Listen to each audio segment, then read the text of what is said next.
The work just never seems to end.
Let's dance.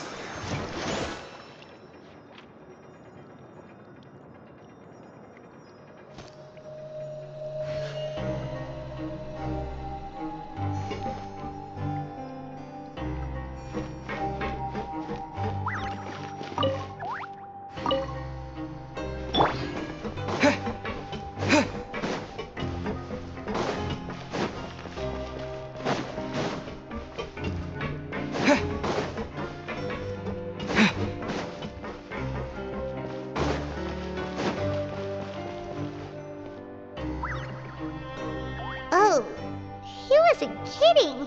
Today's meal is nowhere near as good as last time. Oh, who knows how long it'll be until we're lucky enough to get that super tasty meal again.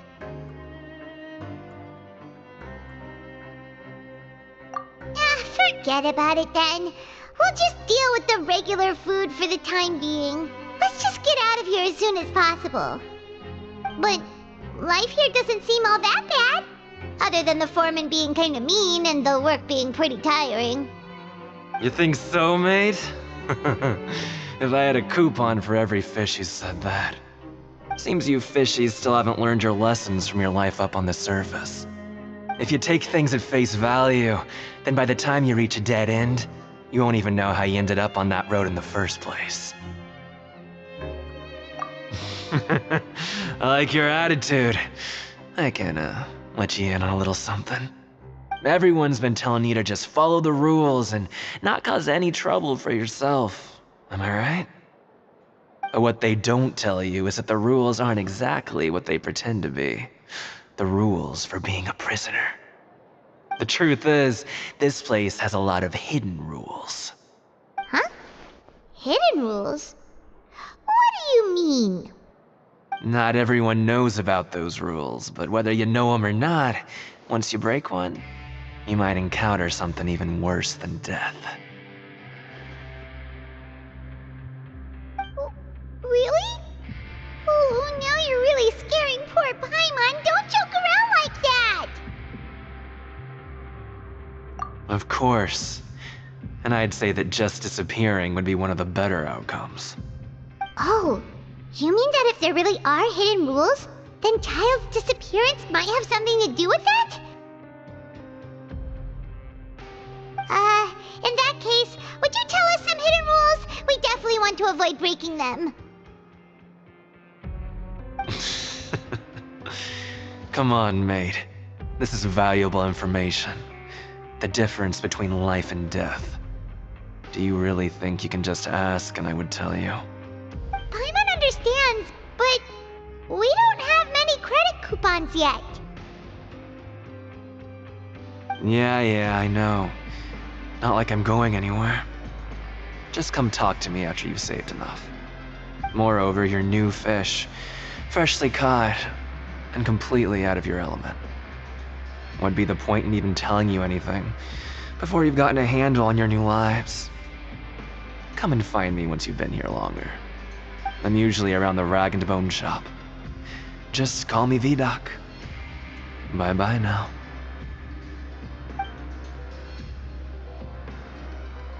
He left. Just like that. Huh. Do you think he's just trying to scare us into buying fake information from him?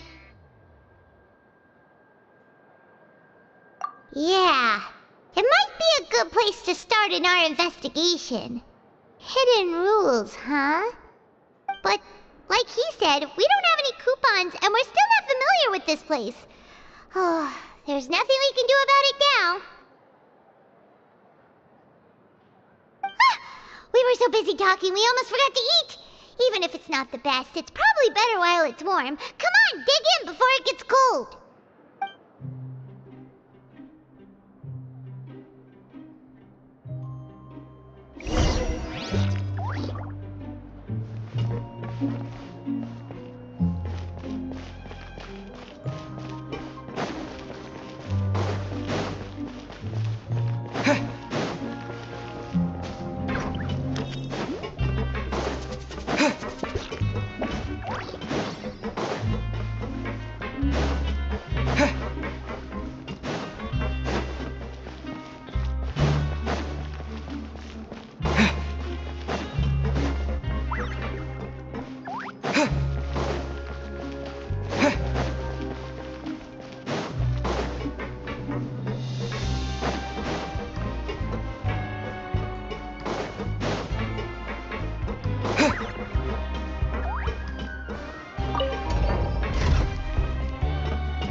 safety rules by heart.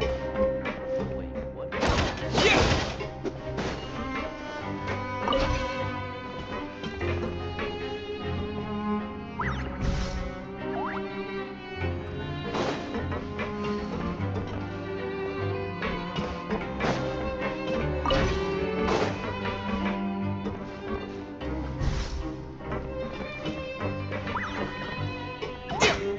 Learn the safety rules by heart. Wait, what was the second part?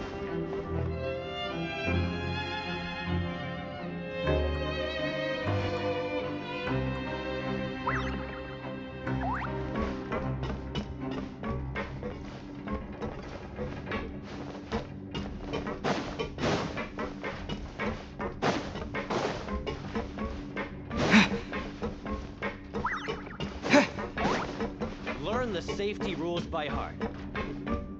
What?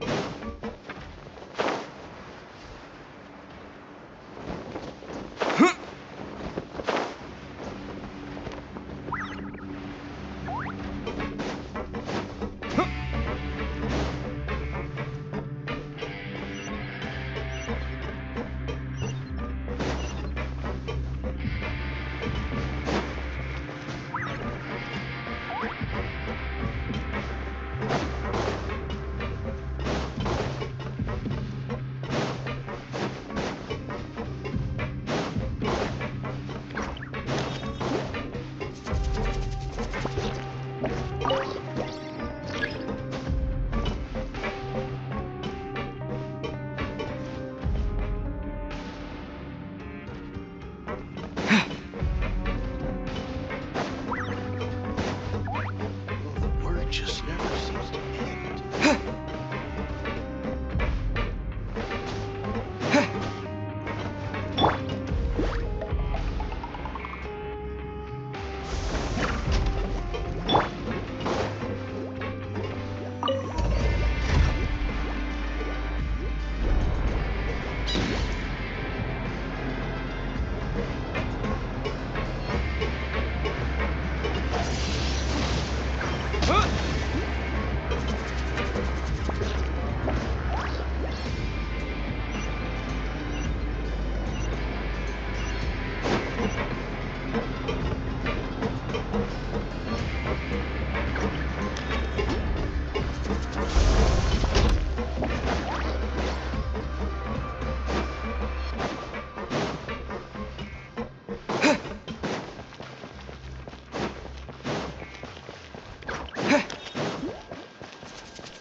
So Paimon just confirmed with the guards that our shift is set for every morning, and we're free to do whatever we want all afternoon.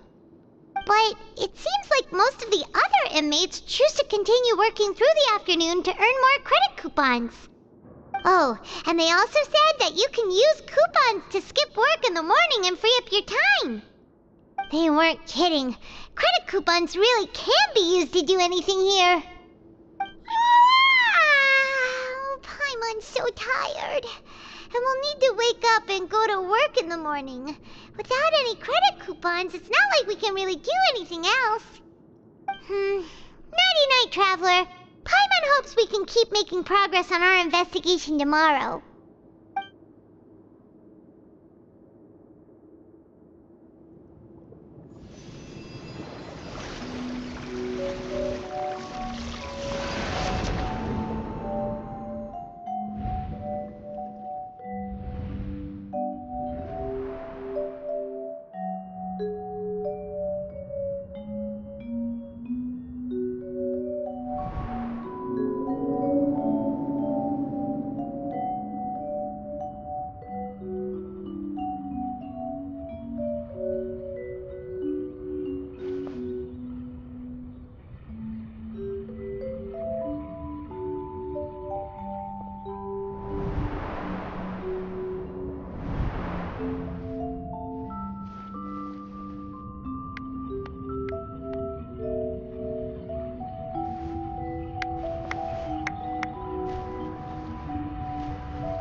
You seem to have something on your mind.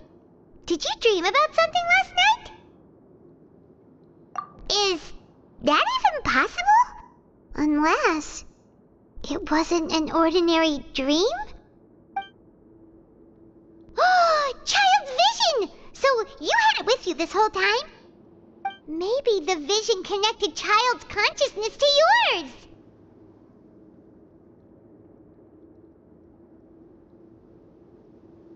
And our investigation has its first major breakthrough! Good thing you brought the vision with you here. So what did you see in the dream? Do you know where child went?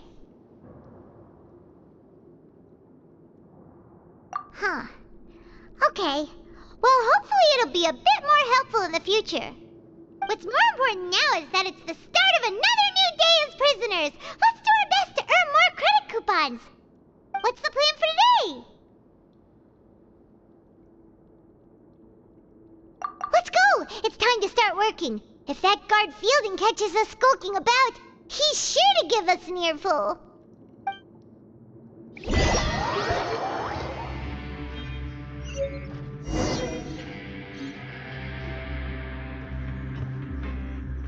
Look who decided to show up! Get your butts in gear and get to work. Time's a-wasting. Good, here you go. Remember to give me the widget once you've finished processing it.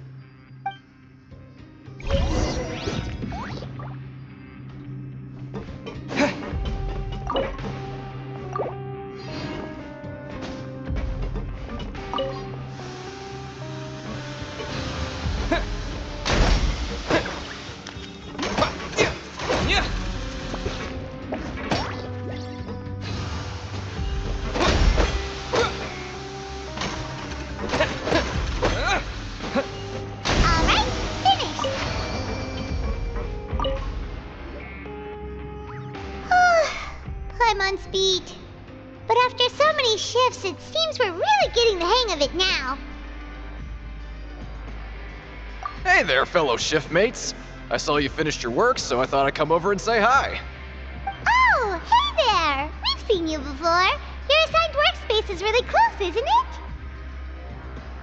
it? That's right. The name's Rowan. This past few days, I couldn't help but notice the new faces working nearby. I guess we were destined to meet. I've been working here for almost 15 years. Even the foreman, Grainville, always calls me Chief. Whoa, you've been working here a long time, Chief.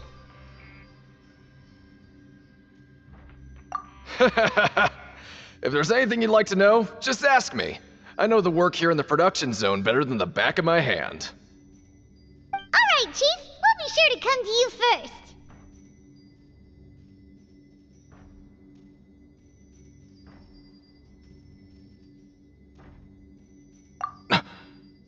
Did you just ask about the rules? Pretty sharp for newcomers.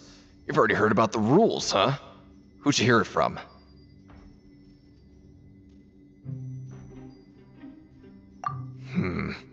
Alright.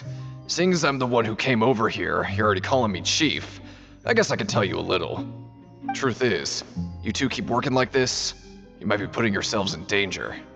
Huh? Wait, there's even a rule about that? What would have happened if you never told us about this? Well, it's usually not that easy to break one on accident. The conditions of the hidden rules are usually pretty specific. But once you do break one, bad things happen. If you work continuously in the production zone for 3 days, and if all you do besides eating and sleeping is just work, then something bad will happen during lunch on the 3rd day. Huh? Like what? Oh, don't scare Greymon! If I knew that, then I wouldn't be standing here talking to you, now would I? You mean, even you have never tried working 3 days like that before? There's actually a legend about this rule. They say that there was a worker who worked way harder than me. He was both efficient and eager on the job, and most other workers couldn't hold a candle to him. One time, he tried to test his limits and worked as long as he could. Then during lunch on the 3rd day, he disappeared into thin air, as if he'd evaporated. Later, Some people went and asked some of his past friends about him, but they said, never heard of the guy. What the? How could that happen?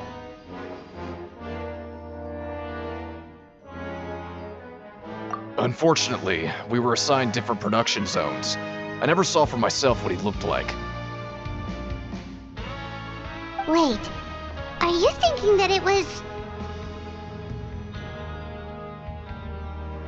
Huh? Oh? You...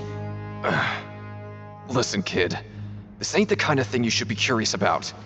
Let me tell you, you're better off forgetting about it and looking after yourself.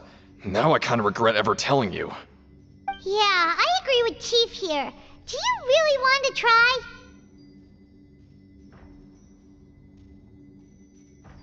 Alright, if you insist.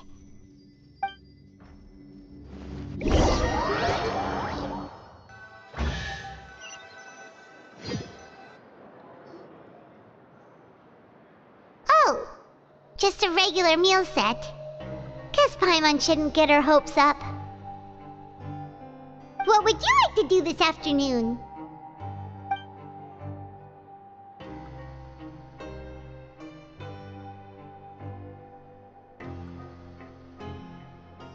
But Paimon really hopes the foreman will be in a better mood today.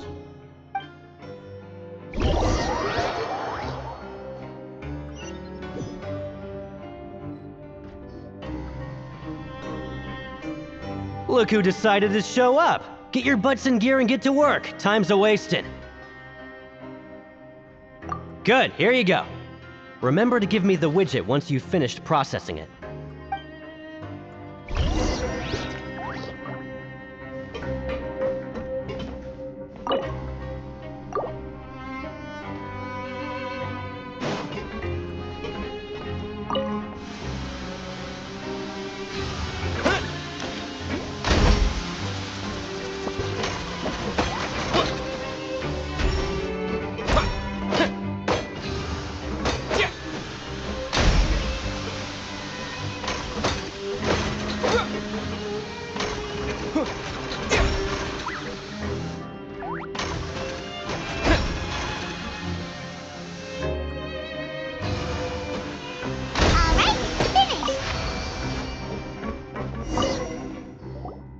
Let me have a look. Not bad. Right, here's your credit coupons.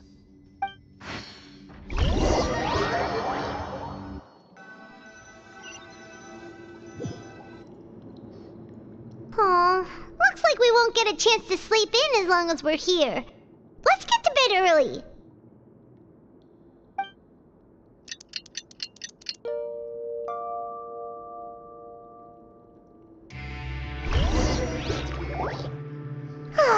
The dawn of a new day. Paimon feels like we're getting used to life as convicts. Is that a good thing or a bad thing? What do you have planned for us?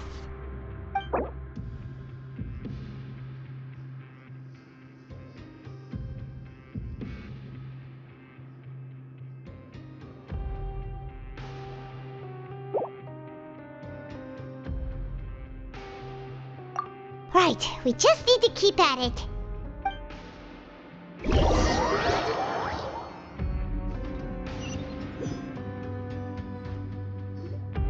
Look who decided to show up! Get your butts in gear and get to work. Time's a-wasting. Oh? What's with suddenly wanting to work so hard? You need coupons that badly? Sure. Let's just say we really want to test our limits.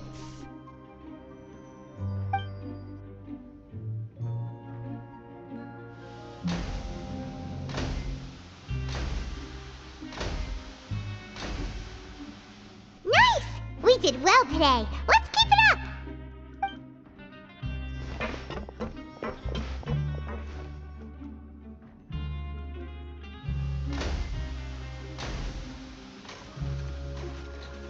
Whew, Paimon's had it.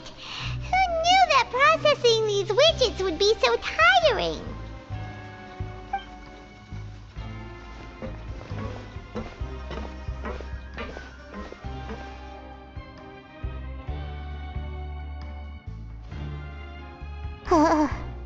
That's it. Paimon doesn't even have the energy to talk anymore. Is it time to eat yet?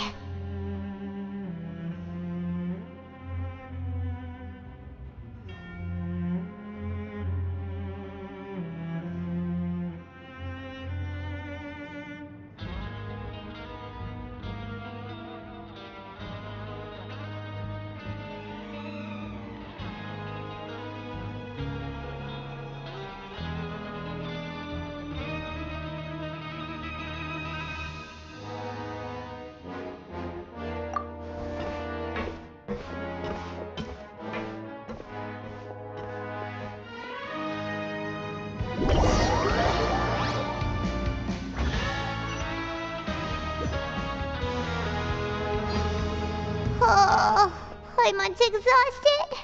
It's just work, work, and more work. Paimon's little body can't handle this much longer.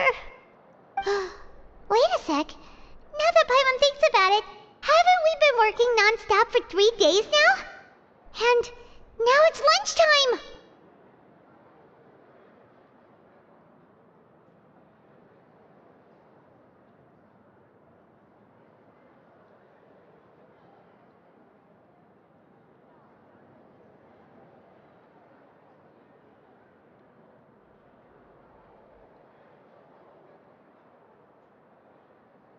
Oh, Paimon feels a shiver going down her spine.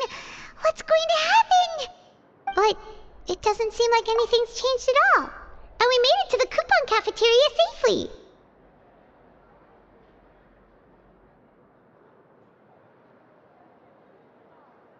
Are the so-called hidden rules only a rumor after all?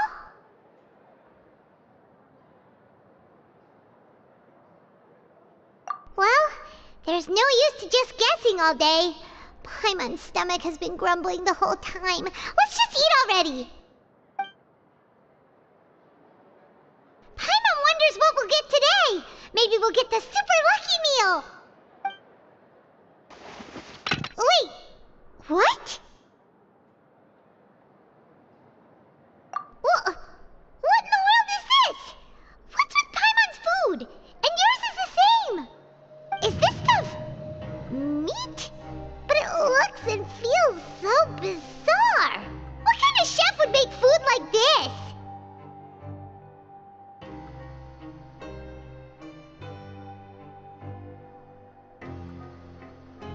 What do you think is going on? Is this the bad thing that Rowan was talking about?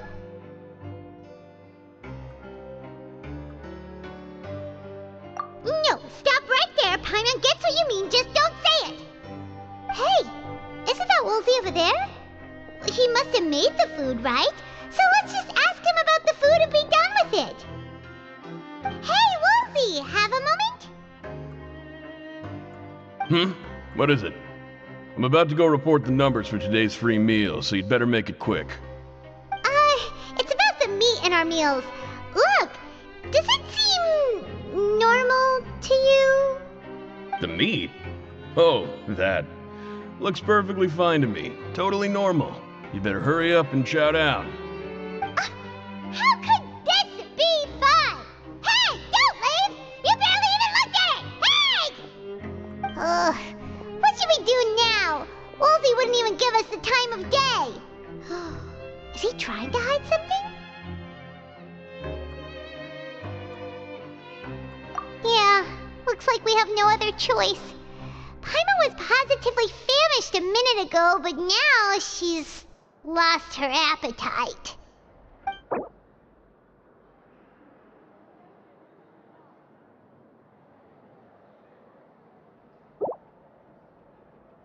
What would you like to do this afternoon? Yeah, Paimon felt like some of the people here were a little strange the moment she saw them.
Oh, hello. You two are the ones who were with His Grace. No need to be so nervous. Sorry, I couldn't help but think of His Grace once I saw you, and I... Well, it's hard to say. Maybe I am. He's got a very overwhelming presence. It makes me feel like I'm just some insignificant little bug. Wait, seriously? Oh, I'm always indecisive, and I tend to make a mess of things. It's like a reflex. I just instantly start to tense up the moment I see a smart and capable person like His Grace. What? Please, don't say anything like that out loud. How could you possibly think something like that?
Why do you have to make the script so complicated?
Chief?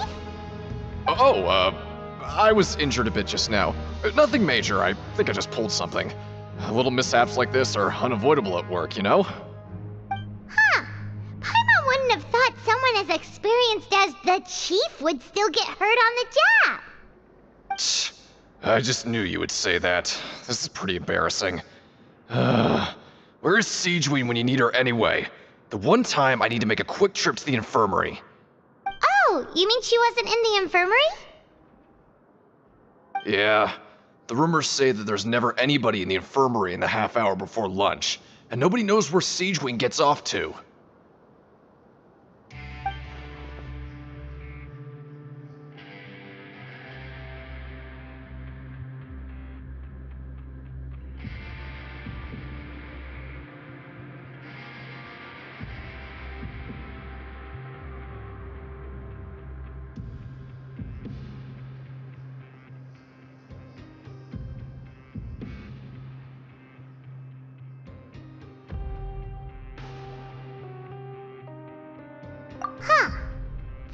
actually really strange. Cedrine's always super dedicated to her work.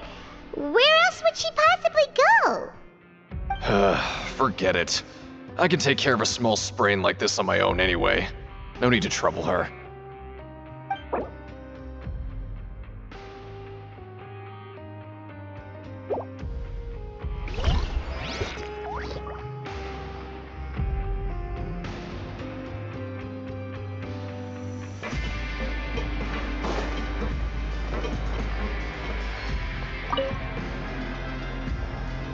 Oh, wonderful. I was worried that you'd be busy trying to earn credit coupons all the time, but it seems like you haven't neglected your investigation work after all. Paimon likes having more coupons, but no one wants to work all the time. Have you also been investigating the area, Lynette? No, I was just slacking off, and you happened to catch me.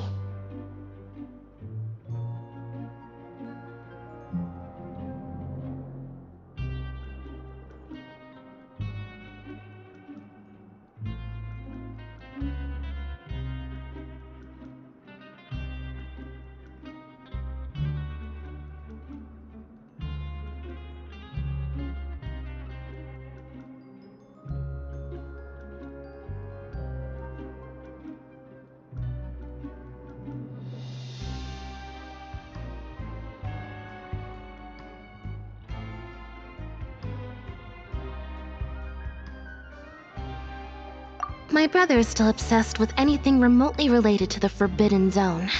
But knowing him, it won't be long before we get more leads. Oh, before I forget, this is for you. Huh? Credit coupons? Why are you giving us these? I've been here longer than you, so credit coupons aren't a resource in particularly short supply. What is in short supply are interesting people to talk with. Aw, that's so nice of you, Lynette. We'll be sure to make good use of these coupons then. Thanks a bunch!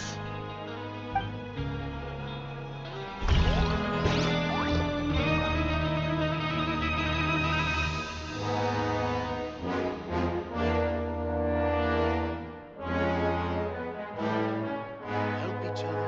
Get through it together.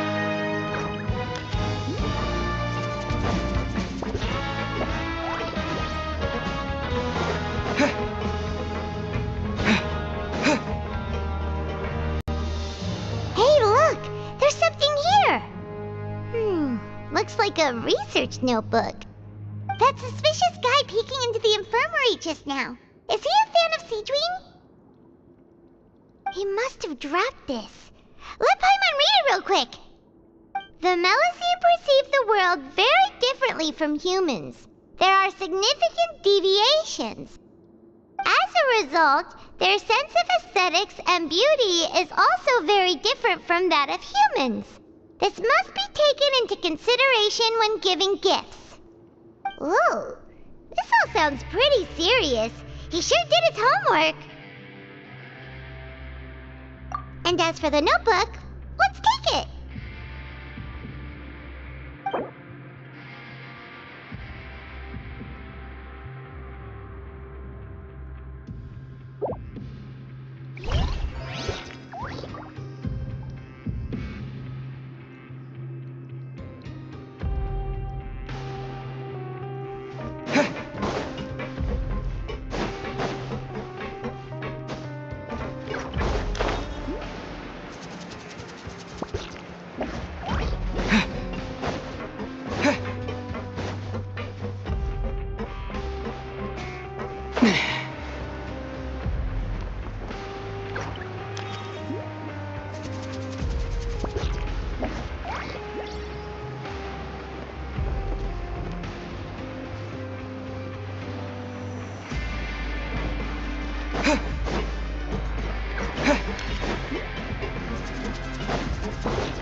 Hey!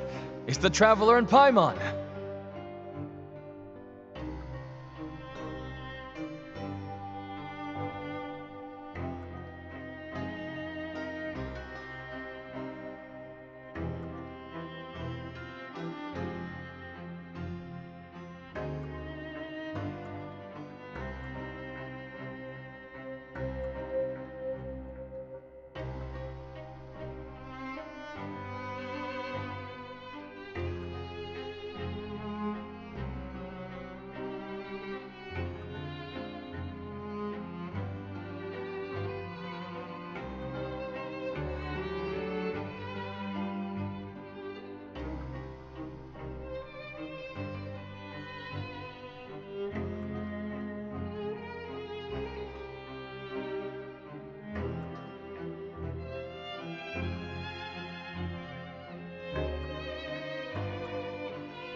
No need to tease me, okay?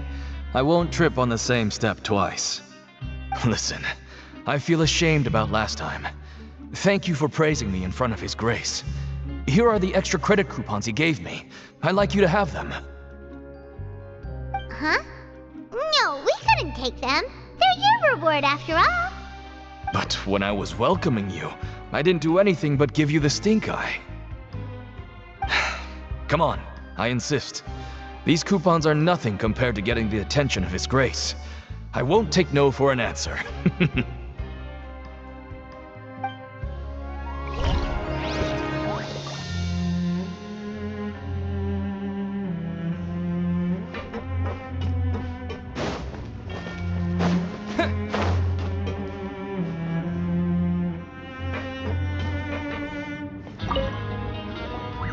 Siege Wing? Aren't you supposed to be in the infirmary? What are you doing in the production zone? Hello, Traveler. Paimon? Everyone's usually busy around now, and we don't have any patients to look after in the infirmary. I thought I'd come here and enjoy the sight of everyone hard at work. Enjoy? What's there to enjoy here? It's really worth watching. I often stand here and observe everyone. Humans are just so interesting and adorable. I like to watch your expressions while you work. Are you talking about pets or people?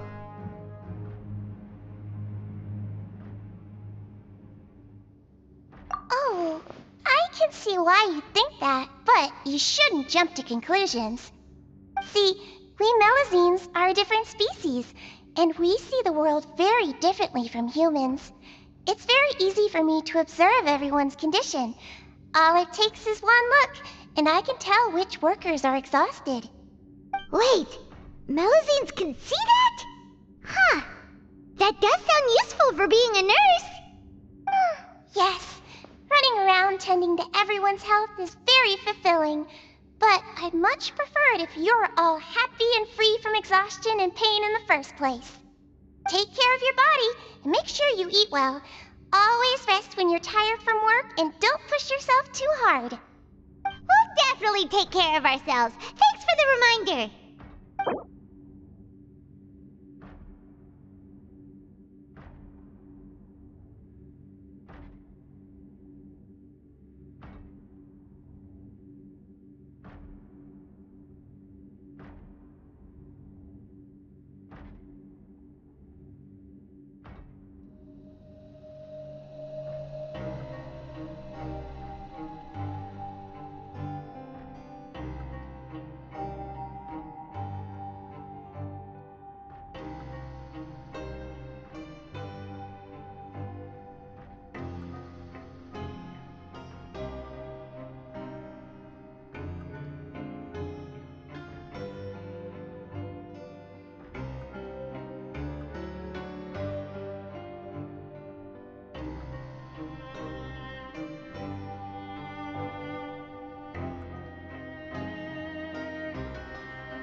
investigating and go rest? Okay, you should rest up. We'll be back at it tomorrow. So after working a few days straight, we got some strange meat in our lunch. What was that all about? Has our investigation turned up anything useful recently? Really? Then it looks like that part of the investigation has hit a dead end. Well, we'll keep searching for more clues tomorrow. Good night, Traveler.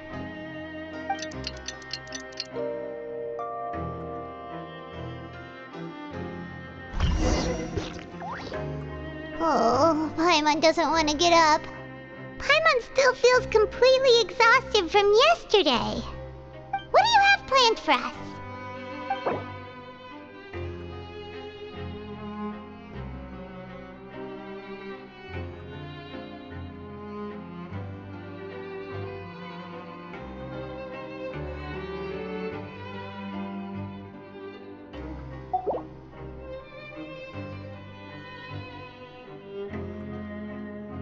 After working here so long, we're really starting to get the hang of it.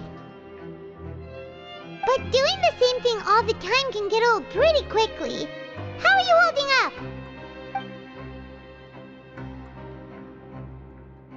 Yeah, it's good to kick back and relax once in a while.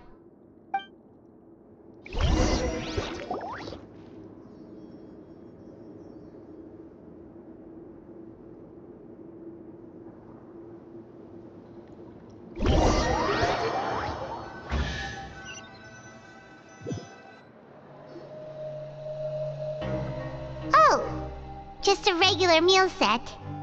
Guess Paimon shouldn't get her hopes up. What would you like to do this afternoon?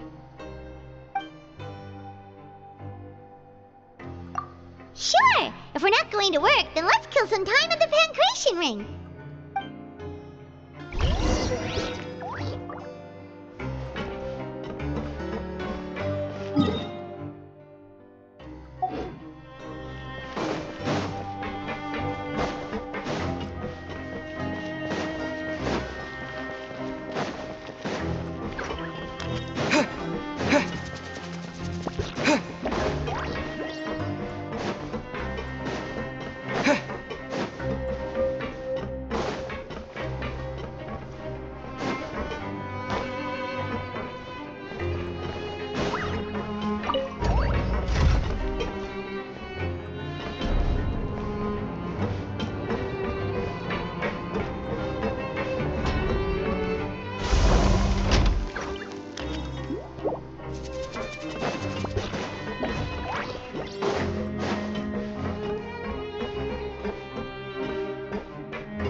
Oh, you must be the Traveler, huh? Sorry, mate, but competitors as strong as you are prohibited from participating. I don't make the rules, mind you, but I was given very specific instructions. Even convicts value their lives, don't they? I hope you can understand. But we have a game here that'll let you show off your strength, and you'll even earn some credit coupons in the process. What do you think? Interested? And if we lose the game, will it cost us credit coupons? Of course. That's the cruel reality facing every competitor in a place like the Pancration Ring. Okay, great. Let me walk you through the rules. The targets in front of you will pop up one after another. You'll need to hit the targets in the same order that they popped up. If you can complete a few rounds in a row with no mistakes, then you'll win credit coupons. But the second you mess up the order, you'll lose. Game over. The game costs 300 credit coupons to have it go. So, you up for it? Thanks for your patronage, mate. Now, let the game begin.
Your strength really shouldn't be underestimated. Now I get why you're prohibited from participating in any official fights. Nobody who values their life would be willing to get in the ring with you.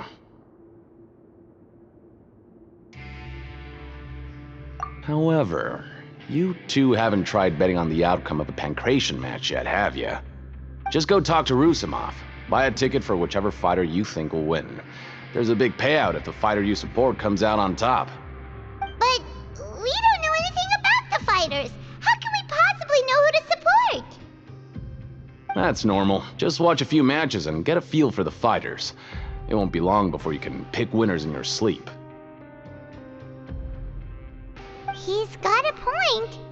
Why don't we give it a try? If we have enough coupons, we could probably bet at random until we figure everything out. Huh. Bet at random, huh? Well, how should I put it? It's not like you can't do that, but I'd advise you to give it some more thought first. Huh? We shouldn't get too carried away. What's the problem? What? Never even picked a boxer before, and you already know about the rules? You're not just strong fighters. Seems you're pretty perceptive, too.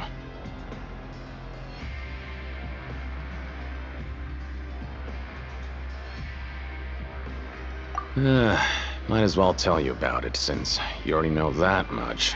Plus, I think you've got the potential to be one of my greatest customers. I think I can let you in a bit. Besides, I don't want to risk ever losing a customer like you. Is it that serious? Okay. The hidden rule here is, if you buy both boxers' tickets and support them both, something bad will happen the next morning. So the rule is that we shouldn't pick both boxers in the same fight. But if anyone actually did that, wouldn't they be guaranteed to lose coupons? Who would do that anyway? And what do you mean by something bad will happen? How would I know? Not like I'm stupid enough to do that. But I've heard a story about the rule. According to the rumor, there was a masked boxer who possessed incredible skill and power. None of his opponents even stood a chance against him. However, in the final match, the organizers told him to take off his mask. He refused and never showed up to the fight. And after that, he was never seen again. Some say he died, or that he was taken care of by the event's organizers. But everyone remembers that he was someone who cherished honor above all else. In his eyes, supporting both boxers in a match would dishonor the competition itself. So you mean it's like a curse? He'll take vengeance on anyone who does that? No, he was always wearing a mask, like he was intentionally trying to hide his identity. I don't even know anything about his past. Traveler, do you think that boxer was... Huh? We will? You're not serious, are you? Look, here I was just trying to be nice and warn you, yet here you are trying to break it on purpose? Yeah, it sounds pretty scary to Paimon.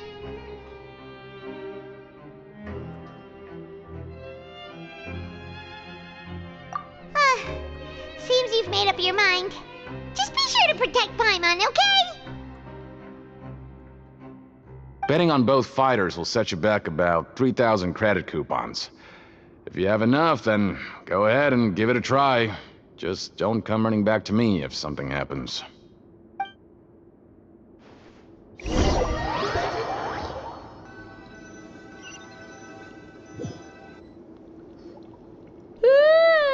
We woke up so early today that Paimon's been nodding off all afternoon. Good thing it's finally time for bed.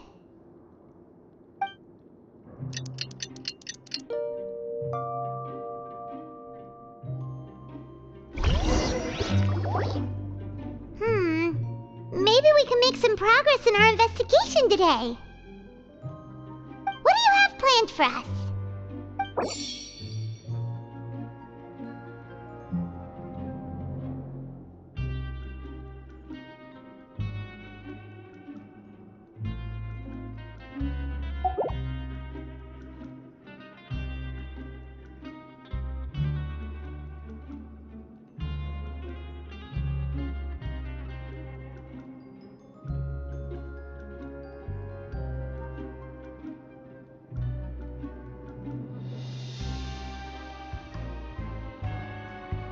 after working here so long, we're really starting to get the hang of it. But doing the same thing all the time can get old pretty quickly. How are you holding up? Yeah, it's good to kick back and relax once in a while.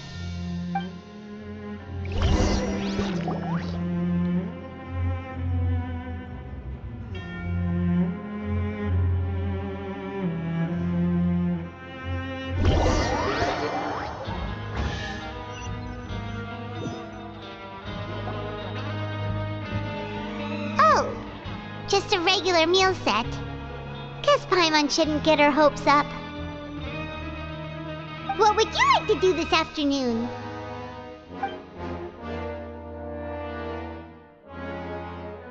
Sure! If we're not going to work, then let's kill some time at the Pancration Ring.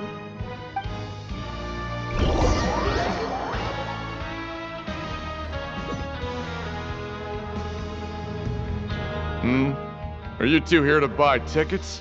Better be quick about it. Another match is about to start. Who are the boxers in the next round? We have the reigning champ, Le Grappler, versus a contender from the Eastern Prison Block, Demon Horde. Are those their nicknames, or did they choose those names themselves? Either way, super weird. Since you're new around here, I'll help you out and give you a little suggestion. Even though Le Grappler is the crowd favorite, Demon Horde is a first-class dark horse with incredible potential.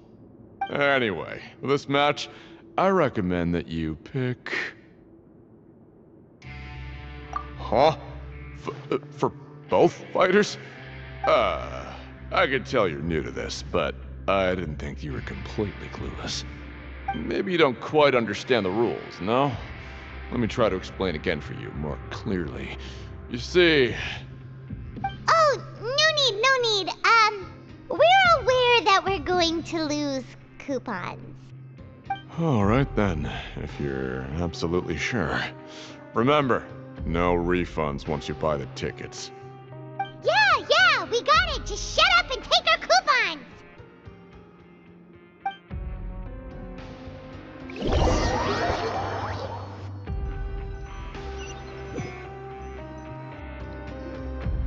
Seems we had a productive day. Hope we can make even more progress tomorrow.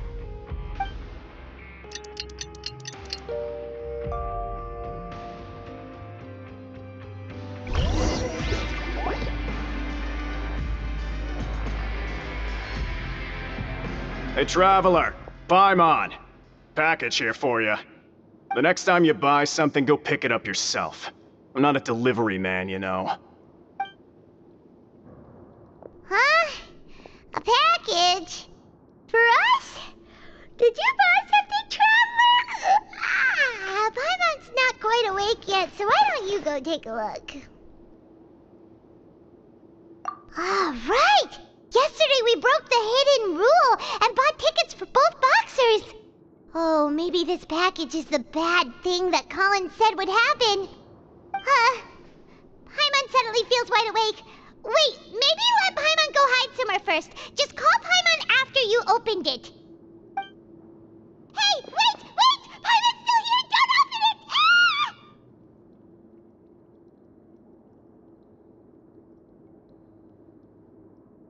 Huh? What is it? Are you okay? Let Paimon take a peek too. Oh, it's just a small bottle. But the color of the liquid inside looks so wrong. Almost like...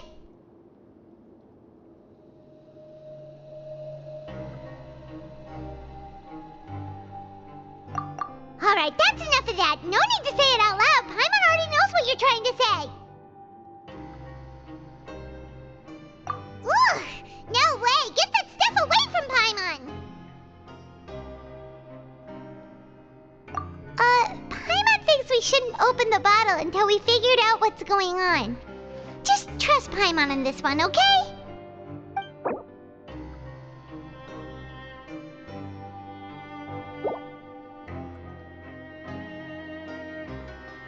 What do you have planned for us?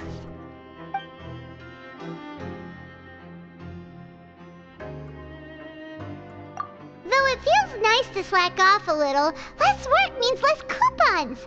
Let's make the most of our morning.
If there's no way to send it all out, then maybe I'll never get a chance to leave.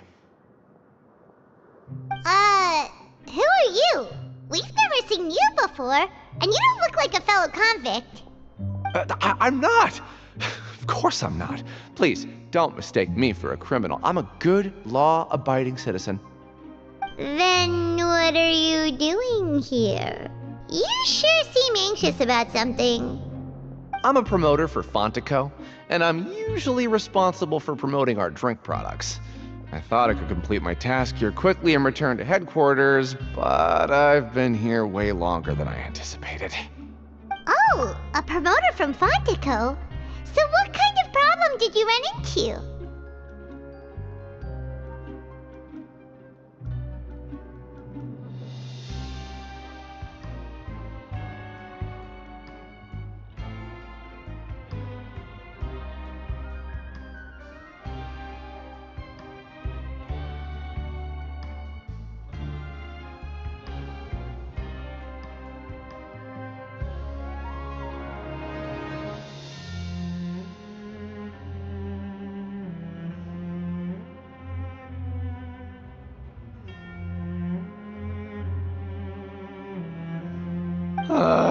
I'm so upset.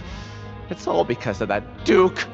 After discussing the company's promotional plans with him, he told me outright that my project was worthless. However, in light of our long history of successful collaboration, I still tried to patiently explain the details. However, to my surprise, he just cut me off while I was speaking. Let me take a moment and recall his exact words. I'm just gonna stop you there and say no. If anything, I'm saving you time. It seems you don't fully understand the value of credit coupons here, nor do you understand the value of your own products. The former is because you are from the overworld. That's understandable, and I don't blame you for that. But as for the latter, only someone monumentally stupid, so breathtakingly stupid that they were completely ignorant of the value of credit coupons, despite living in the underworld, would ever possibly consider buying your drink. Let's just forget it. Anyway, that's how he rejected my proposal and asked me to come up with another solution with the condition that it doesn't cause any trouble for him. Can you believe that guy? Well, he is the head honcho here. Not much you can do about that. We met him too and could tell that he's the kind of guy that's hard to pin down. Fine. I know I should just let it go. I'm on his turf after all. His house, his rules.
registration forms or something?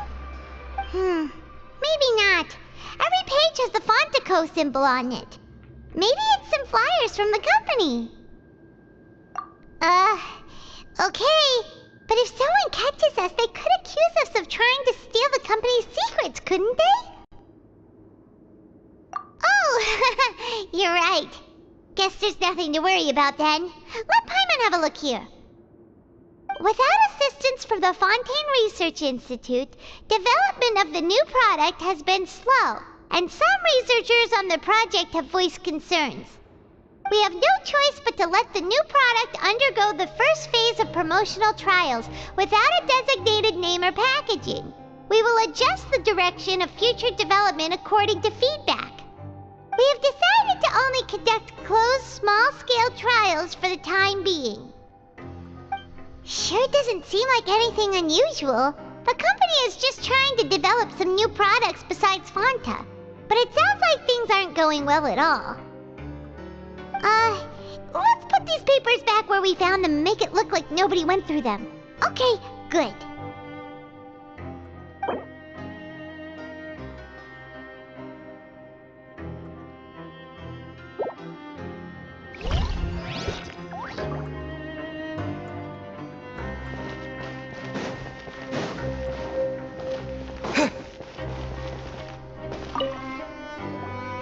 Hey, I heard you crazy fools really did it.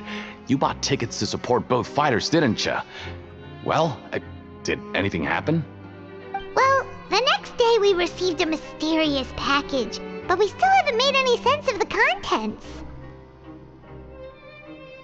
So it is real. You didn't become cursed or anything like that, did ya? Are you both still okay? Wait, are you sure that it's still you controlling your bodies right now? Paimon's not sure. What do you think, Traveler? Is Paimon still Paimon?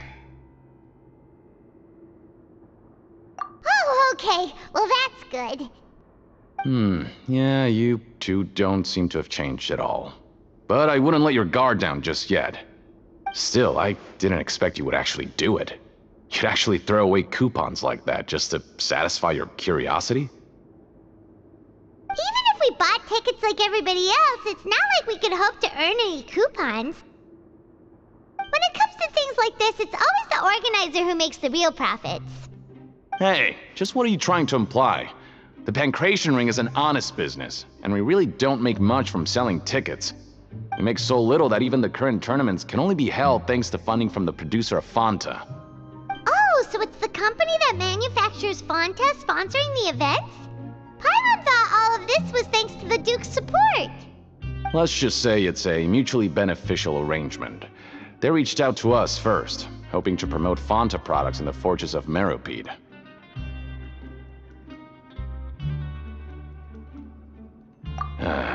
Anyway, you try and take extra good care of yourselves these next few days, you hear?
Without even thinking about it. Want to grab something to eat?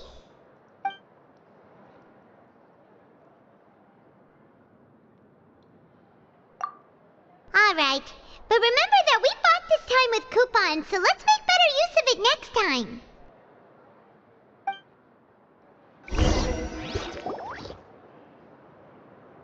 Whoa!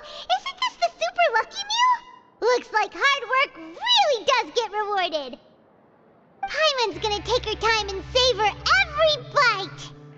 What would you like to do this afternoon?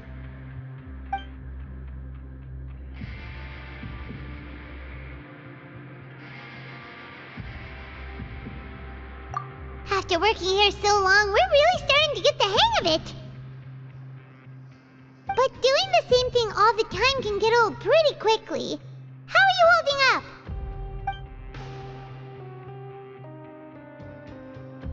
Yeah, it's good to kick back and relax once in a while.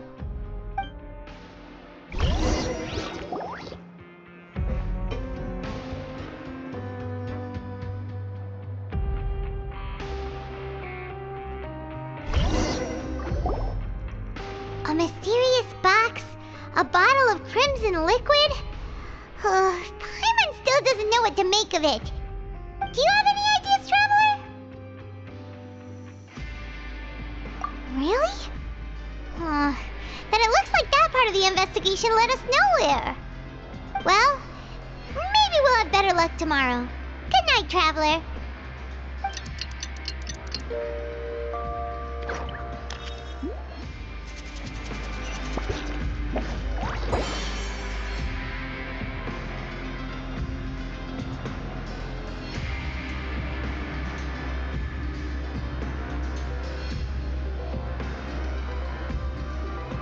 Okay, so we've investigated 2 of the hidden rules. Paimon didn't think this prison would have so many weird things going on. We'd better pick up the pace with our investigation, otherwise we'll never get anywhere.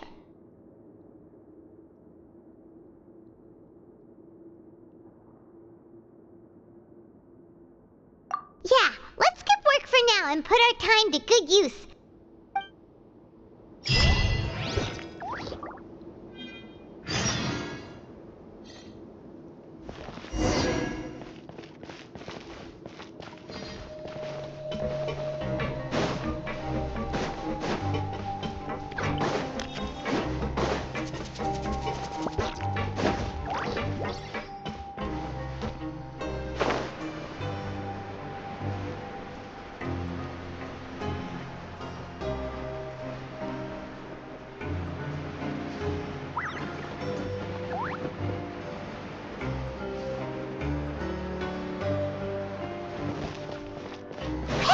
Isn't that Vidoc over there? Is it just Paimon, or are there fewer people than usual here today?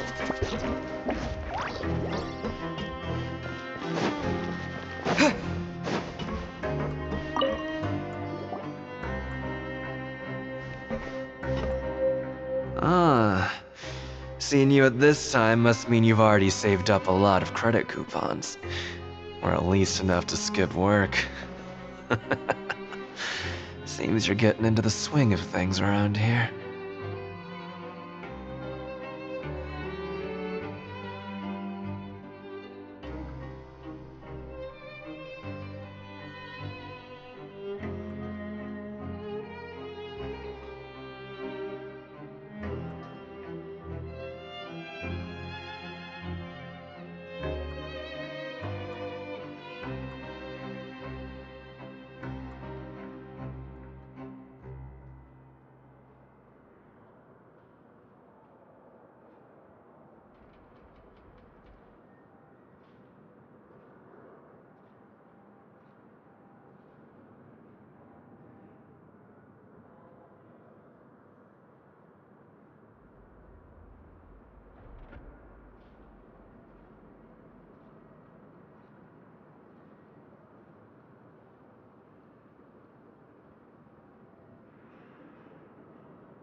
Impressive.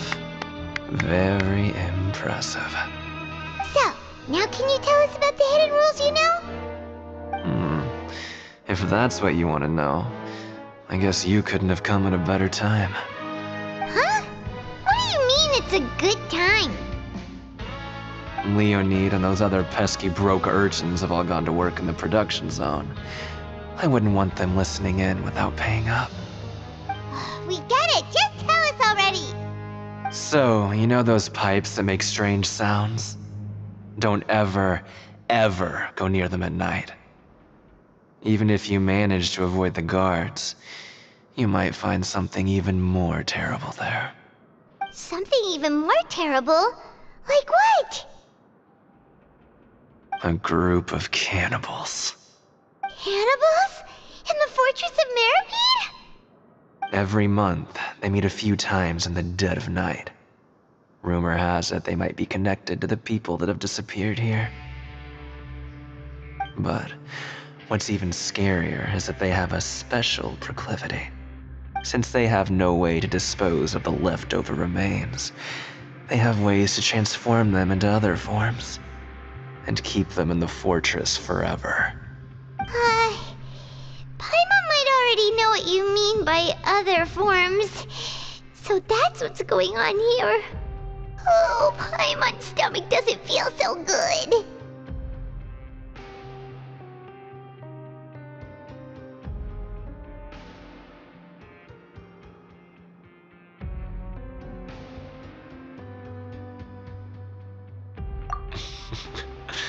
You two look pretty skeptical. No matter, learning the truth behind dark secrets isn't necessarily a good thing. I've got things to do too. I suggest you just act like I never told you anything. Traveler, can we just trust him on this one? Oh, Paimon doesn't want her blood and flesh entombed here for all eternity?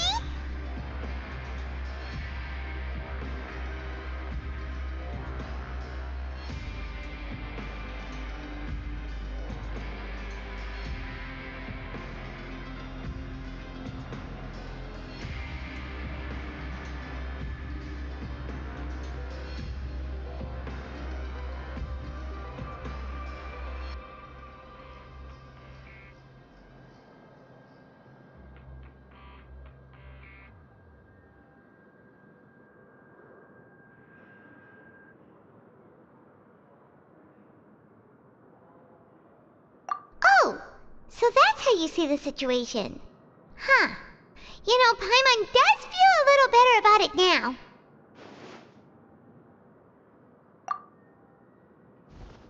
When will all the secrets end?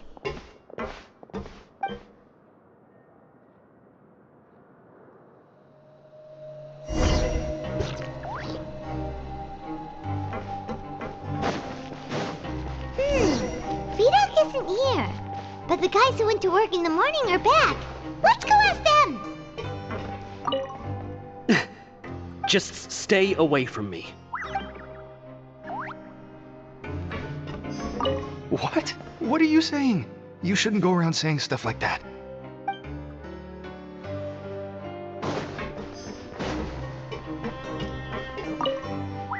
What are you talking about? Listen, you should keep your nose out of other people's business.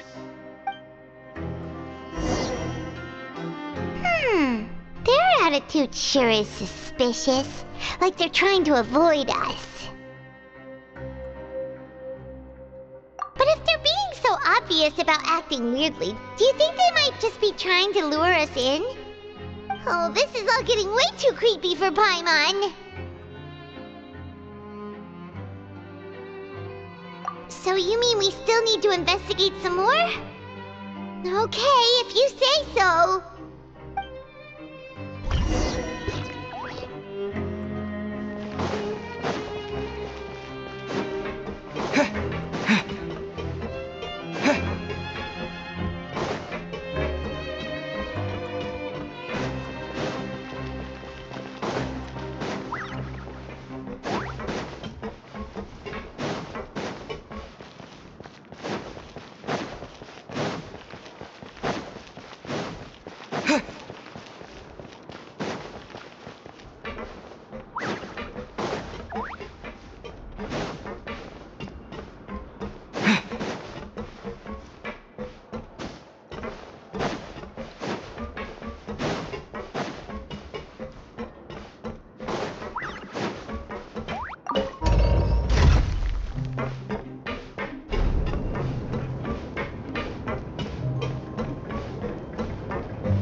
building.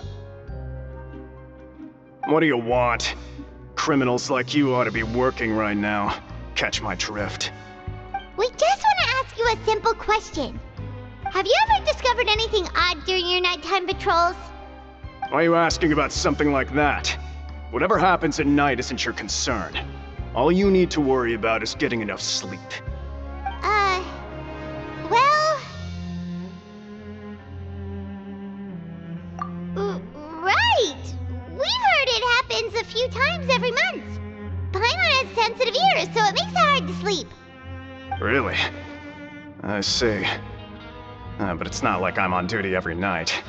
And now that you mention it, I recall my colleagues talking about something like that before.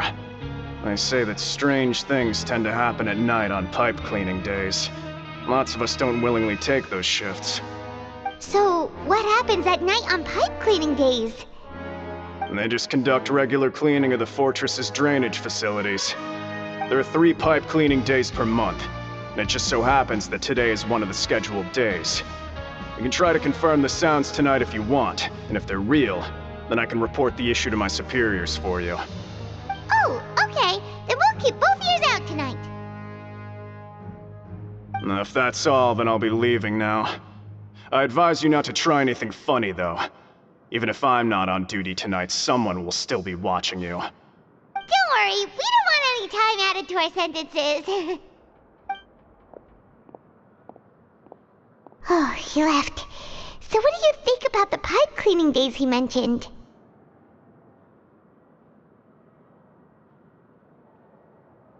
Right, both are a possibility. But Fielding did say that tonight is a cleaning night. Paimon knew you would say that.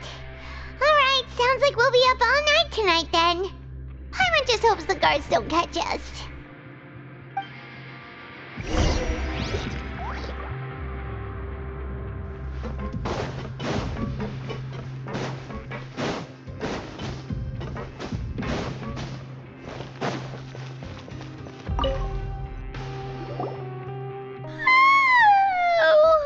I'm so tired.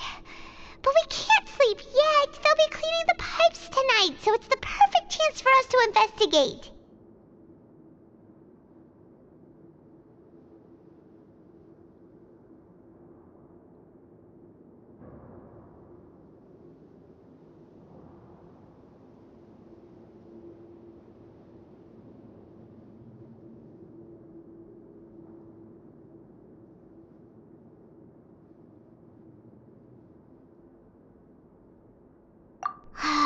Whatever. Just be sure to wake Paimon if she dozes off. Paimon's worried something might happen if you go alone. Huh? Traveler? Did you fall asleep already?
Traveler, come on, wake up!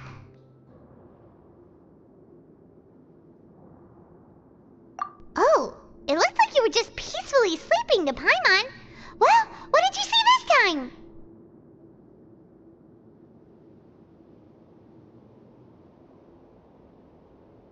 Really? So we're finally starting to figure out what actually happened!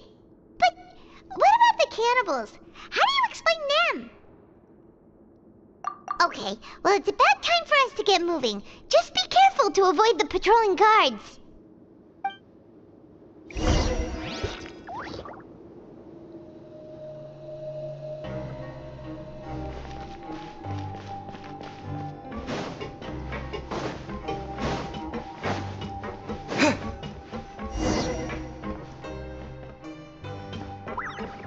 Shh!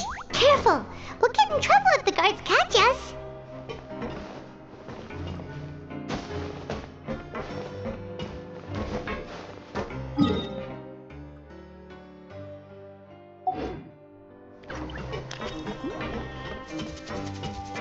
Uh-oh! They spotted us!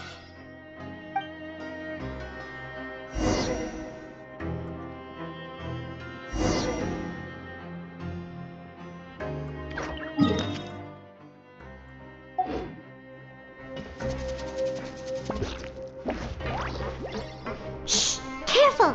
We'll get in trouble if the guards catch us.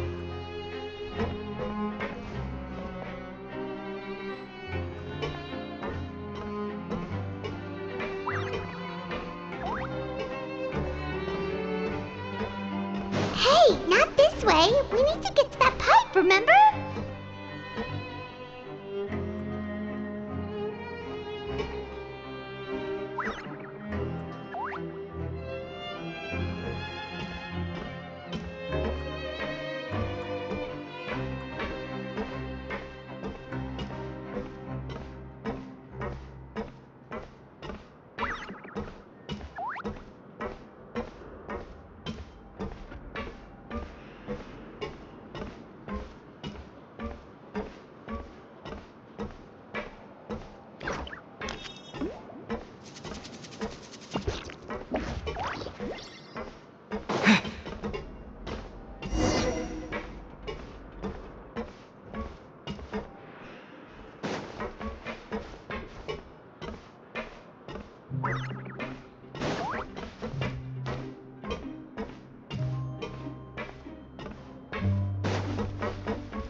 Shh! Careful!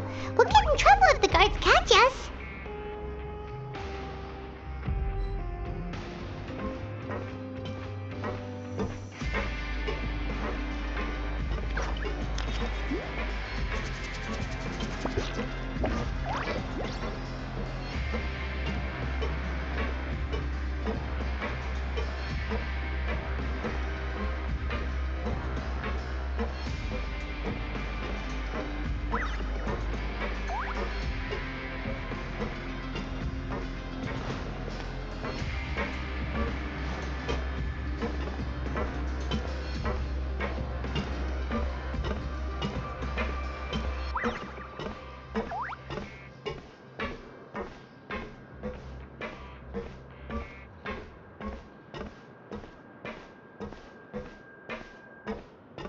Uh-oh! They spotted us!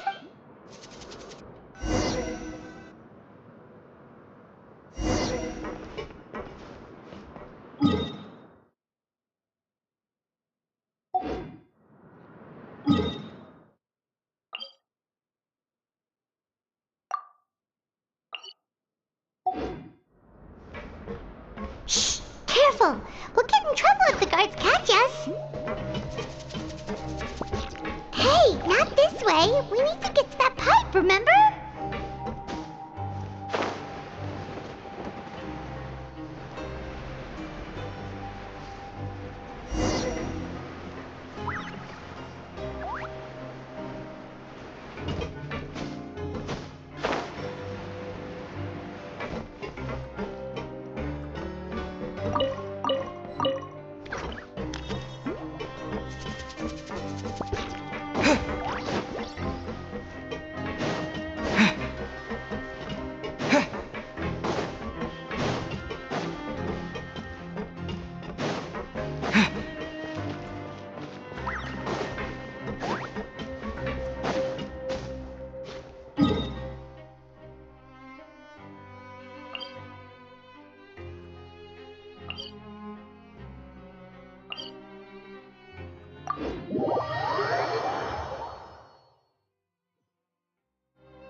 Shh! Careful!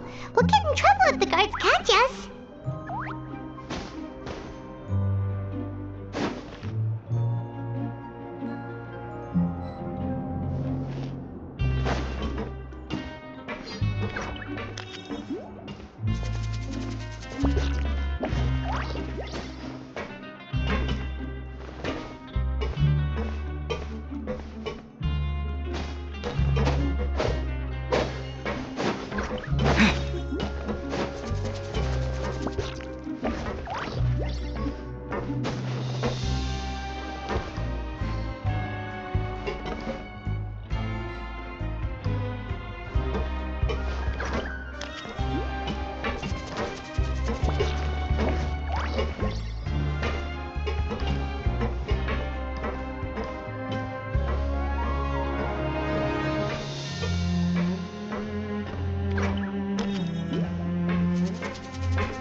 Careful!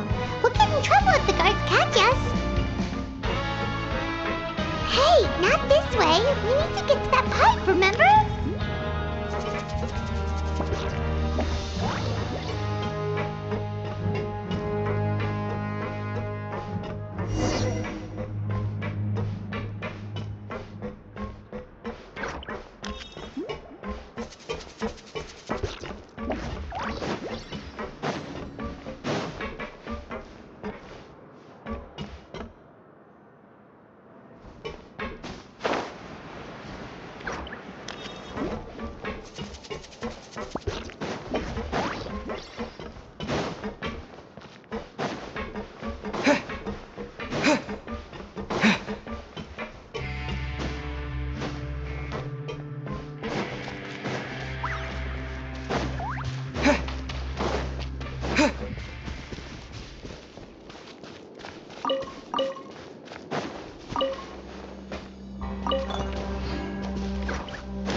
Shh! Careful!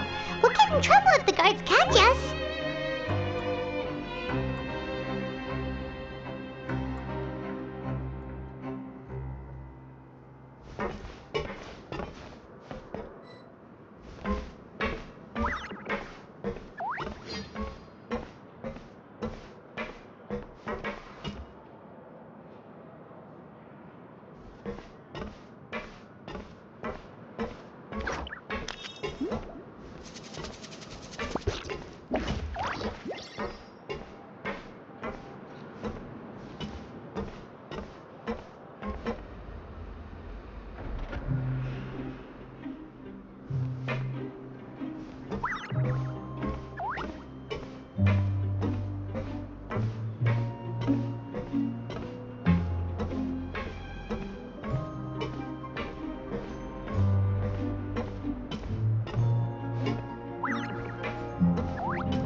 Wait, not this way. We need to get to that pipe, remember?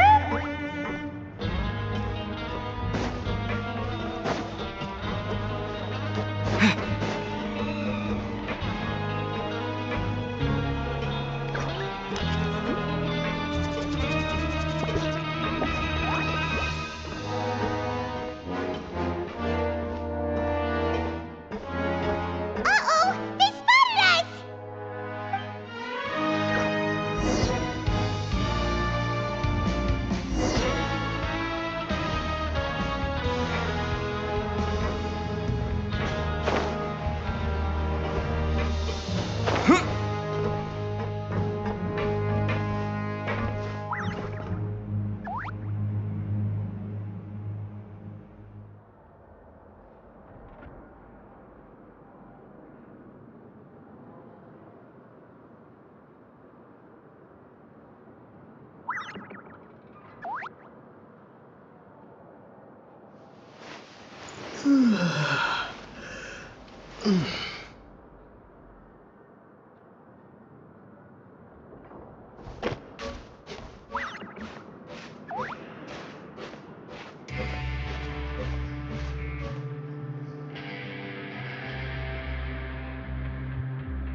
This should be the place.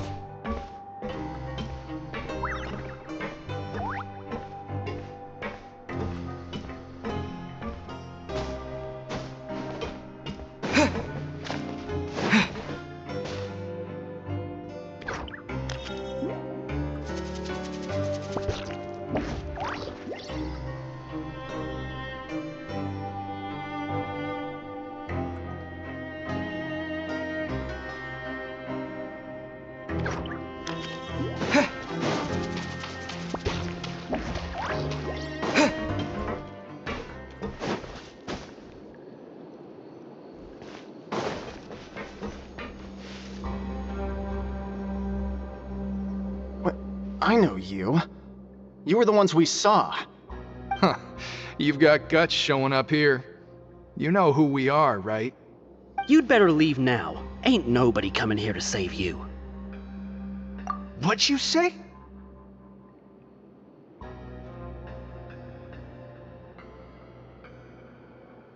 Yeah, so what if they were?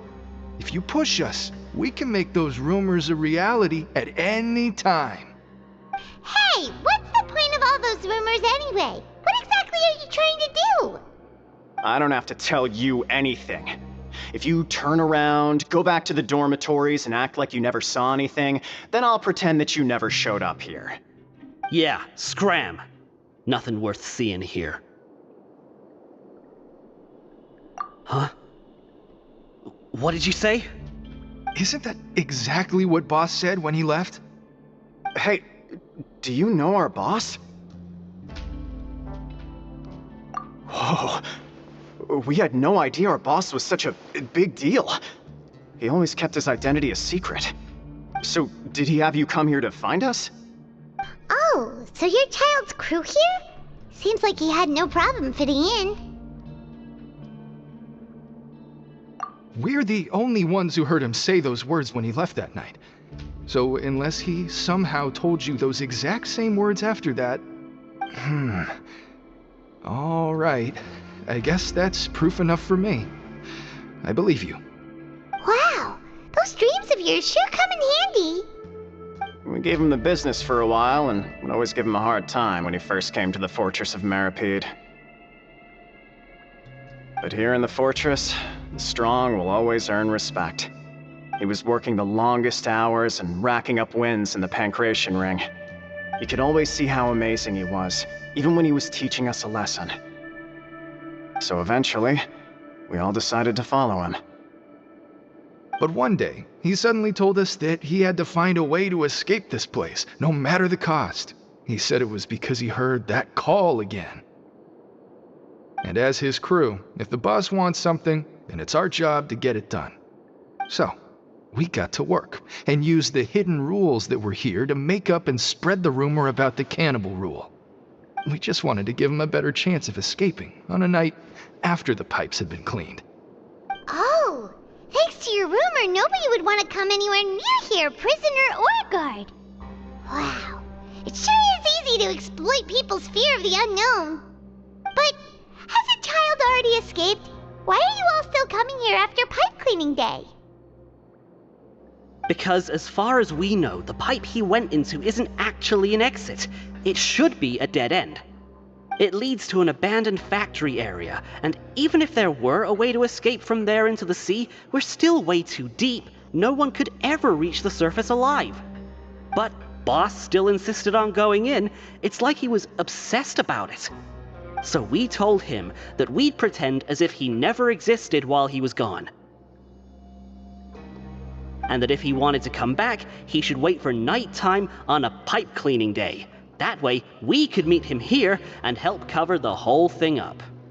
So you come and wait here through the night a few times a month just because of that promise? Yeah, but it's been so long now. We already know in our hearts that he must have managed to escape somehow. Is it also possible that something unfortunate happened to him? Nothing could ever defeat Boss or slow him down. It's one thing we know for sure. Okay. Paimon was just brainstorming possibilities. All right. Keep quiet and follow us.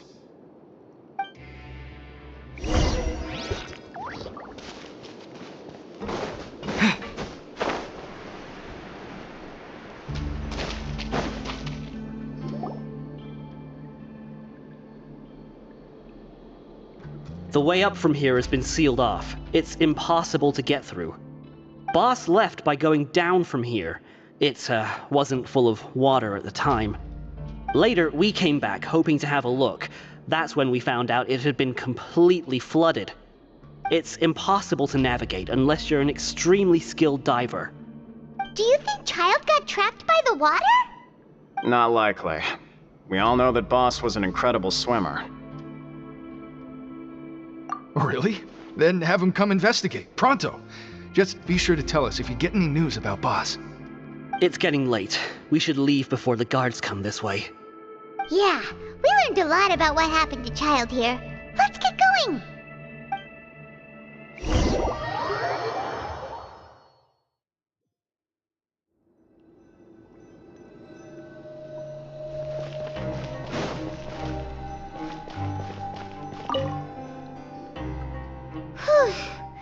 We finally learned some key information. Seems all of our investigative work has finally started to pay off. When you said you knew a diver, you were talking about Fremine, right? If we ask Linny, he'll definitely have Fremine help us. Ugh. Why is Child like this? What was he doing going into the pipes?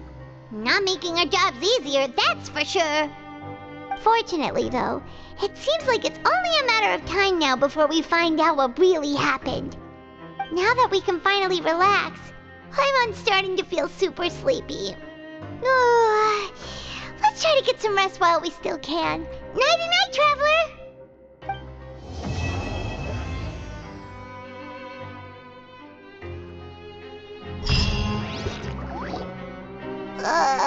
It's morning already? Oh, Paimon still needs more sleep.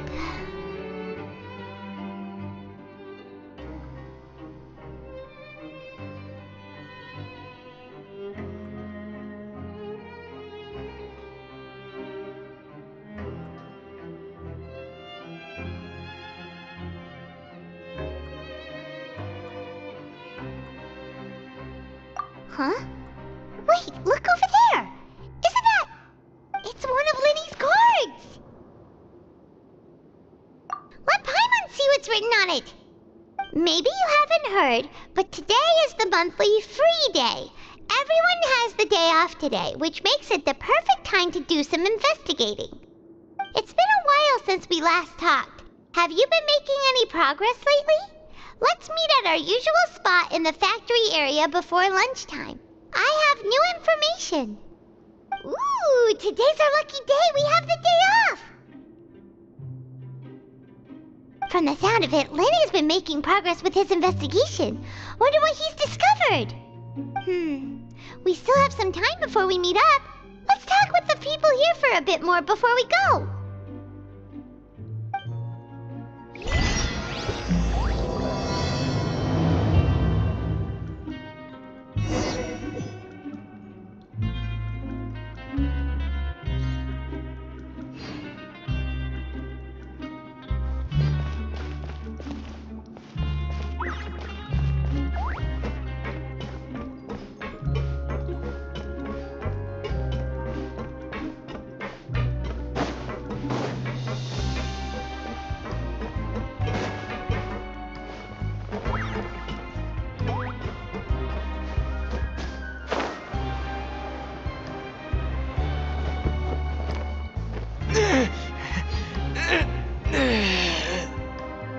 Look!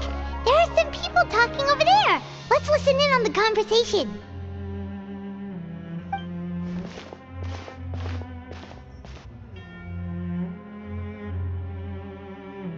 If you ask me, those pompous parasites on the surface act like they're all a bunch of aristocrats.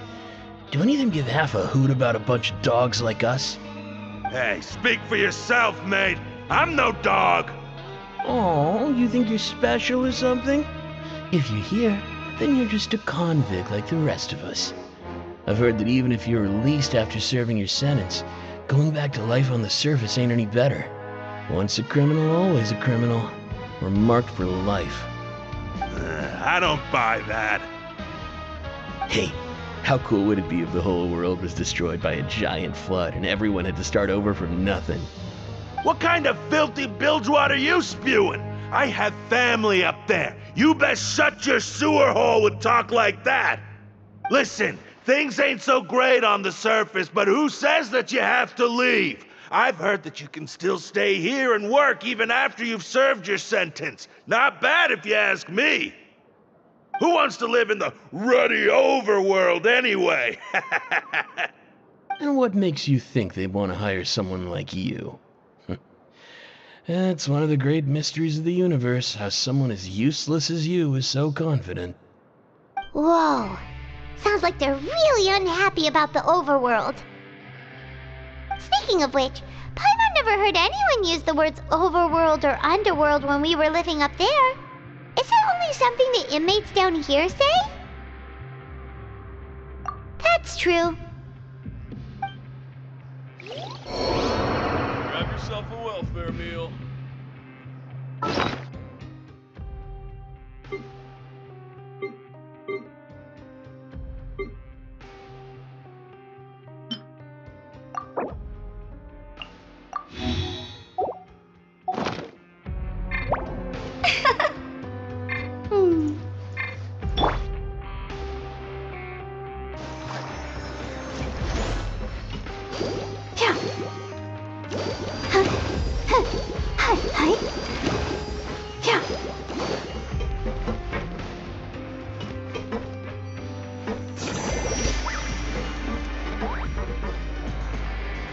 yourself a welfare meal.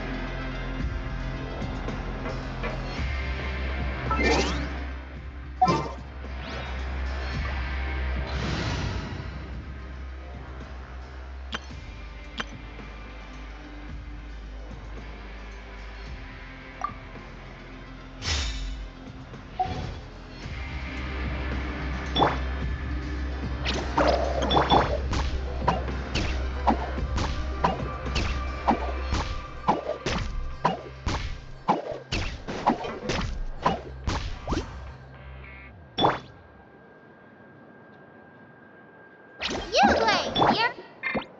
Grab yourself a welfare meal.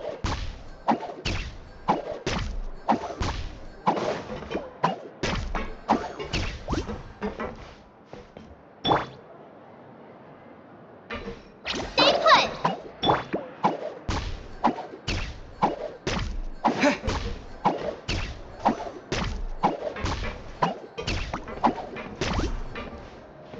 Grab yourself a welfare meal.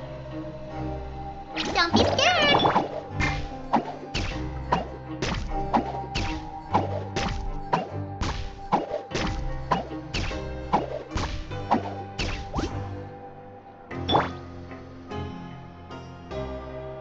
You wait here.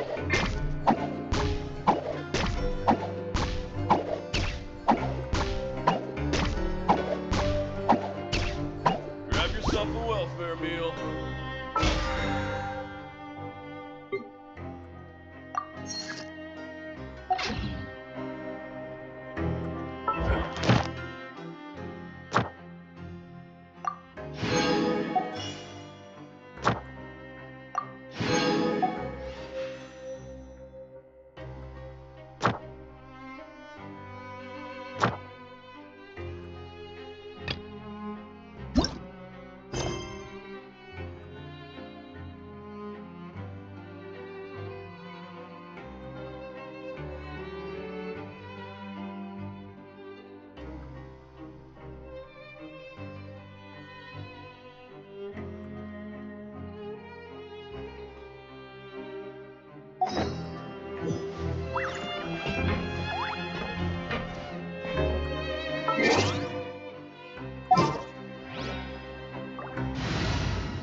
There's a group of people over there. Let's go listen in. So I said, that's not a faucet. Hey, who are you two? Why'd you come over all of a sudden?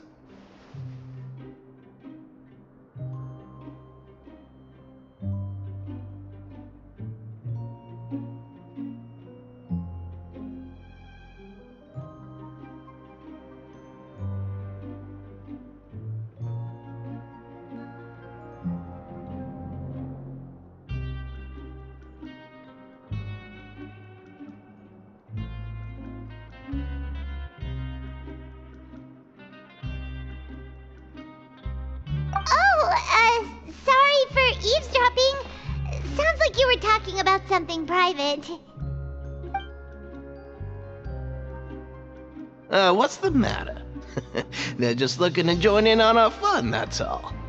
Hey, don't pretend like it's okay for them to just interrupt us like that. Yeah, fine. You're lucky we don't mind extroverts that much.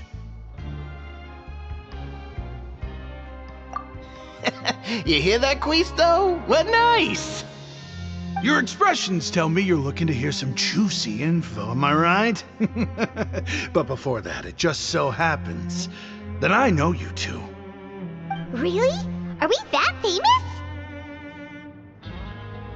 You're kidding.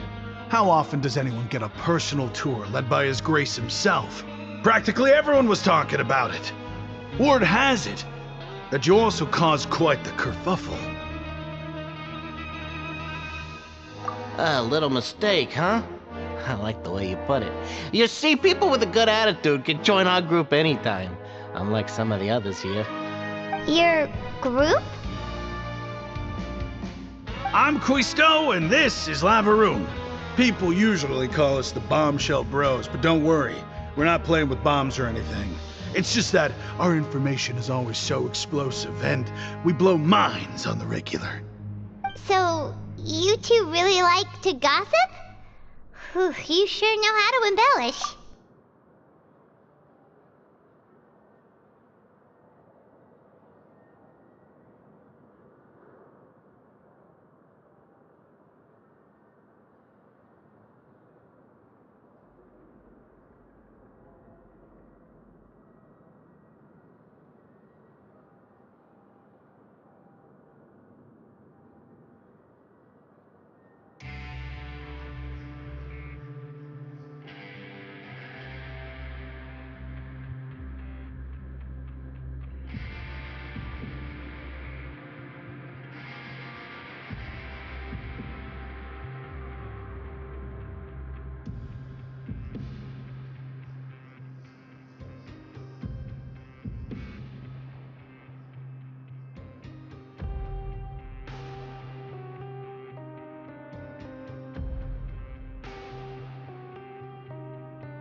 No, you don't get it. Knowing intelligence will make things better for you here. For example, knowing who's working with whom, who has the latest rumors, who's not getting along. Wouldn't you like to know all that? Whoa, all this info's worth something, you know? You should prove you're worthy of it. I don't mind him. Quisto's always this way. Just play nice and say something to massage his ego. The welfare meals. Talk about the welfare meals. Right! That meal we had yesterday was super delicious. Paimon can still taste it whenever she closes her eyes. Is that so? To tell you the truth, I've been helping out with making those welfare meals. I've been working as a kitchen assistant for about a month and a half now. Oh, so you're the one who made those delicious steaks. Amazing! You could be a professional chef. You are correct. I am a true professional. In fact, I even went to culinary school. But enough about that. Since you like my cooking, I guess that means we share similar tastes. Listen carefully. This little bombshell will help you learn what's really going on here in the fortress.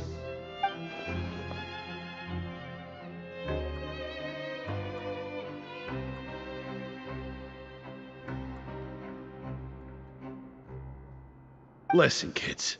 The power structure within the fortress is quite complicated. The overworlders couldn't care less about us down here. We're basically dogs to them.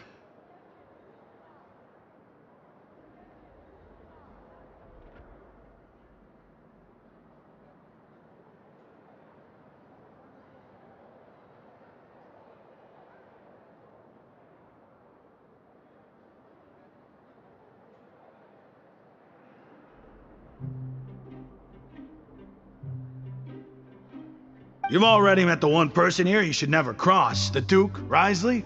He knows more than you think. And if he doesn't care about something, then he often doesn't bother dealing with it.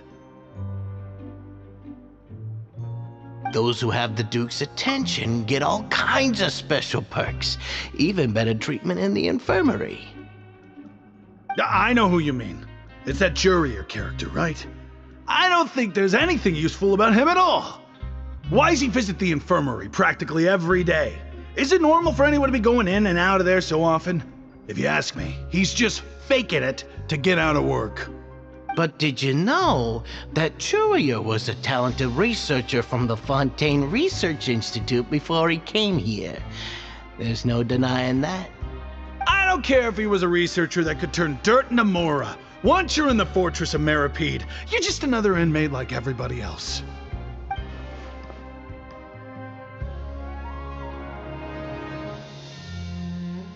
Speaking of which, the last time I saw him, he was passing by in the corridor with Lorvine.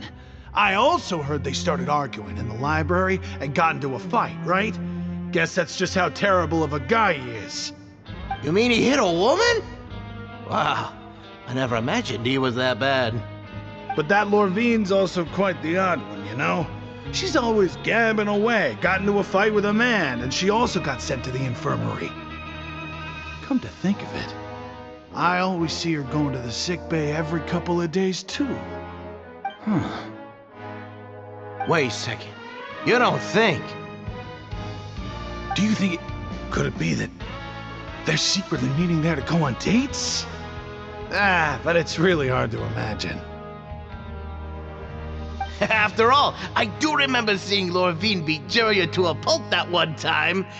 And we might be overthinking things.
Hey, you over there?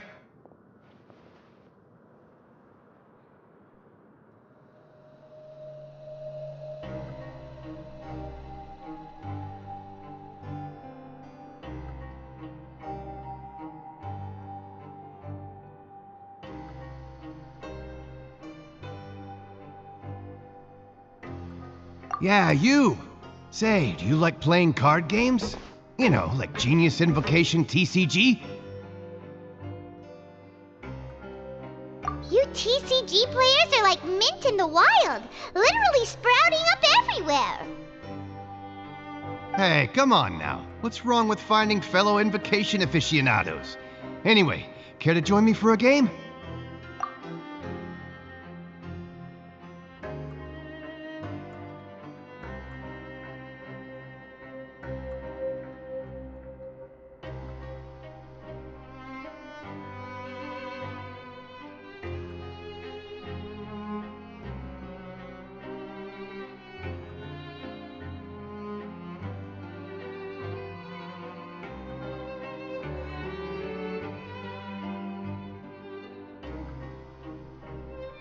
Alright. No pressure. But why would you be looking for people to play Genius Invocation in a place like this? Don't people usually come here to fight? Whether you're throwing down cards or throwing punches, it's all a competition, isn't it? It's all the same in my eyes. There are lots of card players here in the fortress. When I saw you, I immediately thought, hey, even outsiders from other nations play cards. So I came over to say hi. Sure. Great! Since you've been here longer than us, you need to flex your seniority a little bit, right? Maybe you could start by telling us newcomers some stories about this place. I thought you would have already heard everything by now. Alright then, did you have anything specific in mind? Or do you want me to just pick a topic? Why don't you pick? We'll let you know if we've heard it already. Alright. Have you heard any strange rumors since you've arrived?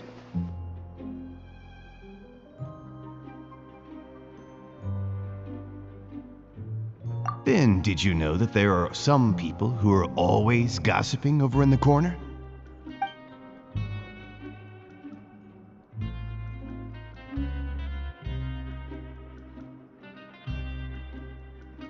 Yeah, so you've already met those two. They're quite a pair. They always keep an eye out for the latest happenings and gossip about everything. I've never seen anyone with more time on their hands. I heard that they used to be a chef and a bartender before they were sent down here. You know how bartenders are, always chatting with customers. And chefs love to pass the time just hanging out when they're not cooking. Good to know. Do you have anything else to tell us? Let me think. Sounds like you want to hear something a little more tantalizing. Oh, did you know that the Duke was also a convict in the fortress of Meripede before? Huh? Wait, are you serious? That's right. The Duke was an inmate just like you and me. Seems he was exiled here for committing some crime. Who knows how he ended up rising up to become the warden, though. To go from an ordinary inmate to becoming the manager of the whole place? I'm not gonna lie, I kinda respect that. A forbidden zone? Sounds like something that someone just made up. I've never heard of that. Where did you hear about it? It's just a rumor we've been hearing, but no worries if you've never heard of it. Do you have anything else you can tell us? Anything else? Not that I can think of, but I'll be sure to tell you anything interesting I hear next time. You'll have to play a game of Genius Invocation with me first, though. Okay, we've talked to just about everyone, and it's about time for us to go meet Linny. According to the card he left us, we should go meet him in the production zone.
Huh?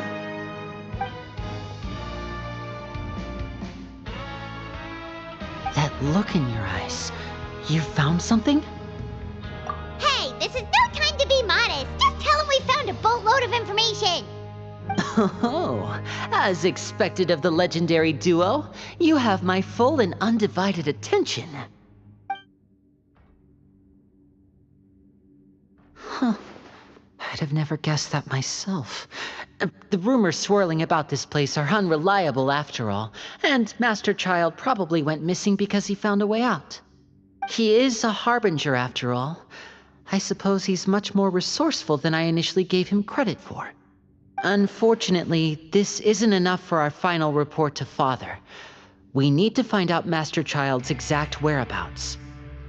Father told me that even though Master Child said he was just coming to Fontaine for a vacation, he actually had some personal reasons. His agenda might be linked to his disappearance. His escape route is already flooded, so we'll have to task someone with professional diving skills to chase after him. Well, when you put it that way, it's obvious that only Fremine would be up to the task. Bingo! Is he around? He's working today. Coming here as a group would have attracted too much attention. I'll talk to him about it later. It's the least I can do. We're all in this together, so it's only fair for us to fulfill our end of the bargain. Honestly, I'm far more impressed by you guys managing to collect all this information right under Risley's watchful eyes. Collecting information has always been our strong point. Now, let me think. To find out more information, Fremine will have to retrace Master Child's original route. And if he's to do that, he'll have to set out on the next pipe cleaning day at the earliest. That's 6 days from now. And after that, he'll probably take another 2 or 3 days to return. You can even estimate how long it'll take for him to get back? We've been working together for a long time. We know each other's capabilities like the backs of our hands. Traveler, what say you to meeting here 9 days from now? We'll be able to pick up Fremine while we're at it, too.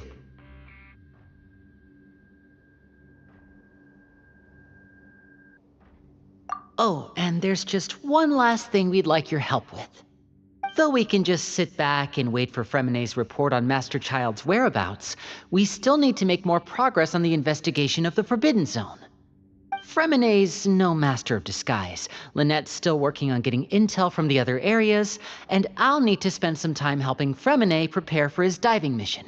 So, you are the only ones we can count on. What do you want us to do? Will it be hard? Well, I won't call it easy per se, but I think you'll be able to pull it off. Listen carefully. You'll need to find an excuse to get into the infirmary and investigate the room and environs. You've mentioned several sketchy-looking people always meeting at the infirmary earlier, so it probably has something to do with the secret we're hoping to uncover. You've already met the head nurse, so she'll be less suspicious of you. Investigate the internal structure of the infirmary and any active dealings within, and pass those on to me alongside anything else you're able to discover. But also, there's no need to take risks. Don't forget, safety always comes first. My apologies, I just started rambling out of habit. It was almost as if I was talking to my younger brother. But that's not a bad thing, right? All right, then we'll head out as soon as we finish our prep. Let's go our separate ways for now then. Don't forget, we meet here again in 9 days. Stay safe.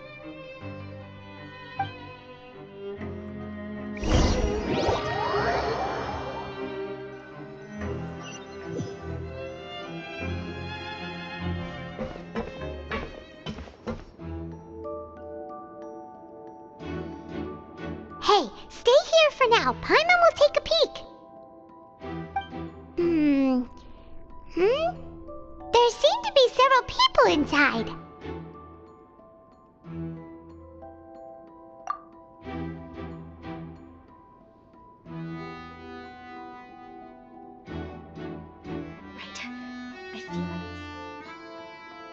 It's not impossible. Oh.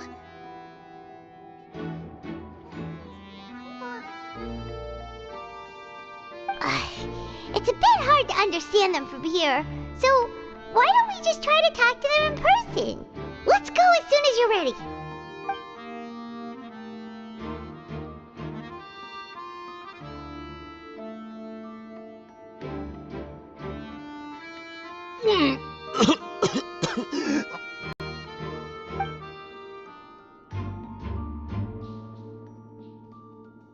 Someone! Please help! He's sick!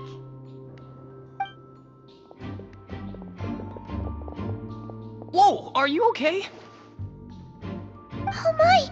What's wrong, little one? There's no need to panic. Take a deep breath before you begin. The traveler started complaining of a stomachache, and then nausea, and then collapsed onto the ground. Paimon doesn't know what to do! Freezing limbs, twitching fingers, and pale complexion? Could it be poison? Let me take a look. Please lie down over here. Don't worry, I'll get you to the bed safely. Here, hold on to my shoulder and walk slowly.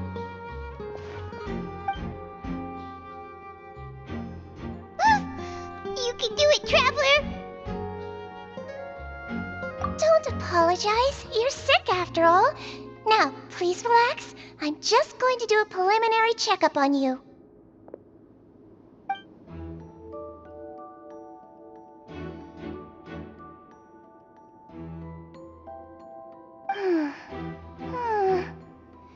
I see now. My checkup has confirmed that he's not in any mortal danger. That's our worst fear out of the way. Eh? Oh, that's good. But... I'll continue my diagnosis of the patient now. Please, relax and take a deep breath.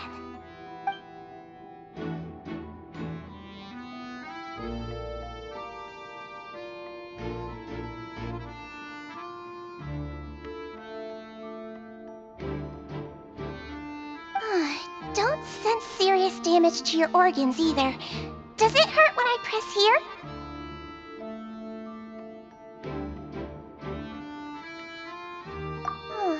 And here? Huh? But based on my initial checkup, there shouldn't be a problem here. Oh, how strange.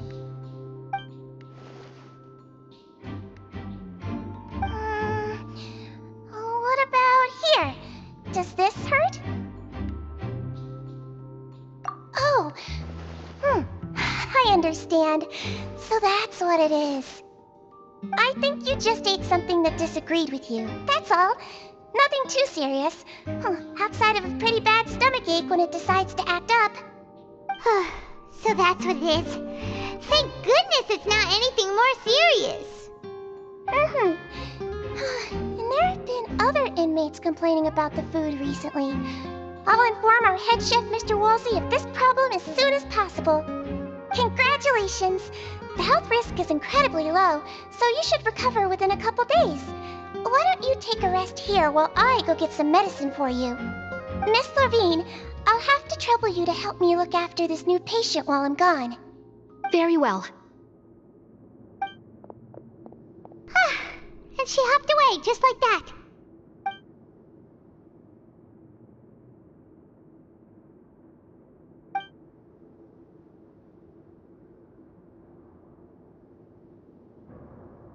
Hello. So how are you feeling now?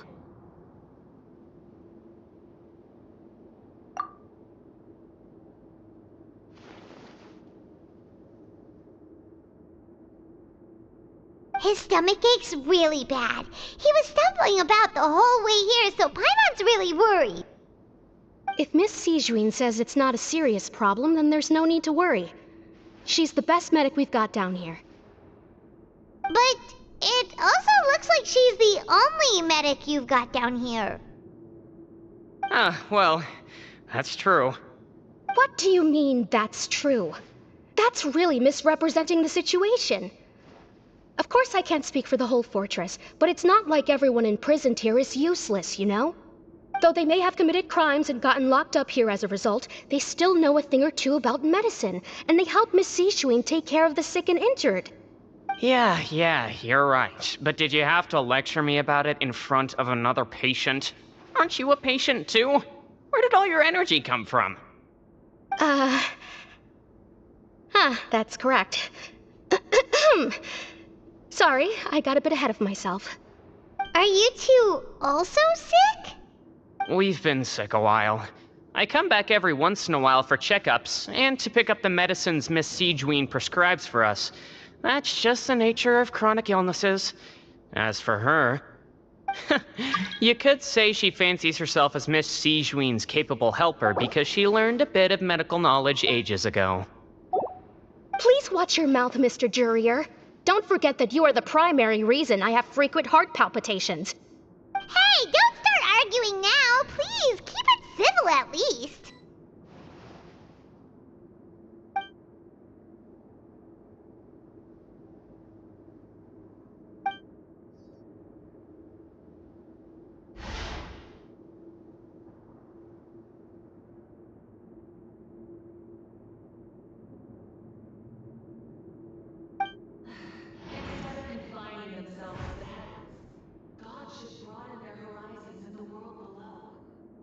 Hey! There's no need to fight!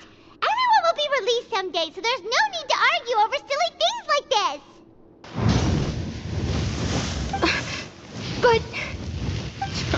Release. It's way too early for us to even think about that. And who the heck knows if we'd even be able to continue our previous lives?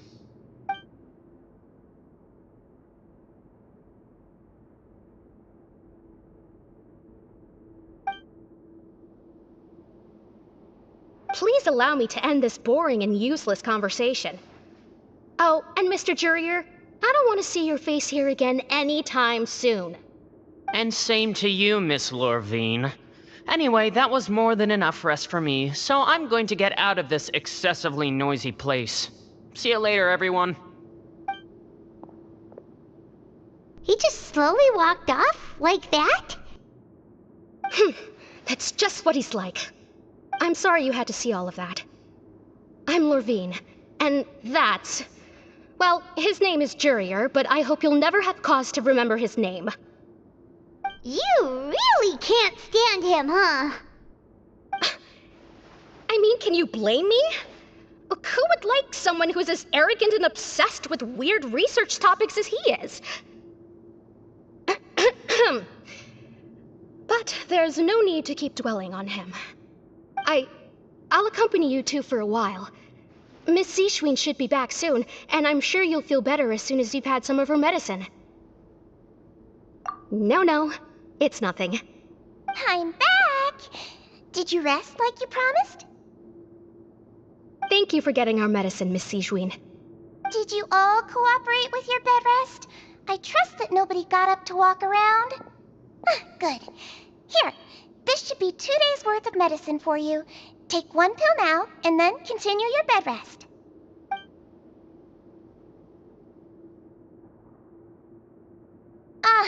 Miss Lorvine, I left in a bit of a hurry just now. Do you still remember if we discussed the color of the pill that you should be taking today? I remember. You said it should be yellow. Yellow, huh? I understand. These are yours. Please, make sure to go to bed early after taking them tonight. You'll benefit from a good night's sleep. All right, then I'll also be on my way now. I hope you feel better soon, too. See ya! I'm going to fill out your medical record now. You're widely known as the Traveler, right? I just want to double-check a few details, if that's all right with you. Those two made quite the commotion just now, so why don't we let the Traveler rest? Paimon can answer the questions instead. So his primary symptoms are abdominal pain with secondary symptoms of nausea. Is there anything else? That's it. All right then. Is there anything we should know besides to take the meds? No, his base constitution is quite good, so I'm sure he'll recover quite quickly after taking the medicine. Please make sure to stick to bland or less stimulating foods, and don't stay up too late at night. Got it. Paimon will hold the Traveler to that for sure.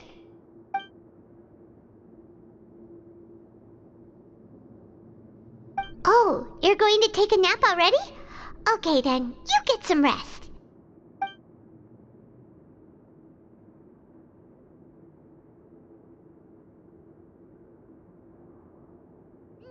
We've been to lots of places together. He may look a bit under the weather now, but he's actually super strong. So you're the best of companions. Well, don't worry.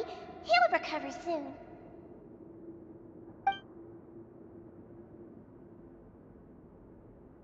You're awake. How do you feel? You slept for a really long time, but we never left.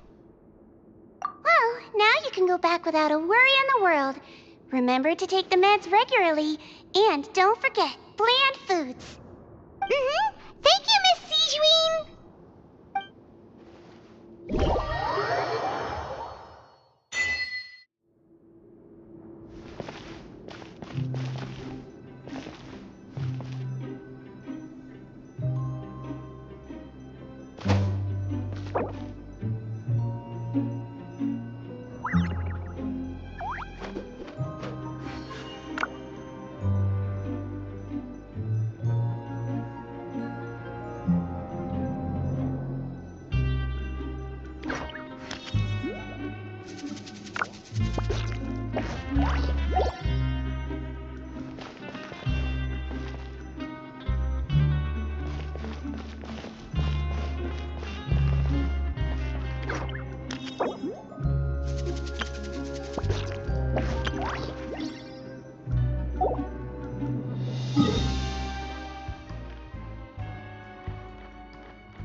This isn't good.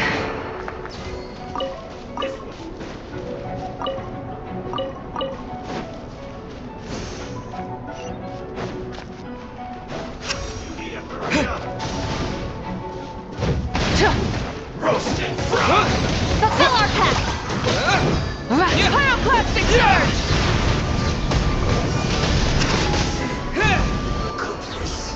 Through.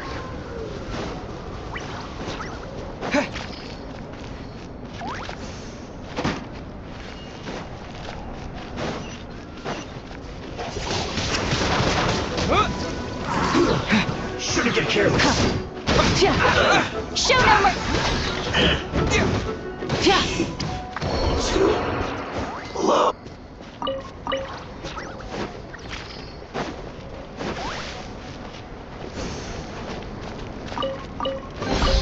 A reward on the road.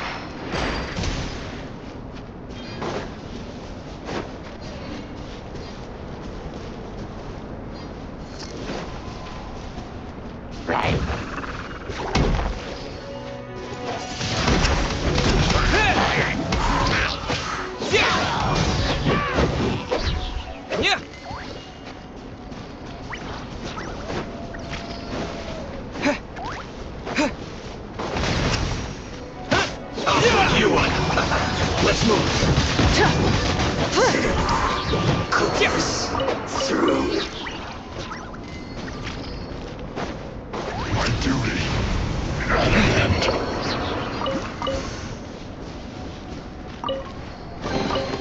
Is this an answer from this world?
A reward on the road.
reward on the road.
Light of the blazing sun!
from our homeland, or a fool who trespasses upon the waters of Chingsa.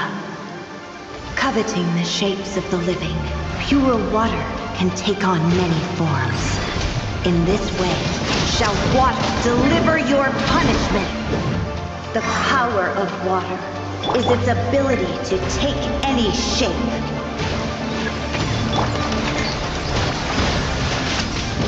Windblade! Without solid ground, terrestrial creatures become simply helpless.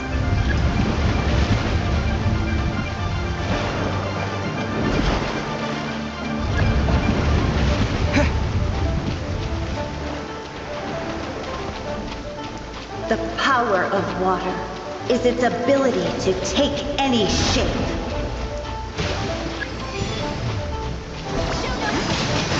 Light it up!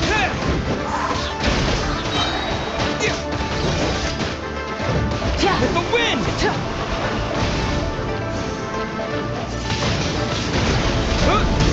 One who is ignorant of water's treasures fails also to comprehend its horrors.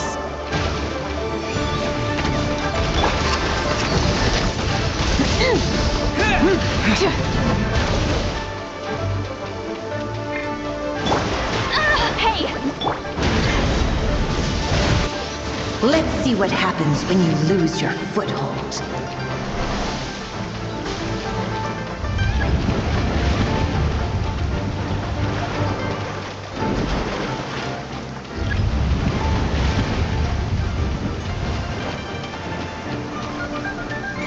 The power of water is its ability to take any shape.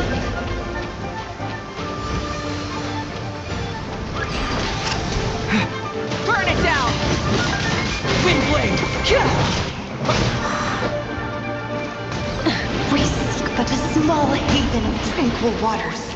Is that so much to ask for? As long as rain falls and rivers flow, water.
House is sacrosanct.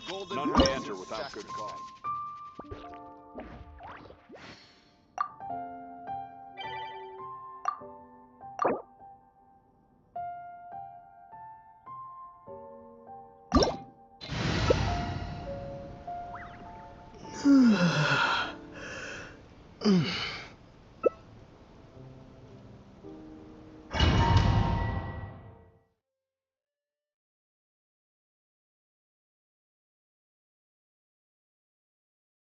This opportunity is quite hard to come by. Well then, amuse me. Surrender is a valid option.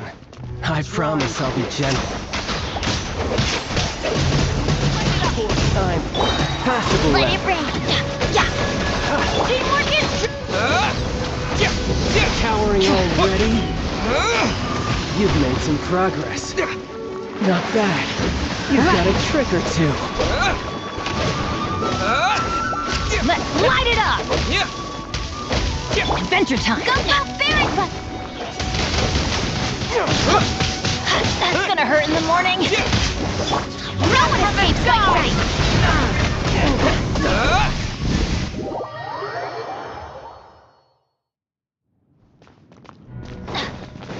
Adventure time! Wind blade!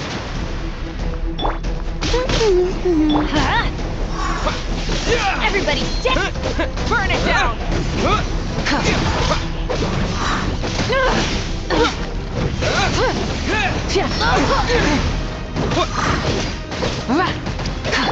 Let it rain! Some you win, and some you lose.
State your business here.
Not bad.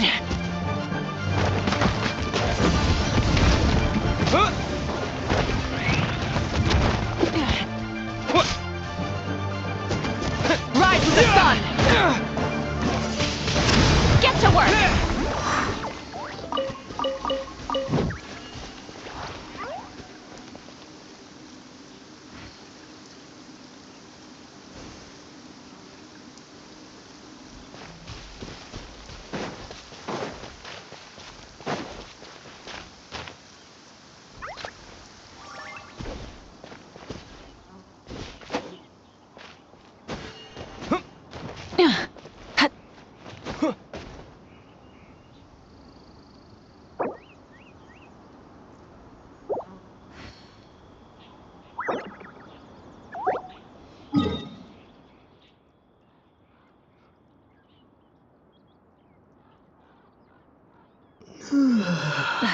Instead of confining themselves to the heavens, God should broaden their horizons in the world below.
La da da da da da da da da da.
Whoa, are you okay?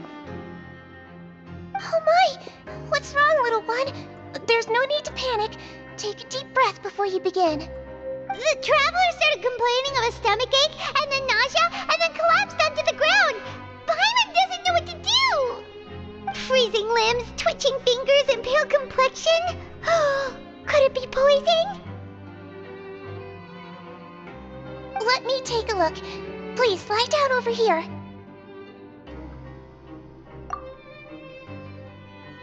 Don't worry, I'll get you to the bed safely. Here, hold on to my shoulder and walk slowly.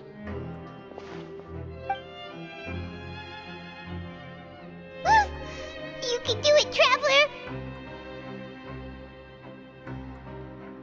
Don't apologize. You're sick after all. Now, please relax. I'm just going to do a preliminary checkup on you.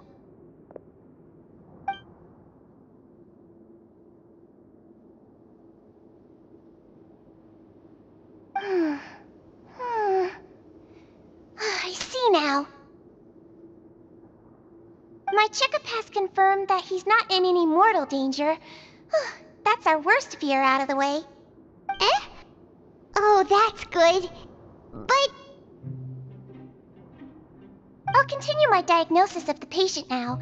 Please, relax and take a deep breath.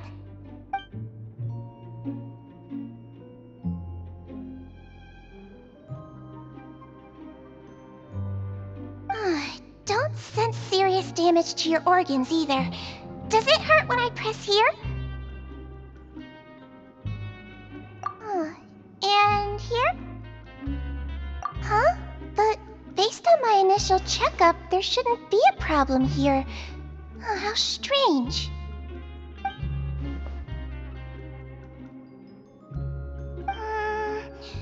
What about here? Does this hurt? Oh, I understand. So that's what it is. I think you just ate something that disagreed with you. That's all. Nothing too serious. Outside of a pretty bad stomachache when it decides to act up. So that's what it is. Thank goodness it's not anything more serious. And there have been other inmates complaining about the food recently. I'll inform our head chef, Mr. Wolsey, of this problem as soon as possible.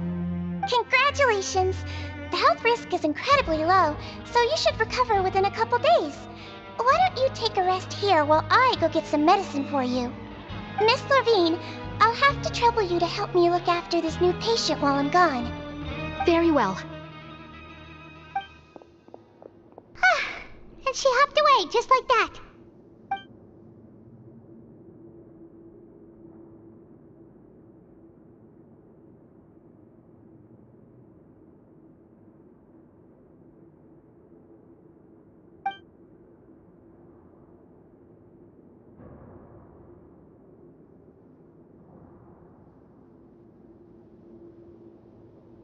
Hello. So how are you feeling now?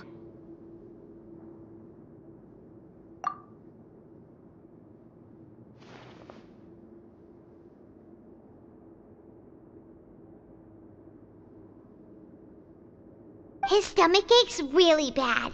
He was stumbling about the whole way here, so Paimon's really worried. If Miss Sijuin says it's not a serious problem, then there's no need to worry. She's the best medic we've got down here. But it also looks like she's the only medic you've got down here. Well, that's true. What do you mean, that's true? That's really misrepresenting the situation. Of course I can't speak for the whole fortress, but it's not like everyone imprisoned here is useless, you know? Though they may have committed crimes and gotten locked up here as a result, they still know a thing or two about medicine, and they help Miss Sijuin take care of the sick and injured. Yeah, you're right. But did you have to lecture me about it in front of another patient? Aren't you a patient too? Where did all your energy come from? That's correct. Sorry, I got a bit ahead of myself. Are you two also sick? We've been sick a while. I come back every once in a while for checkups, and to pick up the medicines Miss Sijuin prescribes for us. That's just the nature of chronic illnesses. As for her, you could say she fancies herself as Miss Sijuin's capable helper because she learned a bit of medical knowledge ages ago. Please watch your mouth, Mr. Jurier. Don't forget that you are the primary reason I have frequent heart palpitations.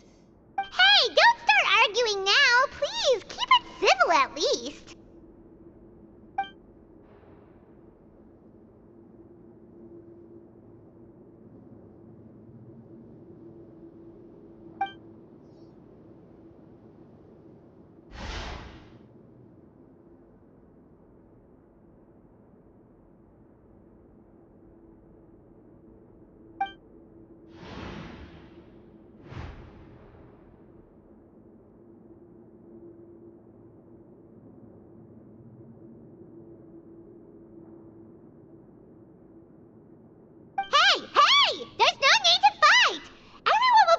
Someday, so there's no need to argue over silly things like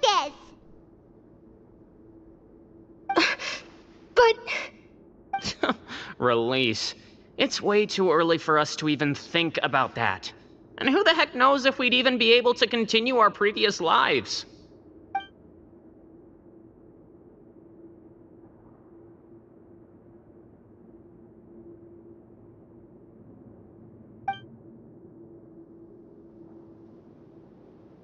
Please allow me to end this boring and useless conversation. Oh, and Mr. Jurier, I don't want to see your face here again anytime soon. And same to you, Miss Lorvine. Anyway, that was more than enough rest for me, so I'm going to get out of this excessively noisy place. See you later, everyone. He just slowly walked off like that? That's just what he's like. I'm sorry you had to see all of that. I'm Lorvine, and that's...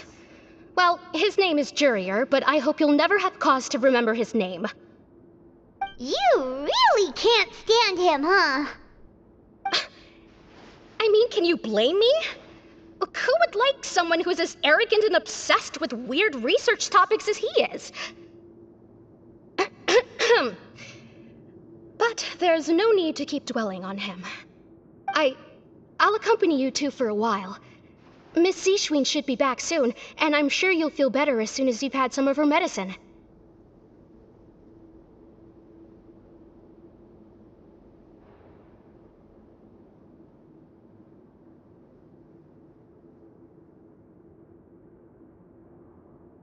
No, it's nothing. I'm back! Did you rest like you promised? Thank you for getting our medicine, Miss Sijuin. Did you all cooperate with your bed rest? I trust that nobody got up to walk around. Good. Here, this should be 2 days' worth of medicine for you. Take 1 pill now, and then continue your bed rest.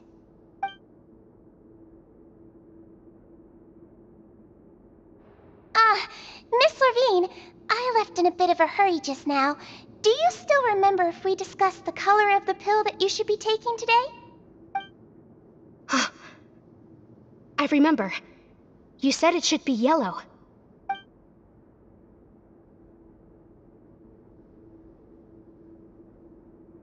Yellow, huh? I understand. These are yours. Please, make sure to go to bed early after taking them tonight. You'll benefit from a good night's sleep. All right, then I'll also be on my way now. I hope you feel better soon, too. See ya! I'm going to fill out your medical record now. You're widely known as the Traveler, right? I just want to double-check a few details, if that's all right with you. Those two made quite the commotion just now, so why don't we let the Traveler rest? Paimon can answer the questions instead. So his primary symptoms are abdominal pain with secondary symptoms of nausea. Is there anything else? That's it. All right then. Is there anything we should know besides to take the meds? No, his base constitution is quite good, so I'm sure he'll recover quite quickly after taking the medicine. Please make sure to stick to bland or less stimulating foods, and don't stay up too late at night. Paimon will hold the Traveler to that for sure.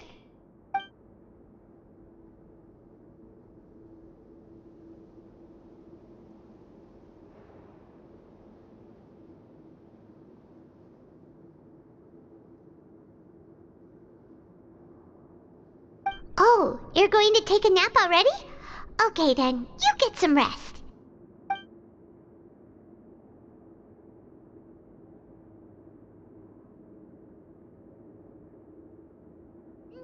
We've been to lots of places together.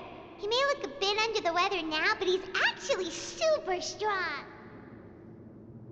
Oh, so you're the best of companions. Well, don't worry, he'll recover soon.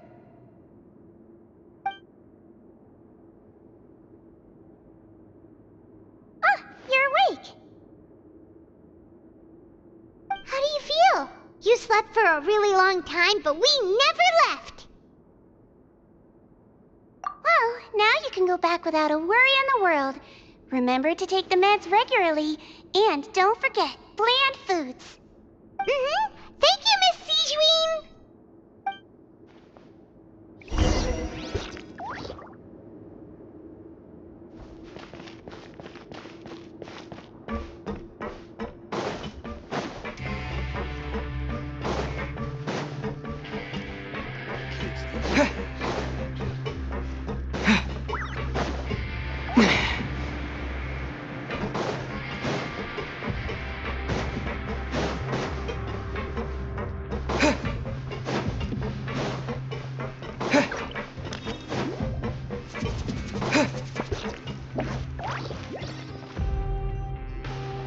You really are something. To be able to fall asleep like that and even sleep talk the entire time, you scared Paimon half to death!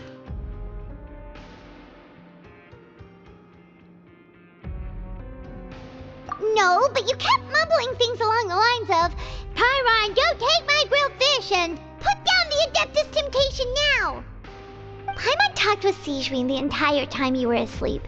She seems like she's just a sincere nurse, and Paimon didn't notice anything unusual in the room. Are you sure we're not going off track with the infirmary?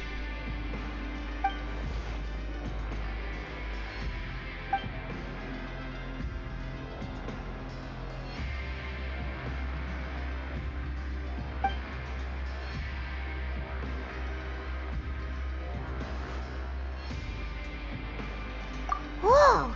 You really are super thorough. All those tiny little suspicious things that Paimon didn't even pick up on. We've got to give the info to Linny.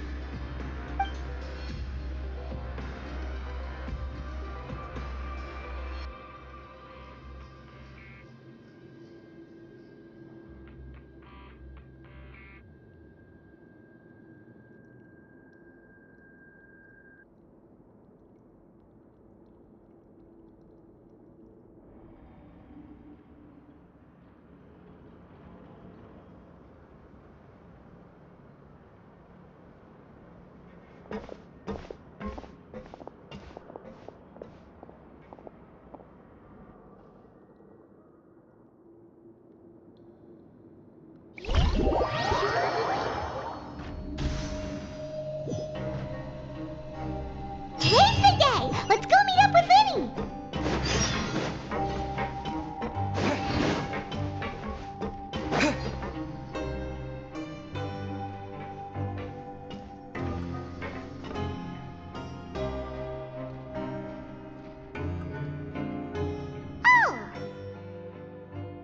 Hmm?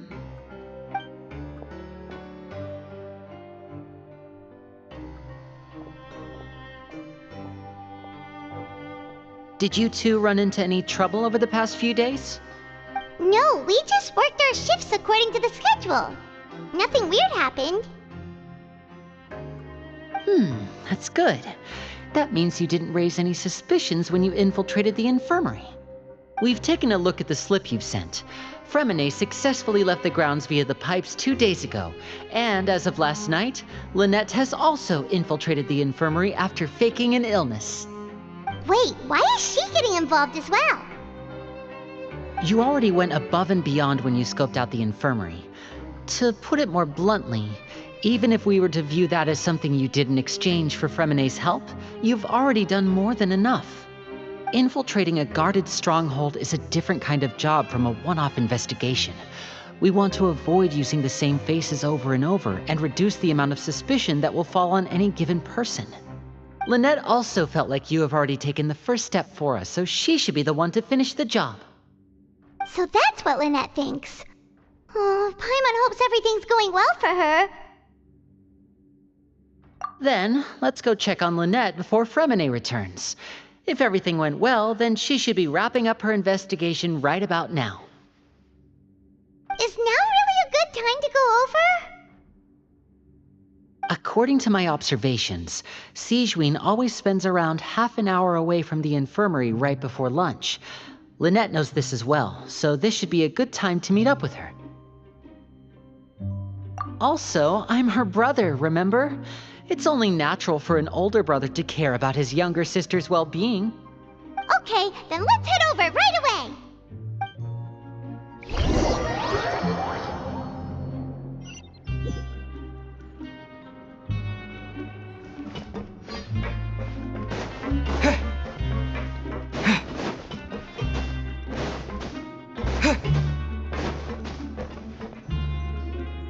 Lynette should be here right now. Huh. Strange. Lynette?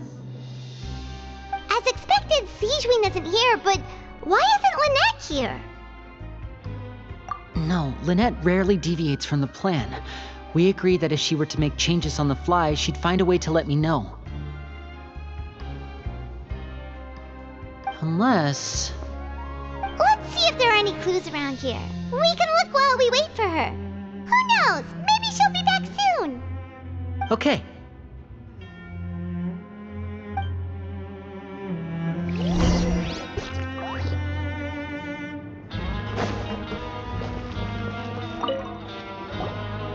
There are some books here and a few files. They all look like medical records.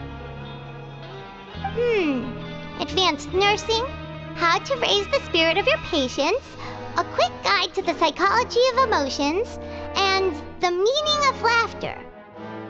These sure are some interesting books. Who knew Sigewinne would be interested in these kinds of things? She even has books on understanding people's motivations and feelings. Is it because she's a Melusine?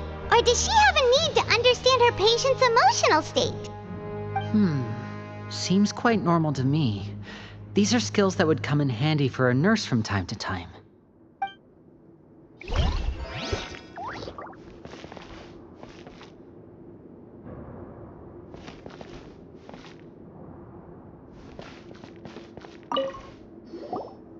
None of the beds have any signs of having been slept in. Except that one over there. That's the one Lynette must have used, right? You said she was pretending to be sick. She would have said her migraine was having a particularly bad flare-up. Generally speaking, the head nurse would then ask her to lie down and rest, while she left to retrieve the medication. Which means, either the head nurse didn't return the entire time from when Lynette laid down up until she left the bed, or the nurse intentionally left it this way.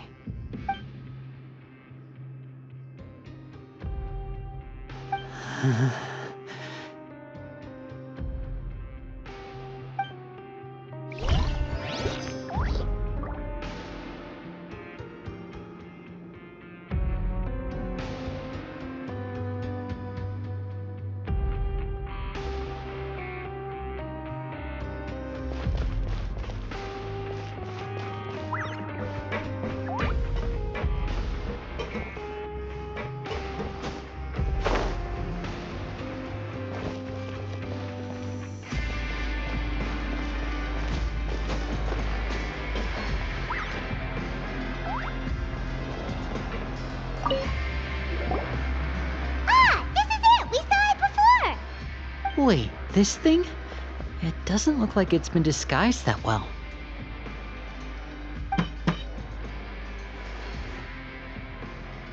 The space behind it is empty.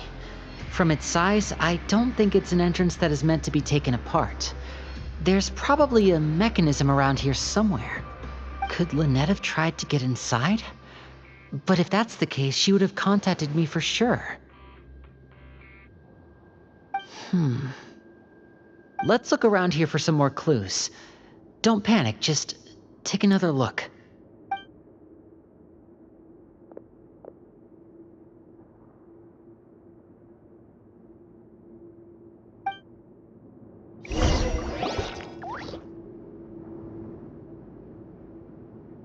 Hey, you guys, there's a slip of paper over here! A slip of paper? It's right over here, and there's a bunch written on it too. It reads, "Out of respect for your usual practices, I'll use a piece of paper or card as the medium to pass on my message. You may consider this as me giving you my best regards." This is... Is that all?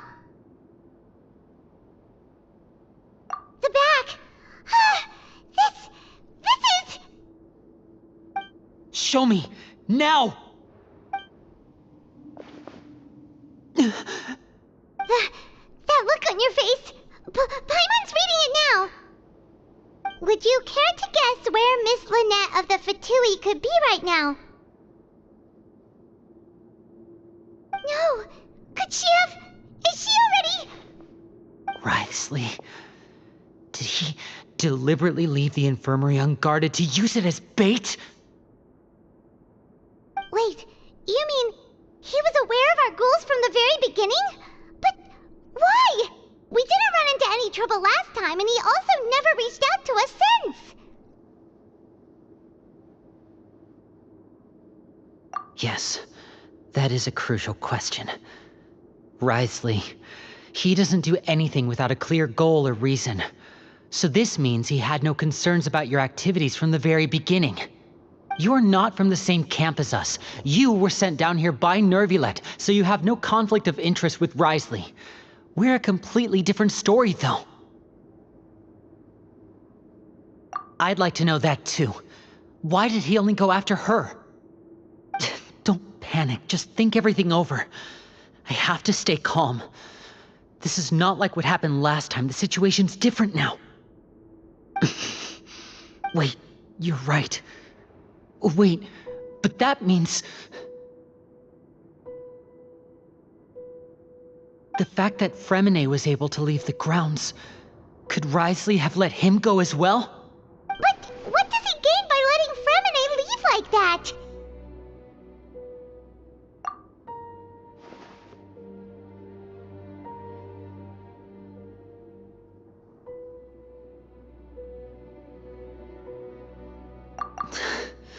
So he's challenging me and trying to provoke me, I'm sure of it.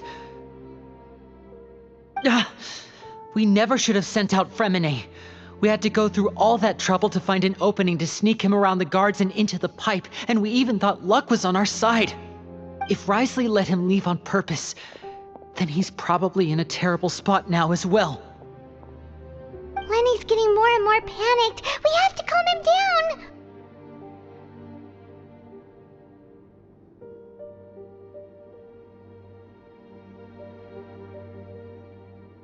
Don't be like this, Lenny. Fremine wouldn't have left if we hadn't told you about Child. That was our fault. No, I'm the leader of this operation, and I'm the one responsible for this team. I was the one who failed to protect them. I'll go talk to Risley. Hey, don't be reckless! Traveler, please, talk some sense into him! I simply cannot allow Lynette to be abducted again. I have to go. I'll find a way to get them back! He's rushed out the door! After him!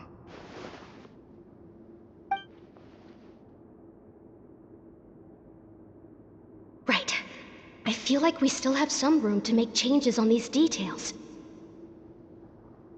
It's not impossible, but it'll require extensive testing. Is that so? Very well. Then please be mindful of the time.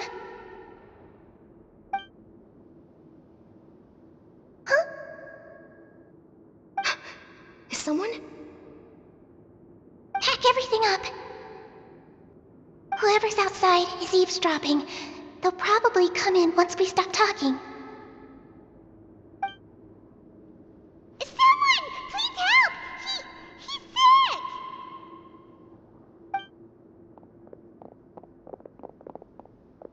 Whoa, are you okay? These two.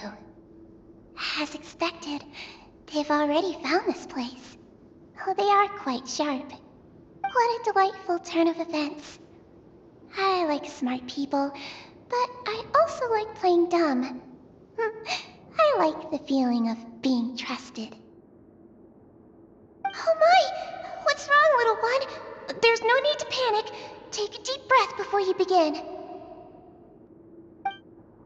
Being able to read human expressions is quite the useful skill.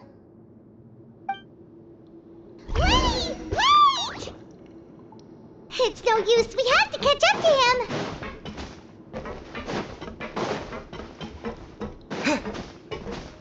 He's already out of sight. How is he so fast? Let's go head him off at Risley's office.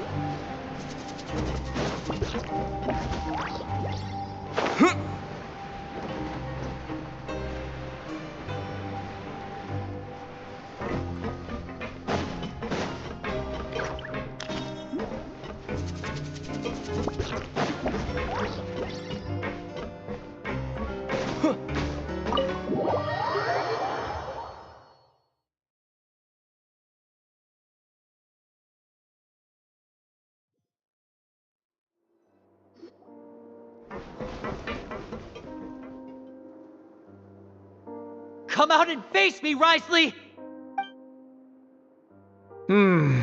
Aren't we at an administrative office space? Why don't you at least try to follow even a couple rules from the fortress's indoor management regulations? What did you do to my sister? I ran into the young miss at the infirmary. I'd heard that she was suffering from quite the migraine, so I decided to invite her over for a cup of tea. I do have some teas in my collection that can work wonders against such an illness. Stop joking around! Where did you take my siblings? I have also heard that your performances are quite the spectacle. Miss Lynette would sometimes enter a box filled with water, only to emerge the next second from another place altogether. Maybe she'll appear behind you right now if you were to turn your head. Is he trying to trick me into turning my head? No, he's probably not looking to attack me right now. All of the hostages are in his hands, and he's even in the mood for small talk. That means Lynette is probably still alive. You knew we were investigating the infirmary from the start, so you deliberately aroused the traveler's suspicions and baited us into continuing our investigation, just so that you'd be able to kidnap Lynette. As for Fremine, no, you probably didn't even interfere with Child's escape. You let him go, so you could purge the Fatui members that we had planted into your ranks. There was no need to do so. The fortress of Meripede is a pretty pleasant place. Most people enjoy their lives here. The only ones who act differently are those with personal agendas. It was quite easy to identify your colleagues. You removed our original members and spread the news of Child's escape so Father would assign our team to come down and investigate. Fremine has also fallen into your hands, right? If you're oh so omnipotent and so in control, why would you need hostages? One correction. Lynette is in my hands right now, but Fremine is not. He's not? What do you really want? Winnie! Oh, wonderful. Everyone is here, so I'll only need to say this once. Thank you so much for cooperating with me. Eager and to the point, I see. Alas, only Miss Lynette is currently having a cup of the fortress's finest tea. Although, as per your original plan, Mr. Fremine should also have returned to the fortress by now. But he has neither shown up within my gates, nor has he been taken into any kind of custody. So where do you think he may be right now? Wait, you can't mean... You locked him outside in the sea? I closed the fortress's gate to the outside world. That's all. Fremine's a star diver, so he should be fine, right? No, We're still here, so he definitely tried to find a way to come back for us. So we can't assume he might have made a break for the surface. But why would I do this, you may be asking? To have an audience with you, of course. My intel tells me that Mr. Linney is a great magician, so it's only natural for me to want to have some cards of my own when it comes to negotiating. Besides, I do recall you mentioning to Miss Lynette that you've always wanted to have a face-to-face meeting with the Lord of the Fortress of Meripede, regardless of whether it was in a personal or a professional capacity. Well, you got your wish. So, you've been keeping tabs on us before we even set foot in the fortress. Some of my folks just happened to hear a thing or two, that's all. In any case, I will be straight with you. I was willing to play dumb and turn a blind eye, so we had a pleasant few days playing games together here. But once you started focusing on the Forbidden Zone, all of that changed. Mr. Linney, the cards are stacked against you right now. Miss Lynette is in my hands, and Mr. Fremenet is still slowly being pickled out there in the brine. You know just as well as I that he cannot last out there forever. You need do but one thing to guarantee their safety. I would like you to contact your superior, and ideally invite her over for a cup of tea with me.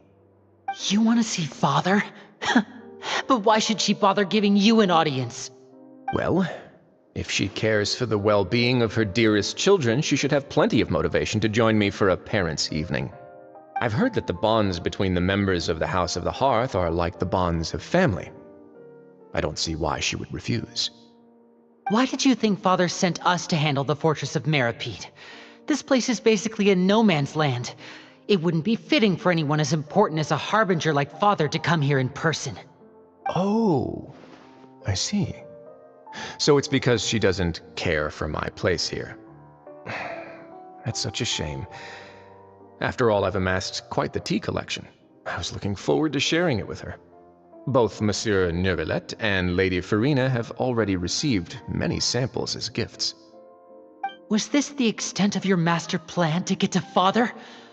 No matter how much pressure you may put on me, I won't allow you to use us to blackmail her. You people really are difficult to get along with.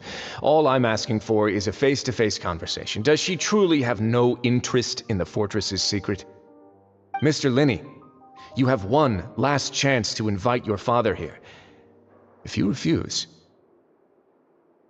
Linny!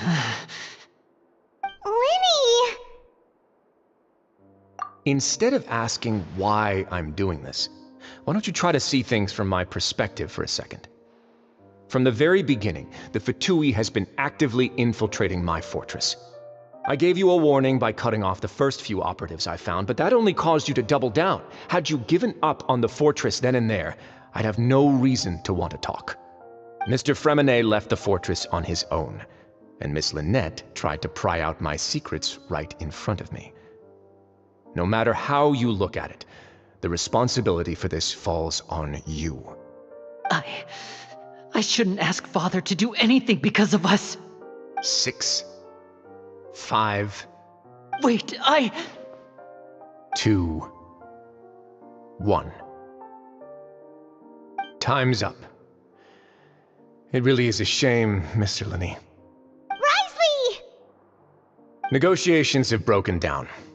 Please leave, ladies and gentlemen. It's time for my afternoon tea. Yeah, listen to the Traveler. If you can't talk to Linny, can you at least talk to us? You do realize that I'm only letting you go because of Neuvillette, yes?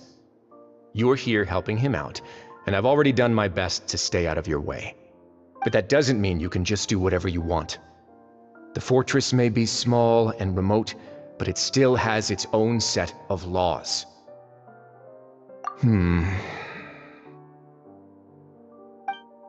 Then how about this? Those who are capable deserve respect. You've spent quite some time investigating my home turf by now, so why don't you tell me a thing or two about what you found, I'll ask you 3 questions. Answer all of them correctly, and I'll agree to your request. Question 1. Regarding the hidden rules of the production zone, what is the truth behind the one about not being allowed to work for 3 days in a row?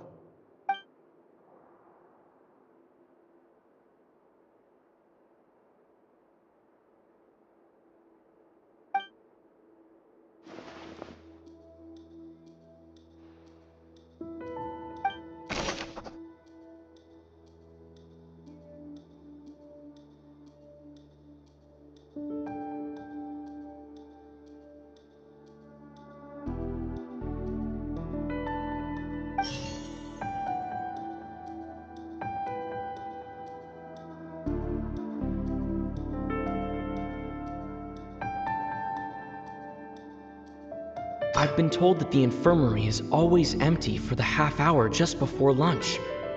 But what could Sijuin be doing during that time?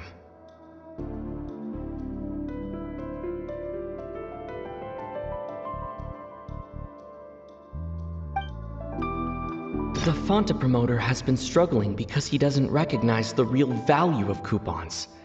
Meanwhile, the Duke believes that only idiots who don't understand the value of coupons will spend them on Fanta.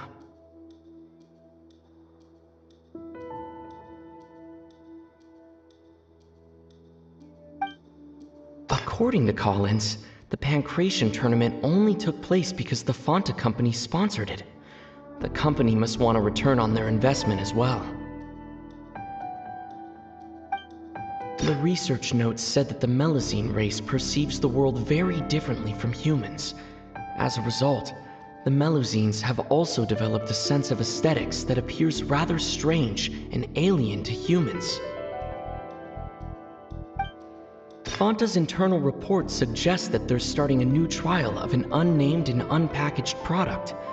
But the product has to undergo a trial because even Fanta's own employees have a lot of reservations about it. We often see Miss Sijuin observing the prisoners at work near the production zone. It seems like she can perceive the general state of a person's health just by looking at them.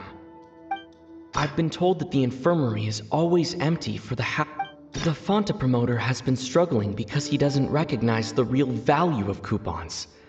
Fanta's internal report suggests that they're starting a new trial of an unnamed and unpackaged product. But the product has to undergo a trial because even Fanta's own employees have a lot of reservations about it.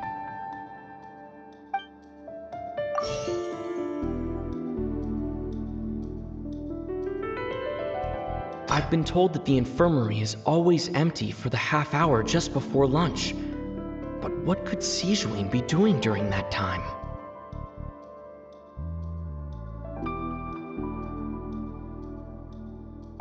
According to Collins, the Pancration tournament only took place because the Fanta company sponsored it. The company must want a return on their investment as well. Fanta's internal report suggests that they're starting a new trial of an unnamed and unpackaged product. But the product has to undergo a trial because even Fanta's own employees have a lot of reservations about it.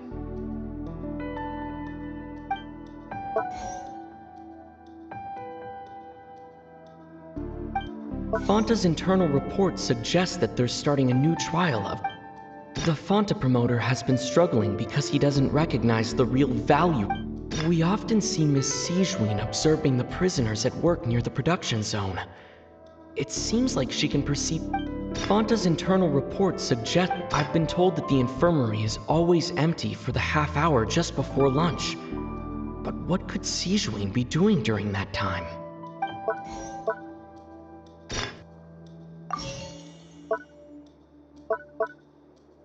I've been told that the infirmary is always empty. According to Collins, the Pancration tournament only took place because the Fanta's internal report suggests that there's... We often see Miss Sijuin observing the prisoners at work near the production zone. It seems like the Fanta promoter has been struggling. I've been told that the infirmary is always empty for the half hour just before lunch. But what could Sijuin be doing during that time? I've been told that the infirmary is always empty for the half hour just before lunch. But what could Sijuin be doing during that time? The Fanta promoter has been struggling because he doesn't... We often see Miss Sijuin observing the prisoners at work near the production zone. I've been told that the infirmary is always empty for the half hour just before lunch. But what could Sijuin be doing during that time?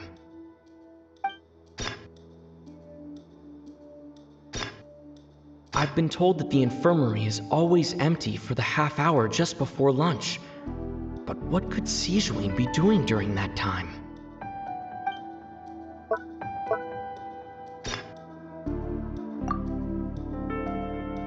We often see Miss Sijween observing the prisoners at work near the production zone. It seems like she can perceive the general state of a person's health just by looking at them.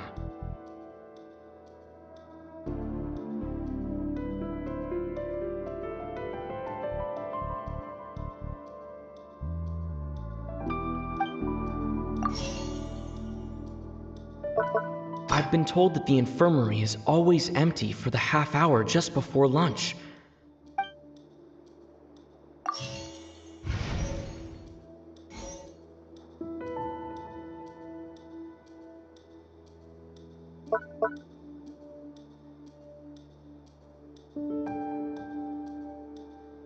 I've been told that the infirmary is always empty. The Fonta promoter has been struggling We often see Miss Sijween observing the prisoners at work near the production zone.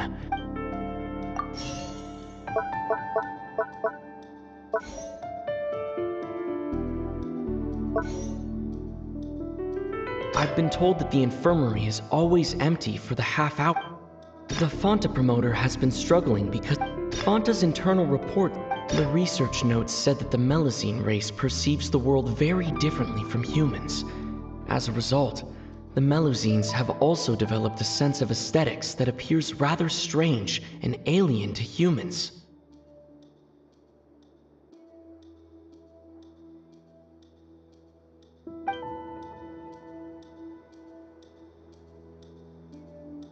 We often see Miss Sijween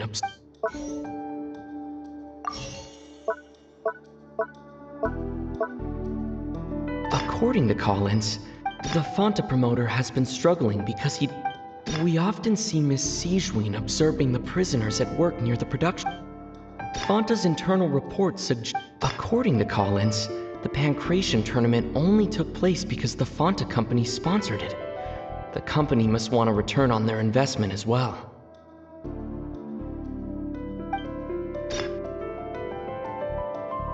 We often see Miss Sijween observing the prisoners at work near the production zone.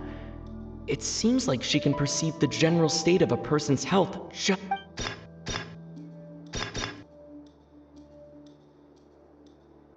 We often see Miss Sijween According to Collins, the Pancration tournament only took place because the Fonta We often see Miss Sijween observing the prisoners at work near the production zone.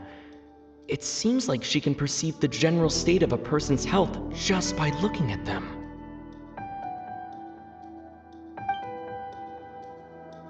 The research notes said that the Melazine race perceives the world very differently from humans.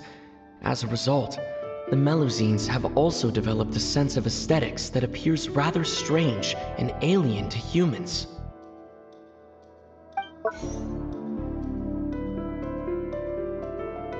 The research notes said that the Melazine race perceives the world very differently from humans. As a result, the Melusine... According to Collins, the Fonta's internal report... The Fonta promoter has been struggling because he doesn't I've been told that the infirmary is always empty for the half hour just before... The research notes said that the Melazine race...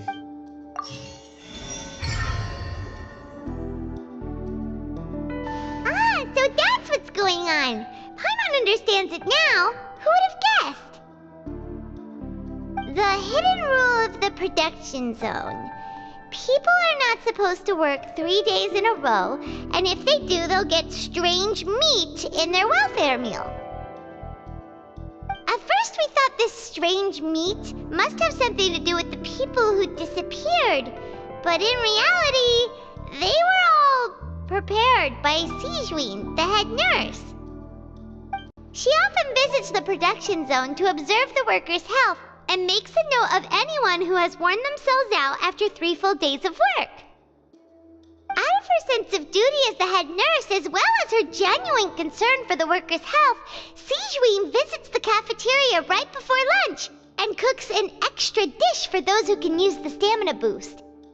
Sijween has only the best intentions with her surprise gift and doesn't want anyone to find out about what she does. However, unfortunately, Unfortunately, Melazines as a race perceive the world differently from humans, and their sense of aesthetics is even more alien to us. The recipients of her lovingly prepared special meals cannot taste the care within and usually just freak out. Are we on the right track? Not bad. You've uncovered Sijuin's secret and even guessed her intentions correctly as well. It's nice to know that her efforts have not gone unacknowledged. Alright, now for my next question. There are also some hidden rules in the Pancration Ring, including the one that you're not allowed to support both sides of a fight. Why is that?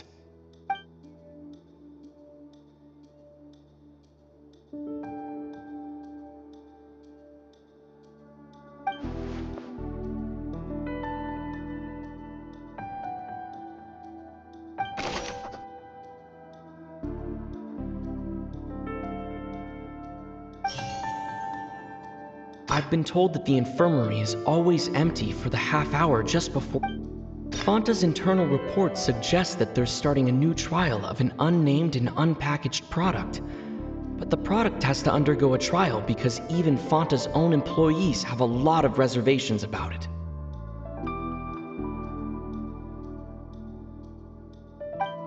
We often see Miss Sijuin observing. The Fanta promoter has been struggling because he doesn't recognize the real value of coupons.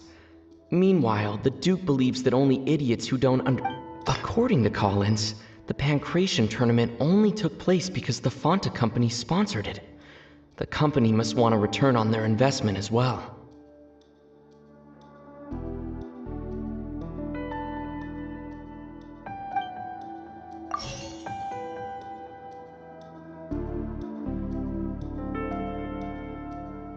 I've been told that the infirmary is always empty. Fanta's internal reports suggest that they're starting a new trial of an unnamed and unpackaged product. But the product has to undergo a trial because even Fanta... The Fanta promoter has been struggling because he doesn't recognize the real value of coupons. Meanwhile, the Duke... Fanta's internal reports suggest that they're starting a new... The Fanta promoter has been struggling because he doesn't recognize the real value of coupons. Meanwhile, the Duke believes that only idiots who don't understand the value of coupons will spend them on Fanta.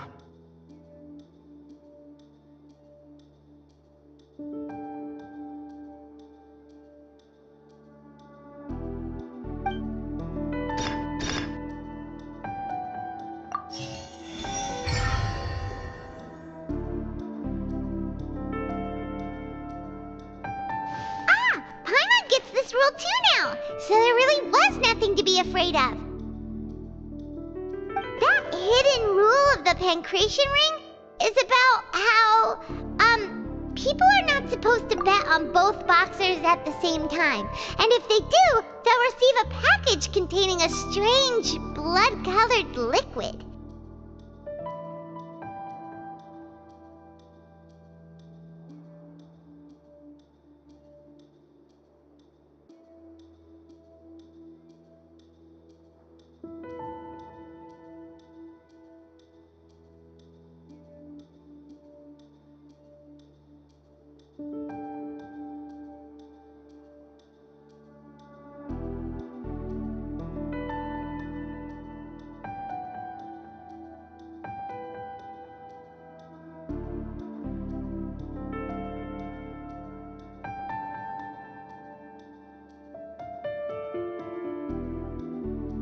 People get scared when they see it because they've subconsciously begun to associate it with the missing boxer.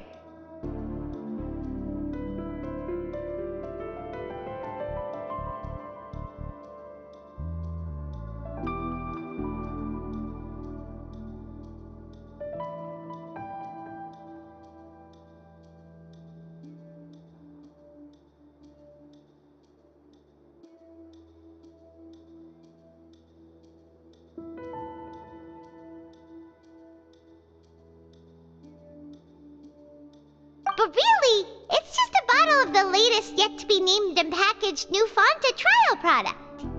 A blood-red drink. It's no wonder even Fanta's own staff were questioning the company's decision-making. The company, facing backlash from its own staff, decided to try to trial the product on a smaller scale to see how it might be received by customers. They came to the fortress of Meropide and offered to sponsor the Pancration tournament so they could push their new product. But the Duke completely refused to even entertain the idea. The Duke, knowing how valuable coupons are in the fortress, knew that only total idiots who didn't understand their true value would bother buying a Fanta product here. And so, only those who proved their stupidity by being dumb enough to bet on two opposing sides of the same match were selected to receive the drinks. I acknowledge the effort you've put into bringing the truth of this mystery to light. Although, based on your description, that Fanta promoter is a bit too careless with his words, I may just reconsider my collaboration with the company. All right, and here's the final question. What's the secret behind our head nurse and all of her patients in the infirmary?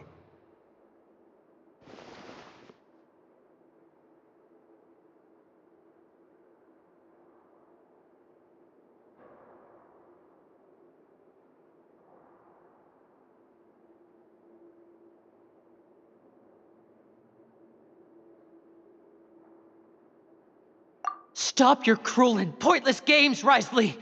You know that we haven't finished our investigation, so there's no way we can answer the last question! The thought of sparing Lynette and Fremine never even crossed your mind! You'll pay for this! Ah! Lynnie, are you alright? Oh, close one. I owe you, Sigewinne. That was a fantastic shot. It was nothing, Your Grace. Sigewinne? Though this gun may look like a toy, it's actually fully functional, as I just demonstrated. Sigewinne... You... Not at all. I am merely a resident of the fortress, and thus protecting it is my duty.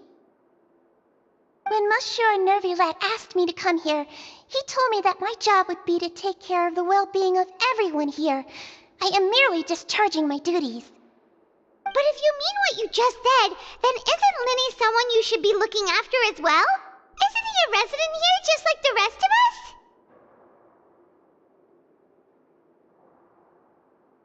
But I really am just doing what Monsieur Nervulette told me to do. Everything I did, I've done to protect them. Had I not, they would be in far more dire straits right now. His Grace knows it too, right? Your Grace? Mind proving my innocence to them? My dear Sigewinne, whatever shall I do with you? Would it have killed you to just wait another minute or two? Well, it's nearly time after all. The way you do things can be truly frustrating sometimes, Your Grace. I figured I should try to talk some sense into you. What are you talking about? What time? Take me if you want. Let them go. How touching. Can you just give me one more minute? Don't be like that, Your Grace. All right, everyone, calm down. 2 more visitors will be arriving any time now. I'll go get a cup of tea. Miss Sigewinne, I leave Miss Lynette in your care. You... What are you doing? I believe I hear footsteps.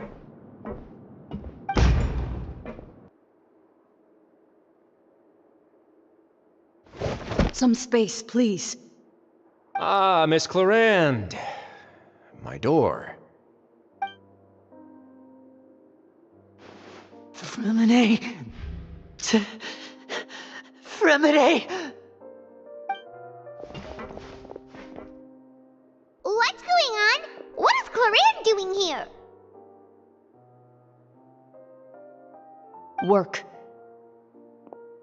I'm sorry about shooting you, Mr. Linney. The tranquilizing effect will begin to wear off soon. Please take it easy in the meantime, though.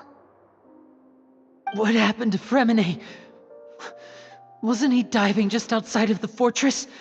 Why is he looking like this?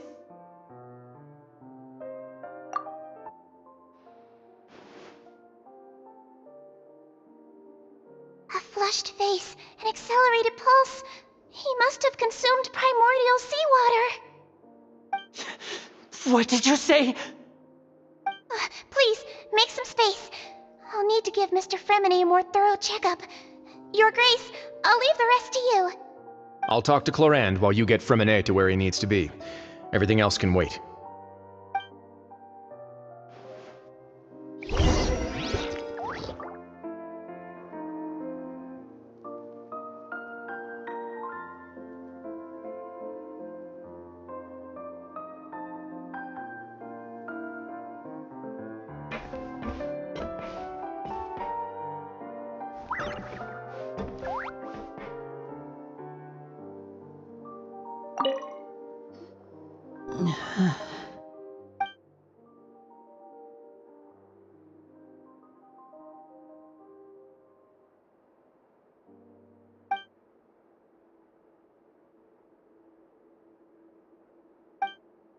How is he?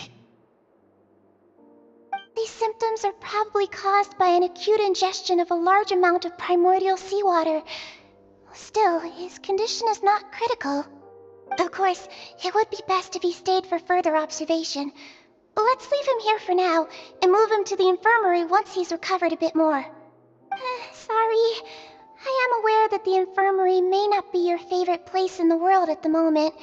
We do only have a single clinic in the fortress, however. Why would he ingest a large amount of primordial seawater after leaving the fortress? How could that possibly happen? Please, look after Mr. Fremine for the moment. I'll go fetch some medicine and a respirator. Oh, I'll bring Miss Lynette back with me. Where is she? How is she right now? Oh, she just took a nap in an empty room after I tranquilized her. If my calculations are correct, she should also be waking up right around now. You might not believe me, but His Grace and I actually made some snacks and tea for her.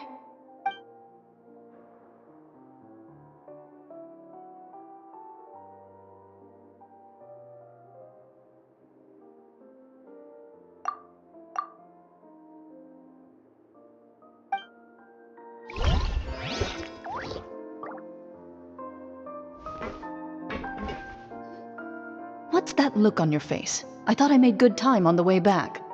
Oh, I'm just admiring your punctuality.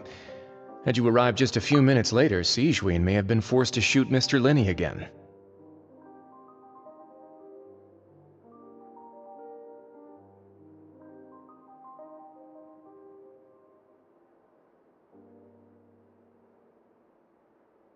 How's the situation out there?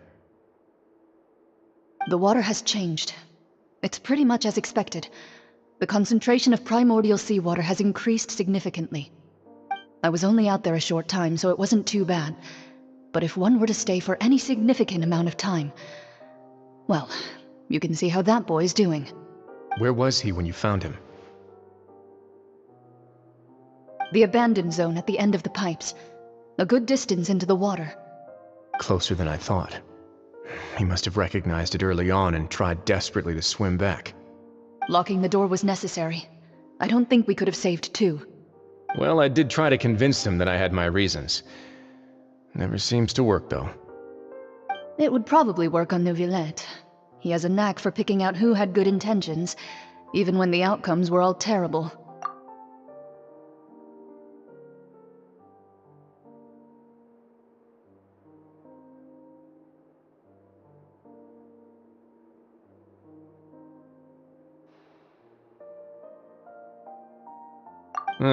It's a bad sign if you're having to plead your case to Neuvillette.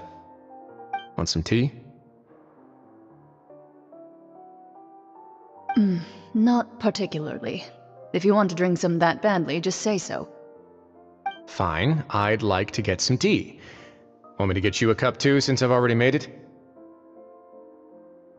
Might as well then, I suppose. Actually, do you have a towel? I would like to dry my hair.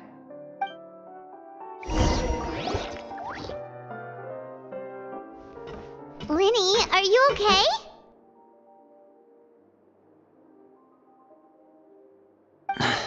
I'll be fine. They're all here now. Don't worry about me.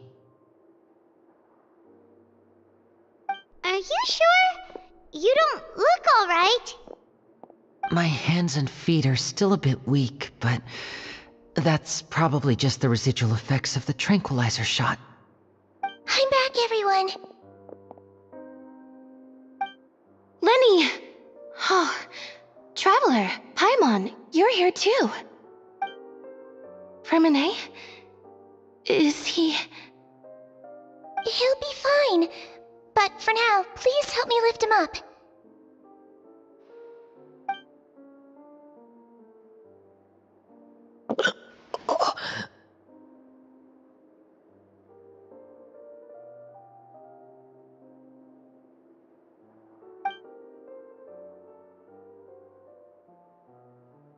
His breathing's beginning to slow down. Give me a hand and help me get him to the infirmary. Yeah, I'll take him from this side. Lynette, together? On it. Traveler, you seem pretty worried about him. Want to come with us?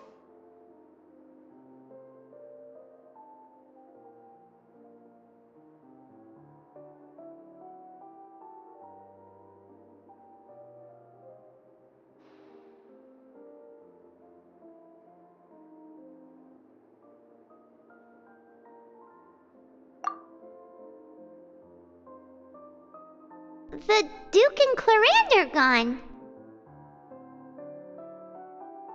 They probably went to get some tea. The Duke will explain the truth in just a bit. Miss Clarande will need a break, since she only just returned from rescuing Freminet out of the sea.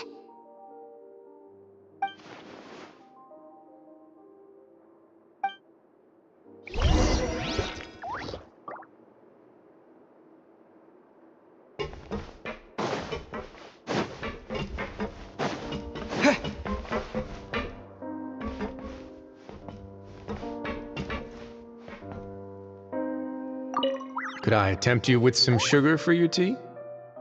No need.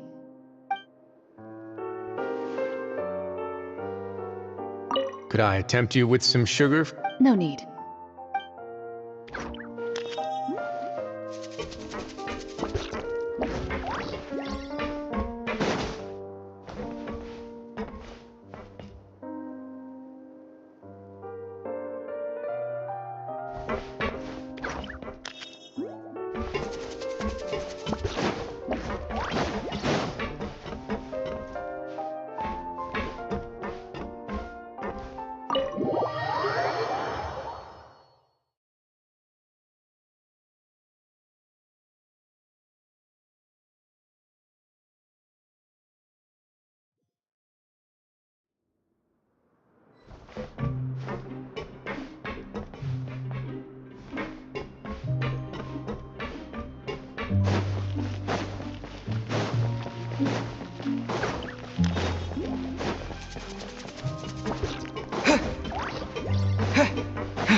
He's awake!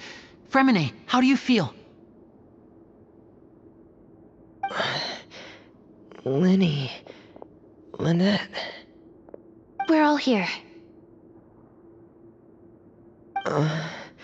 Where... am I? The infirmary, at the Fortress of Meripede, Mr. Fremine, and you are no longer in any danger. How do you feel? Don't push yourself if you're not feeling up to it. Traveler... Paimon... It's been so long. The sea! There's something wrong with the seawater. Shh, it's okay. We can talk about it after you've recovered. No, listen to me. This is really serious. There's primordial seawater mixed into the regular seawater. I don't know why it's there, but no one should touch it.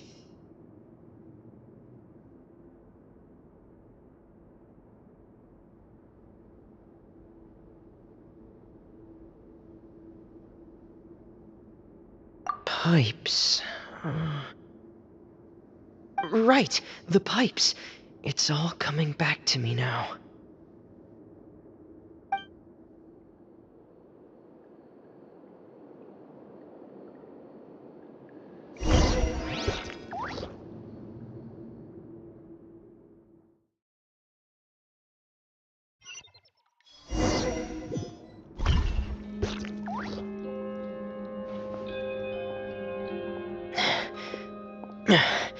I'm in.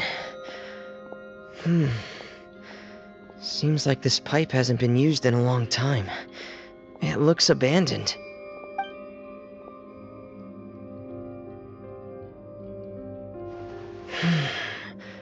Where could Master Child be?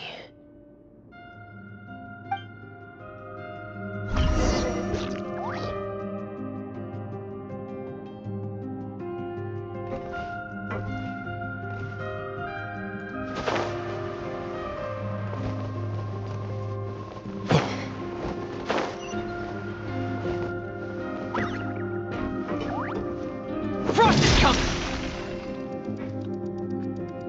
Pear!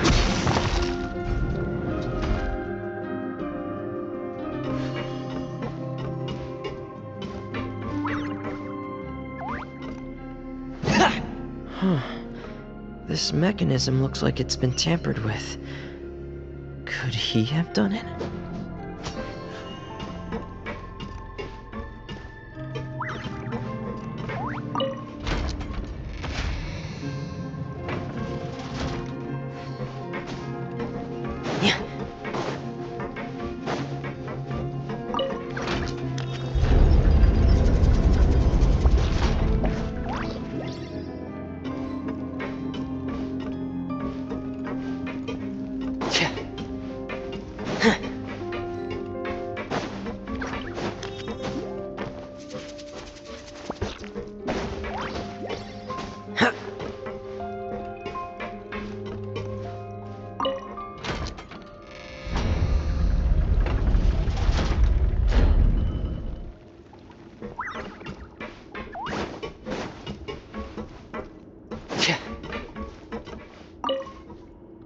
It's getting stuck on something. Seems like I'll have to avoid those obstacles while I turn it.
this is where the water starts.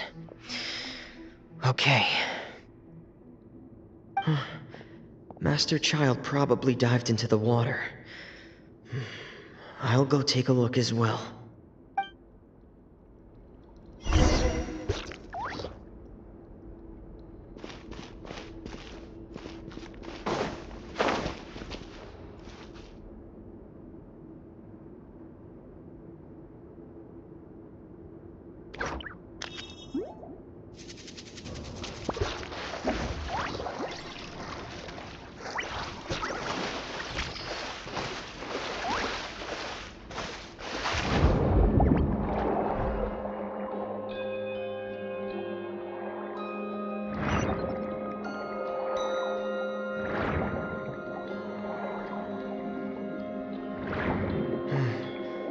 The vegetation here is a bit more sparse. These traces aren't natural. A person must have left them, and recently. I should be going in the right direction.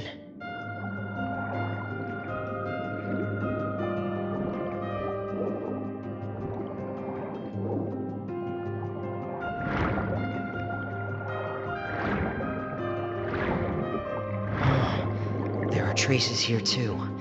I need to keep going. Huh? The traces are gone. But I don't see where he could have gone from here. Wait. What the?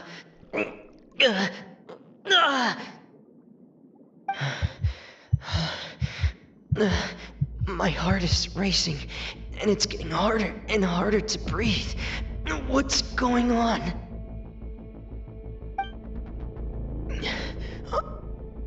No good. I have to get back. They still don't know anything about what's going on.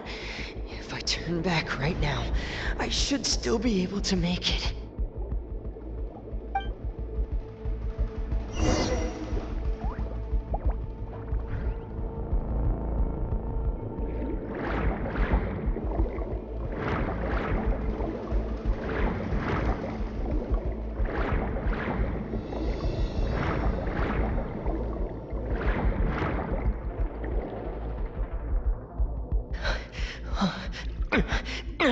I can't die here.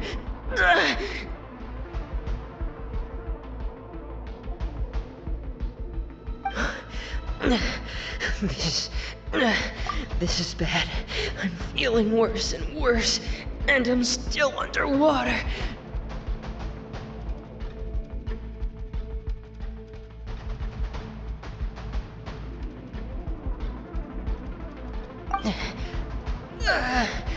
I have to push on.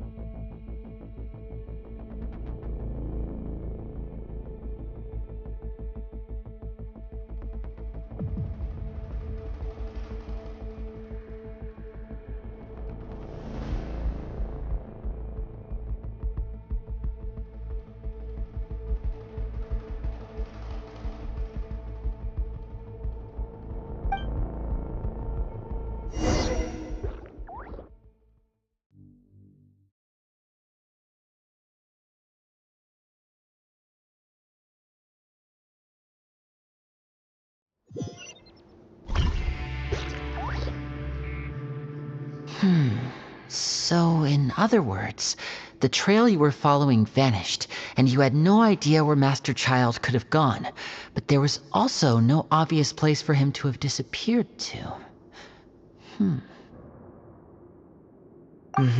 That's right. I tried my best to swim back, but I had already put some distance between myself and the fortress, and I just couldn't find the strength to keep going. I probably passed out some time after that, and you know the rest. Miss Clarande brought you back, but we also don't know why she just suddenly appeared at the fortress, or why she went out to save you.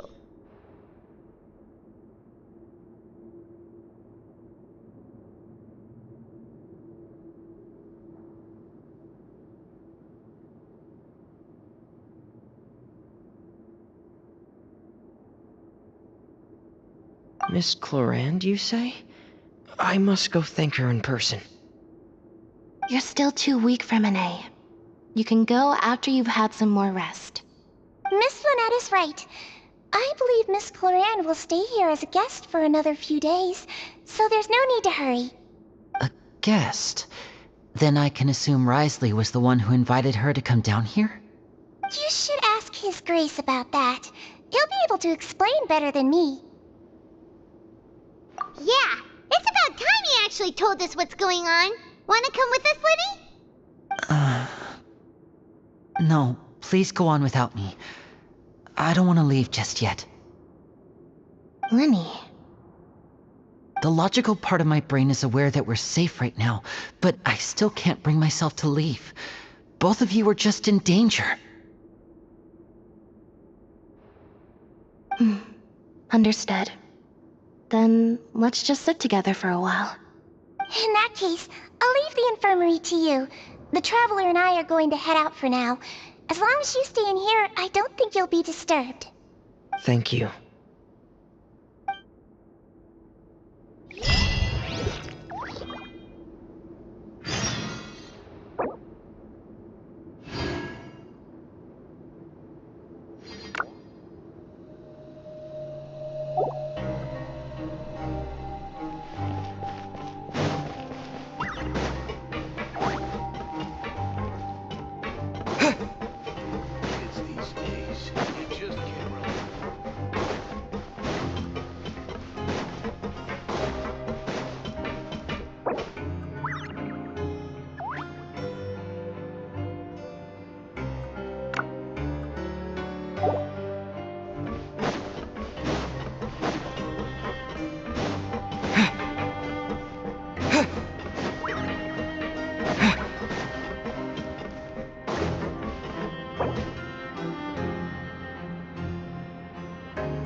Excuse me!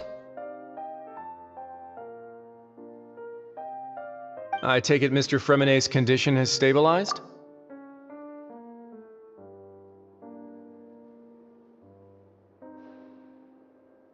Of course! I wouldn't have left the infirmary otherwise. I've been expecting those two, but might I inquire as to the purpose of your visit, Miss Siegewien? I wanted to check up on Miss Clorand. How are you feeling? Mostly fine, I think. If you don't mind, I'd like to perform another quick physical exam. It'll just take a few minutes. All right. Thank you for looking out for me. I'll take my leave for now, then. Well, want to explain yourself, Risley?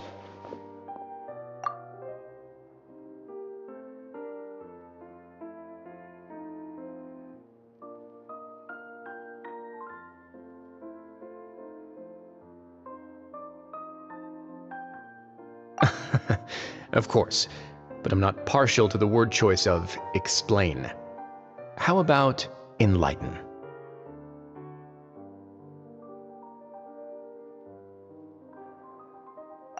Where should I begin? How about you start by asking me any questions you have? You can start with whichever one you'd like to get answered the most. Then Paimon will begin.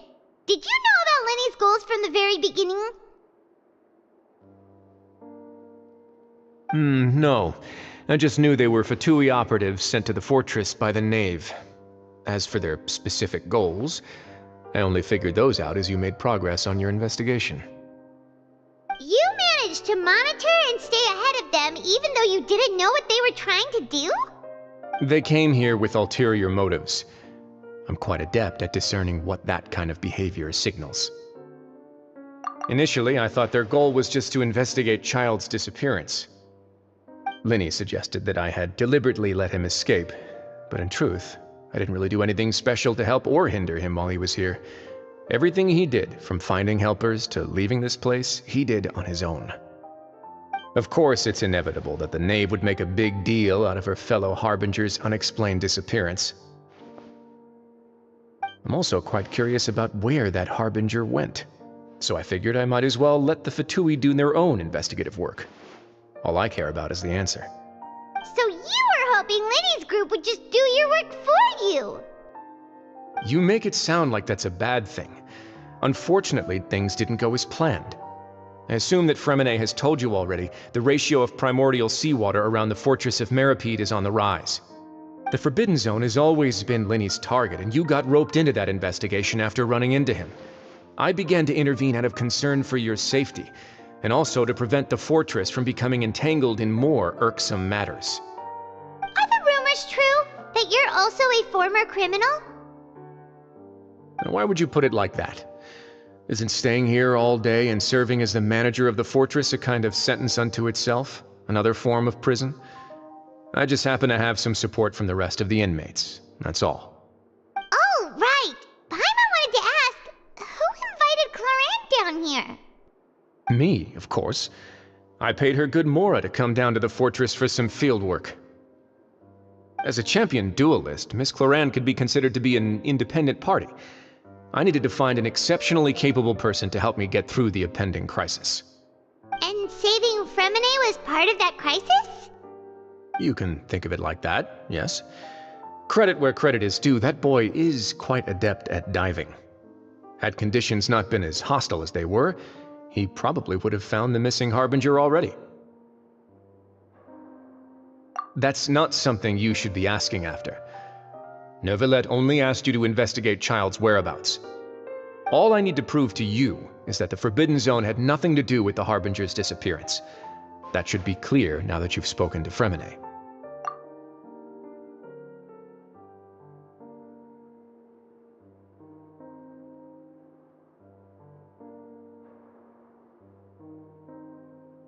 But we've already uncovered that there's something wrong with the infirmary, and we've answered a bunch of questions that you threw at us. Isn't it about time that you answer our last question in return?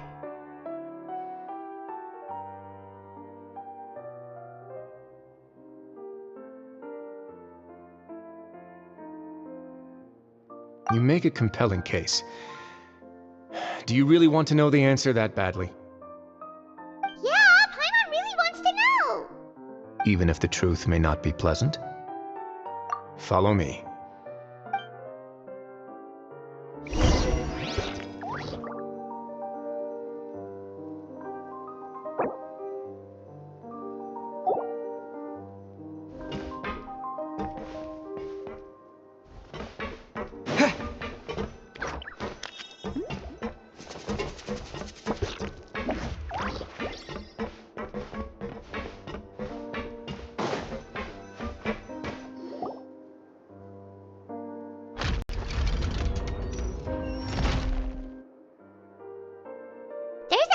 Door here? And a whole basement behind it? Huh. You're pretty good at hiding stuff, Wriothesley. It seems you've forgotten just what kind of place the Fortress of Meripede is.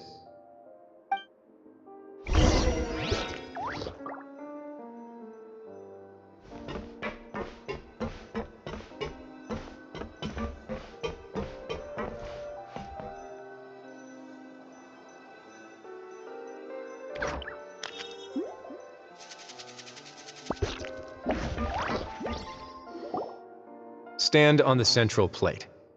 Wait, is there a secret mechanism or... Whoa!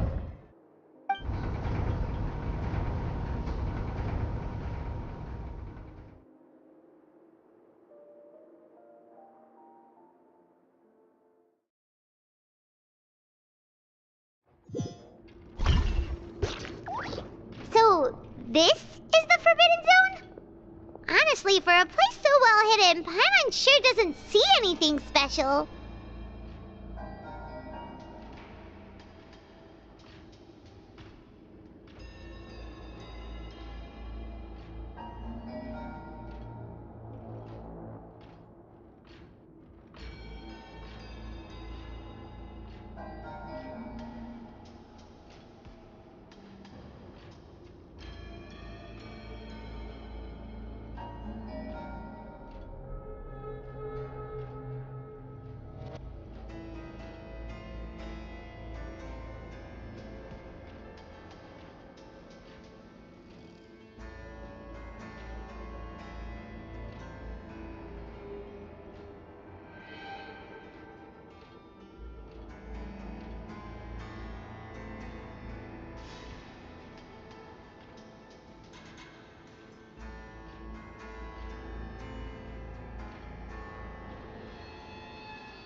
What a huge door! There are 3 such isolation gates in total. Generally speaking, I'm the only one who's allowed to go inside. Hence the name Forbidden Zone. Am I correct to assume you're going to run on back and tell your little Fatui friends everything? Well, Paimon wasn't thinking of keeping anything from them. Well, I'd advise you wait until you've seen the whole truth of this place for yourself before deciding whether or not to tell them.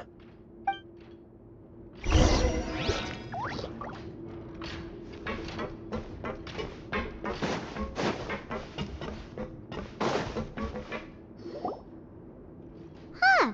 So there's a switch on the side. Stand back.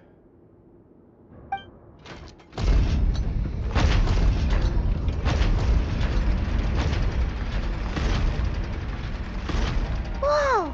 They all just went up one by one! Go on, have a look.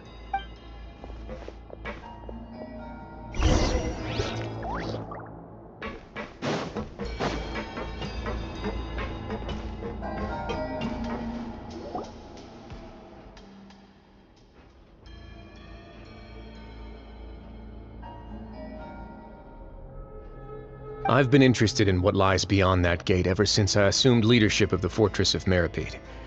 Of course, it would be unwise to recklessly open it, but it'd also be risky and negligent to simply ignore any potential danger that could be behind it.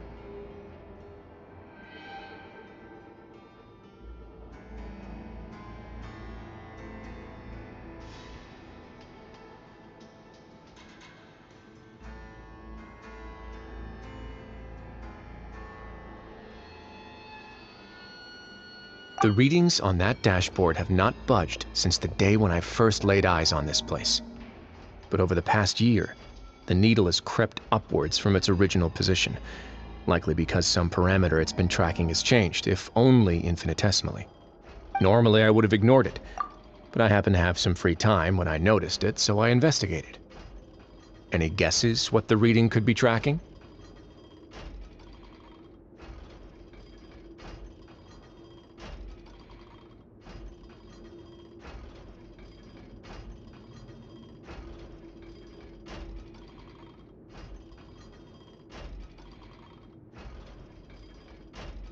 Very reasonable guesses.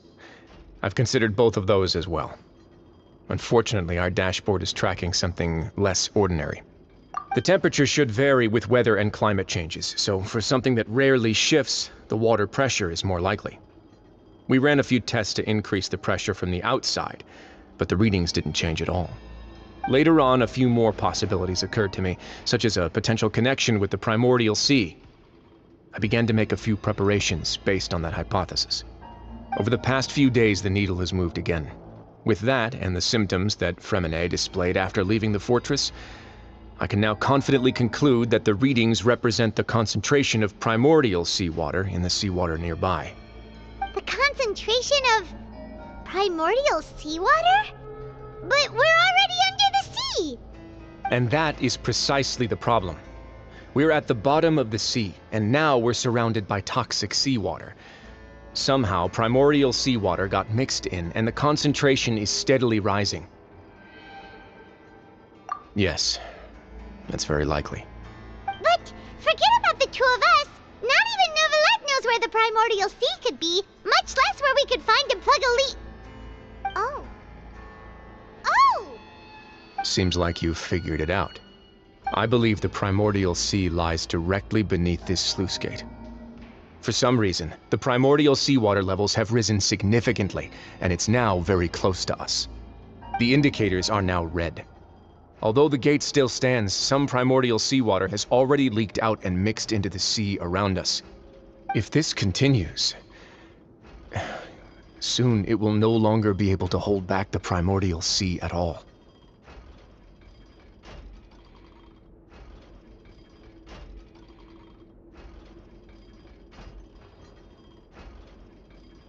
Yeah, you know what the legends say. If this place falls, then everyone in Fontaine will be turned into puddles in the span of a night.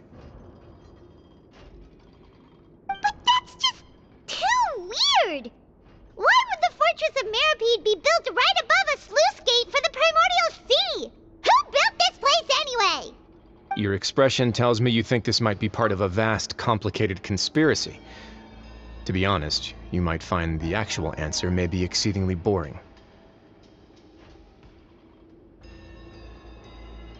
It's just that the secret of the Forbidden Zone had been long forgotten by the nation before I rediscovered it with my research.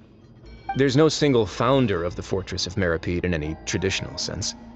What we know about its history has been left to us by the people who used to live here. When the previous Hydro Archon Egeria ruled the land, all convicted criminals from Fontaine were exiled. The people drove the criminals away like a wolf pack chasing away the banished. The criminals received no sympathy of any kind from the people. They were exiled to the desolate seaside, where they experienced only pain, struggle, and the bone-chilling cold. Some of them began to repent, and prayed to the Hydro Archon, asking if there was still anything they could do. The Hydro Archon took pity on them, and said, "You may go guard my secret, deep underneath the waves." And so, leaning on the power of the Hydro Archon, they gathered underneath the sea and began to build a fortress.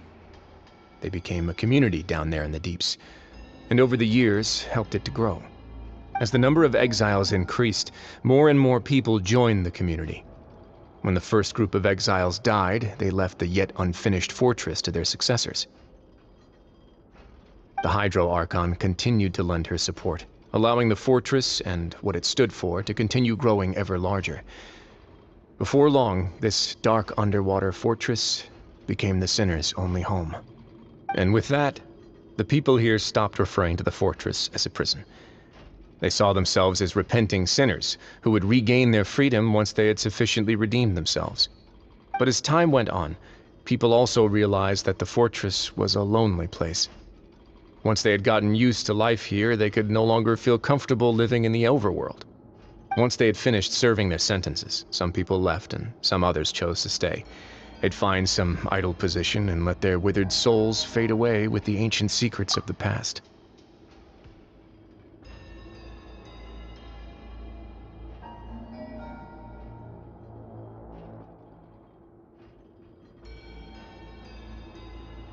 After many, many centuries, few people still remember the reason for the fortress's founding. Now they just see it as an integral pillar of Fontainian society, as the place where criminals deserve to be sent. Now and again, researchers manage to break one law or another and live out their days in the fortress. I learned all this from an elderly historian. Everyone else just thought he'd made it all up.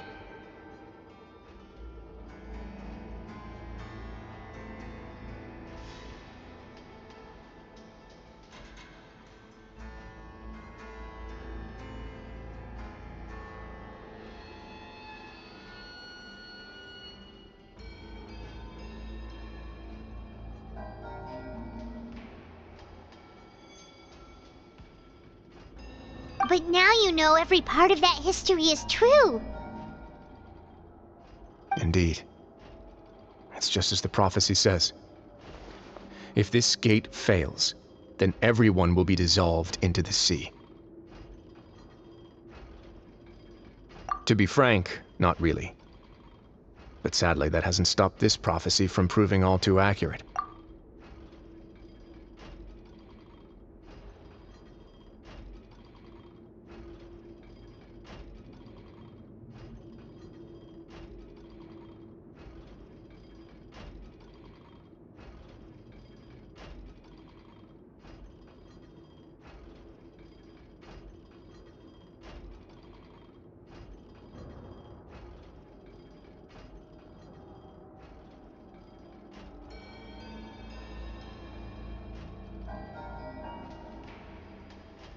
Prophecies are troublesome things. Just hearing one will create the first wave of panic. Seeing signs of it will bring about the second, and actually witnessing it in real time, the third.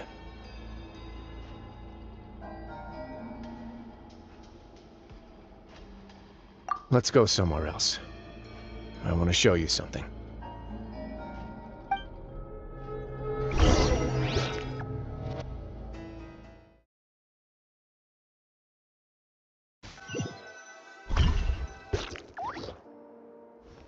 This is it. Your Grace, perfect timing. The results from our last round of experiments have... Wait, Jurier, he's not alone! Huh?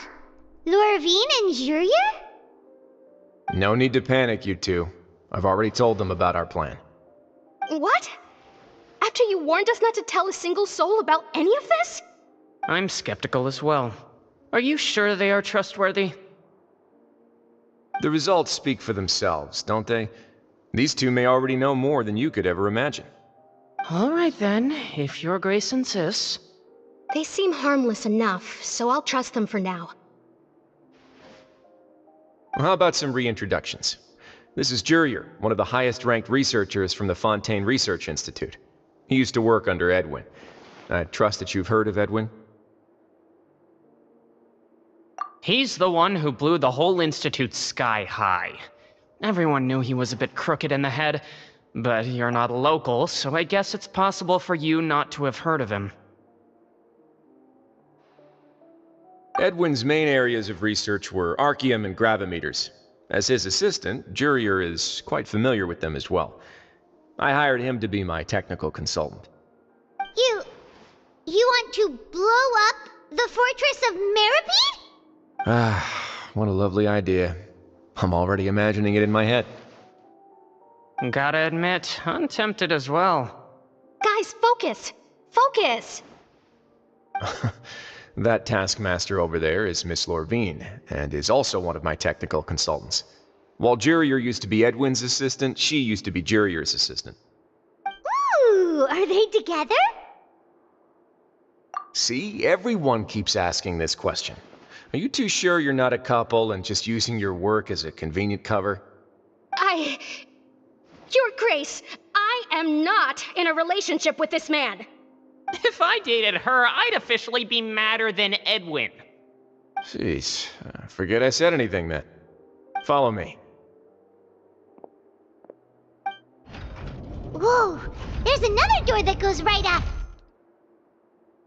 Your constant amazement makes it seem like the fortress can do anything. But Paimon really thinks everything's super cool.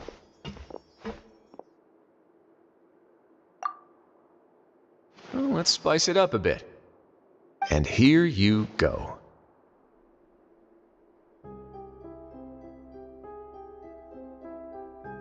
What a huge ship? This is also a production zone that Paimon's never seen before. What's going on? How much do you know about Fontainian history? Not much at all. Well, then maybe you haven't heard the story of ancient Lemuria. To give you a quick rundown, Fontaine used to be ruled by the Lemurian dynasty.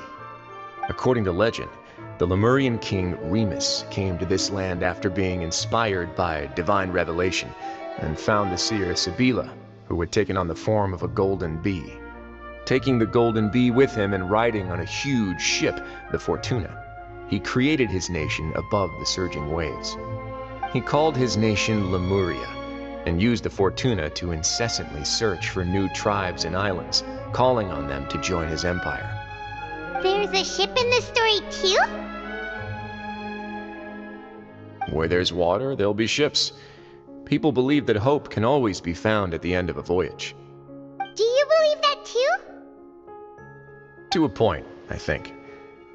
As you've already seen, I have a whole factory's worth of labor, materials, and technology at my disposal. Certainly can't hurt to give it a try. So the moment I began to speculate that the primordial sea might lie underneath the gate, I also began this project. Were you inspired by the legendary Fortuna? Maybe. Fontanians need something to hold on to cope with the impending disaster.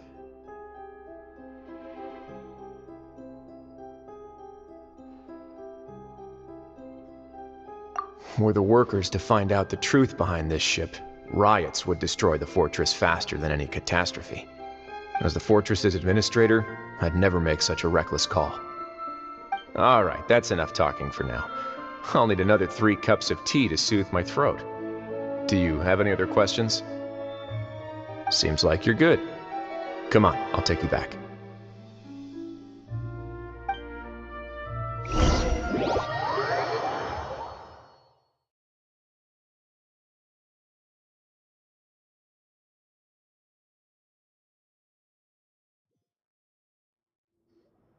I'll leave you here for now. Oh, thank you so much. No worries. But don't forget, it's up to you whether or not you want to share what you just saw. What you do from here on out will likely affect those 3 as well.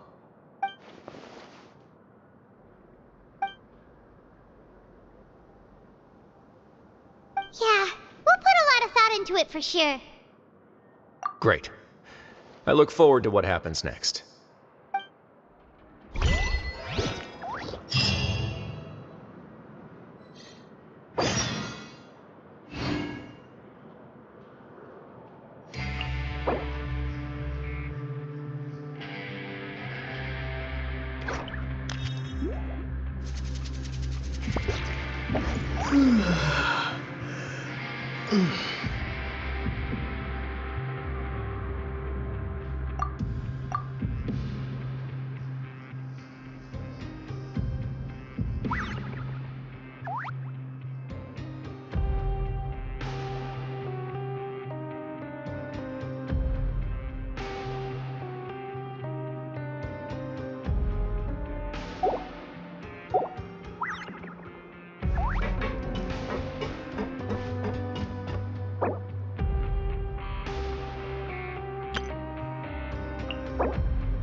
Welcome back.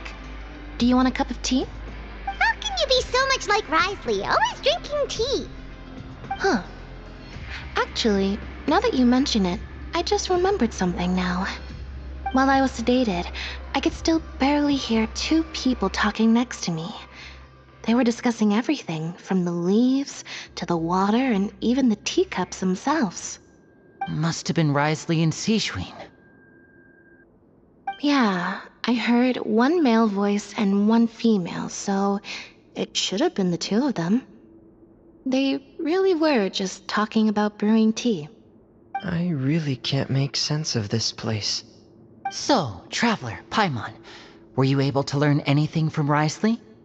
Yeah, he explained everything. Very well.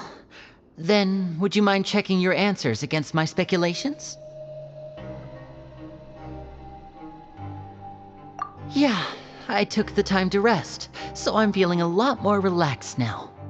Nobody else is around, and Miss Sejuin is also busy with something or other, so let's just talk here. Alright, then I'll posit my theories. I asked myself 3 questions. Firstly, Why was Fremine affected by the primordial seawater? It was because he dove into the sea. My theory is, the long-lost primordial sea is probably very close to the fortress of Meropide. Ooh, he's good. He got that right on the first try. That's our Linny. Secondly, Wriothesley's attitude changed dramatically during the course of our stay here.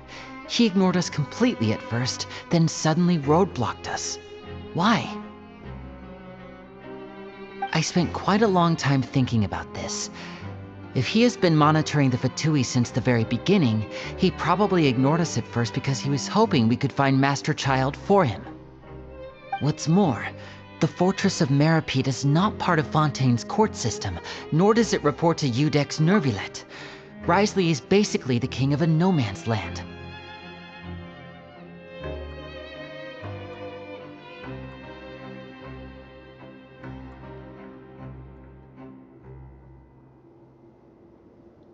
As long as the fortress doesn't do anything about Master Child's disappearance, Father can use it to pressure the Fontaine authorities. And while the two factions are pitted against each other, Wriothesley will be free to move between the parties of interest. If I had to guess, he probably has something that he's working on himself. It's likely related to the secret of the infirmary, but I just can't think of what it could be.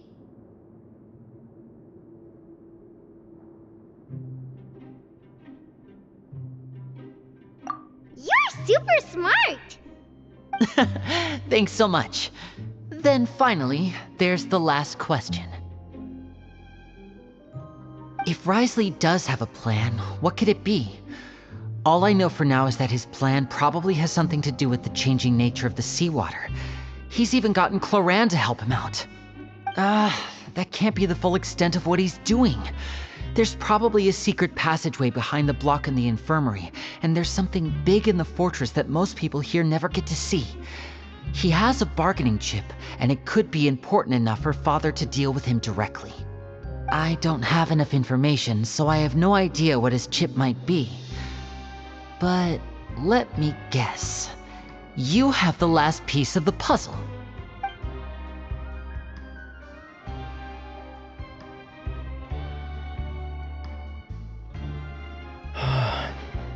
I can't believe it. The sea will engulf everyone.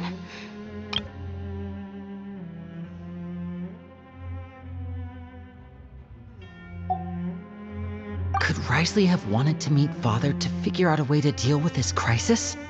If you remember, I once mentioned that Father sees the House of the Hearth as her base of operations, and she truly wants to resolve the crisis. But how could Wriothesley have known that? Or perhaps he didn't know and just wanted to bring Father over to his side, which could be why he said he just wanted to negotiate. Yeah, that makes sense to me. I understand your concerns as well, Traveler. I'll figure out a way to pass this on to our Father. No matter what, we're on your side. The two of you have already aided us far too much. We probably wouldn't be standing here right now if not for you. If you ever need anything else going forward, please come to the House of the Hearth at any time. Though you may not share the sentiment, after all that we've gone through together, the three of us basically see you as family now. You have my gratitude. Thank you for protecting Linny when it really mattered. And thank you for sharing the secrets of the fortress with us. We didn't think you were going to do it. Why are you being so formal all of a sudden?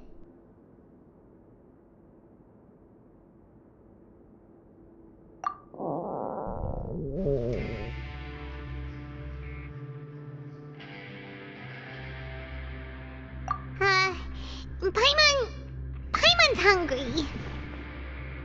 Oh, you've done so much already. Go get some food. Alright, then we'll catch you guys another time.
Time for dinner. Welfare meals now being served in the coupon cafeteria.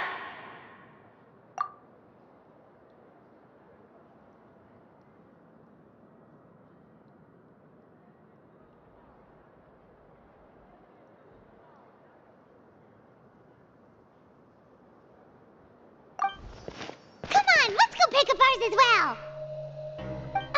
Traveler and Paimon, over here! Are you here for dinner too, Miss Sijwin?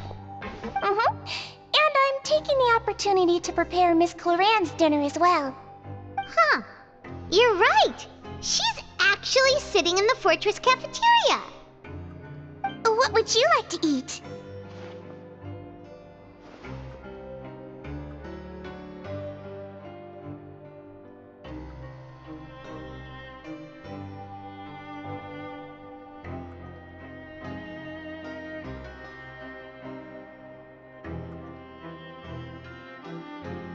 Yep, you can.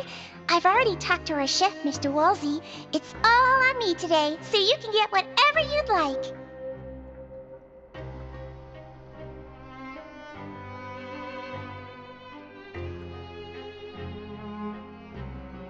Me too! Don't forget Paimon! No problem. Just leave it to me.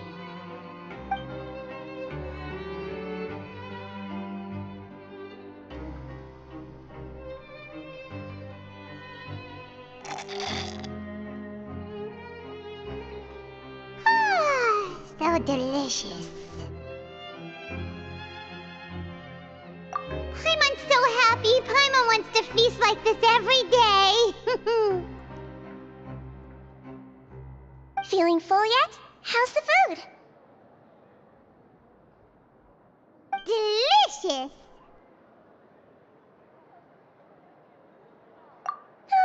I'm so glad to see you all so happy. Oh, see, the expression on your face just now? The muscle here just moved, which suggests that you're feeling quite relaxed at the moment. Sijwin, do you do this to help your patients or to better understand human beings? A bit of both, I suppose. I'm a Melazine, which means I'm very different from human beings. I must know what you're thinking if I want to take good care of you. You're really good at taking care of people. Even though you're so short, you still talk and act like an older sister.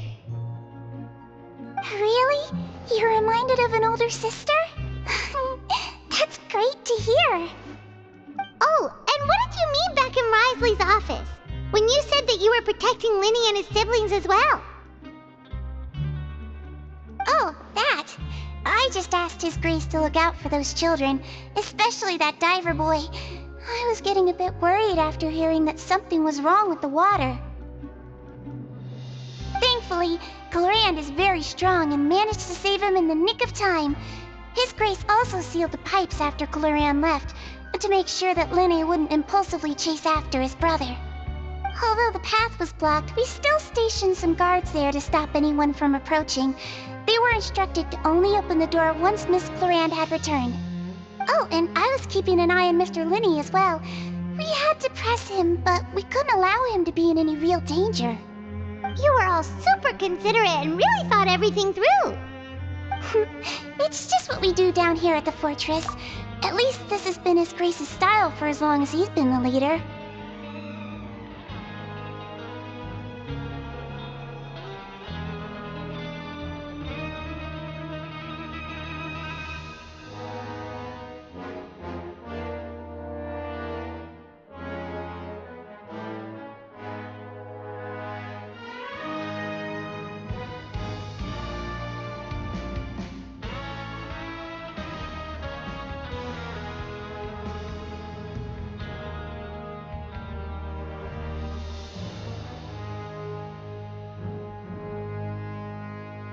Oh, I really wish Monsieur Nervula would come down here more often too. I feel like he'd like it here, with all the darkness and chaos.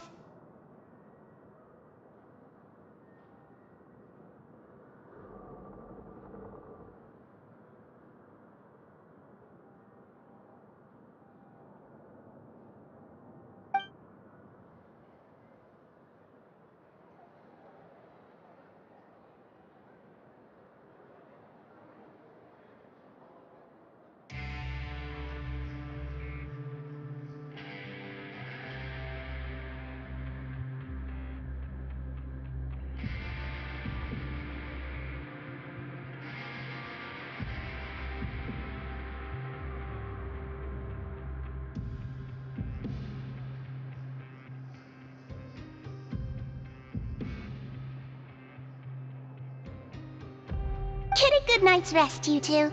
You've both worked very hard.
So much has happened.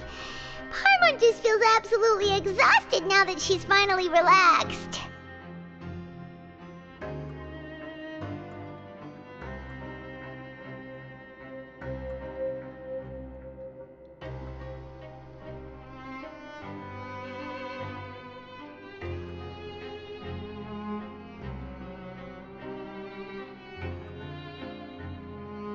Paimon's super sleepy. Are you sleepy too?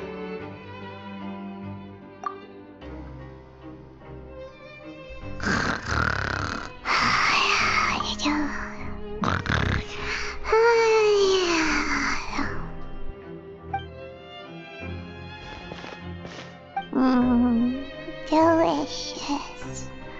Paimon wants seconds for free.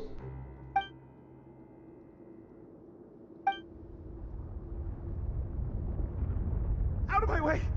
Get out of my way! What happened? Why is everyone running?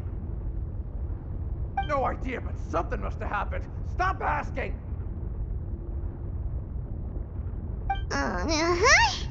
Who's yelling? Paimon still wants to sleep.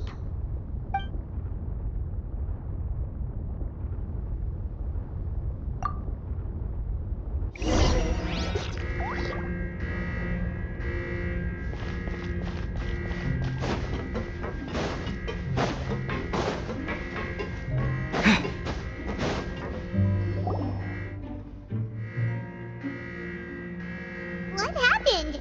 Why is everyone running around? Hey! What are you doing? No time to explain, mate. Goodbye! Hey! Wait! What's wrong with these people? They won't even talk to us. They're here! There you are! Oh, thank goodness! Quisto and Lavaroon, do you know what happened here? We came here especially to inform you. Something seems to have gone terribly wrong just now. His Grace is telling everyone to evacuate and get out of here. Lavaroon was saying you two are new here and you don't have many friends, so you might slip through the cracks. Haven't you heard all the stories like that? An evacuation is successfully completed, yet you only find out once you do a head count that 1 or 2 people are missing. Wait, weren't you the one who brought that up? Why is it suddenly my idea? Hey, shut up! Okay, whatever. The point is, you should come with us. Yeah, he said to get as far away as possible, upwards and outwards.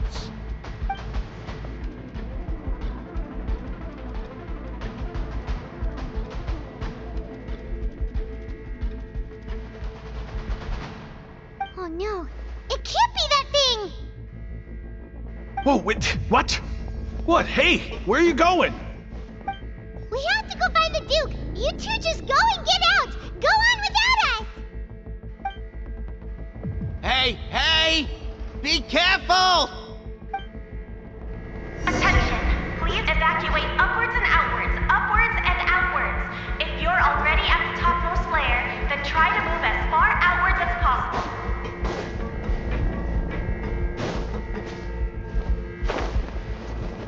Attention! Please evacuate upwards and outwards, upwards and outwards.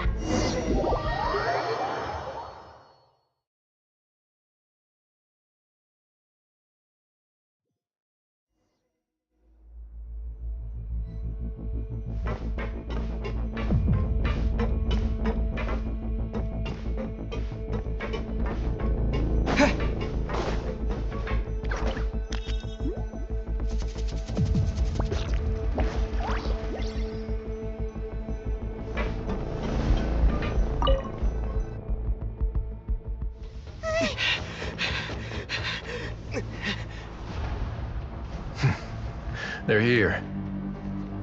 Just like I said. What happened? Huh.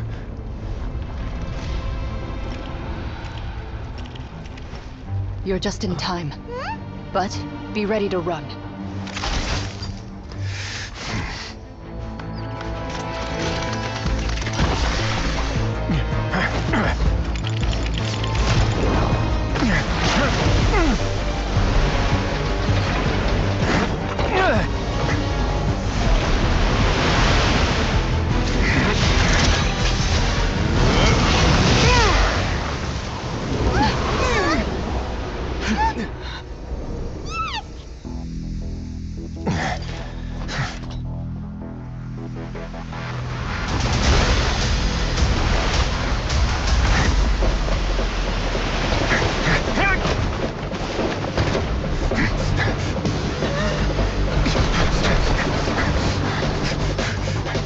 Three, 2, 1.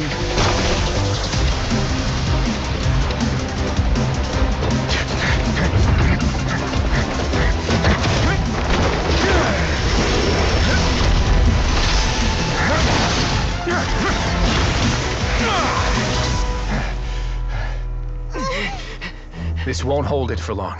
Find Neuvillette. Tell him the defenses are about to collapse. Then what will happen to you? Until he arrives, we're the last line of defense.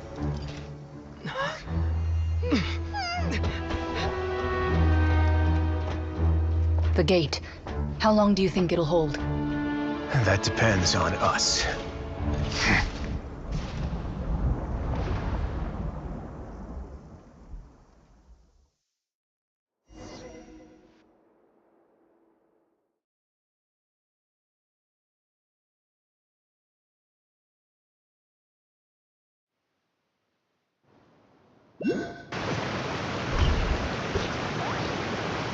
Neuvillette? Why are you here? Traveler, I need you to head to the Opera House immediately. Farina will soon be meeting with the knave there. You must protect Farina, and make sure she doesn't spend too much time alone with her. Will do. You have my sincerest gratitude.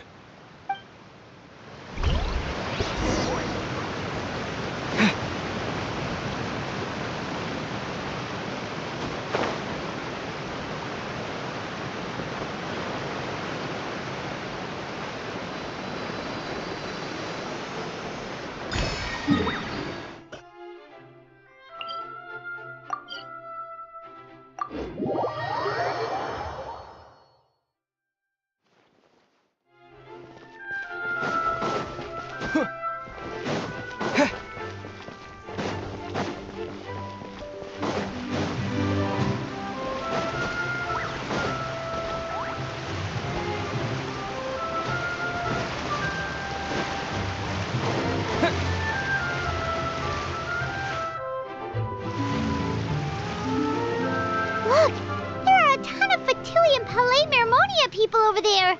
The knave is probably here already. We need to hurry. Are you two the traveler in Paimon? Monsieur Nervalet has left instructions. Please follow me. Though I'm sure he's already explained, this should be a mostly cordial conversation, unlikely to give rise to violence. But it would be most appreciated if you could protect Lady Farina to the best of your abilities.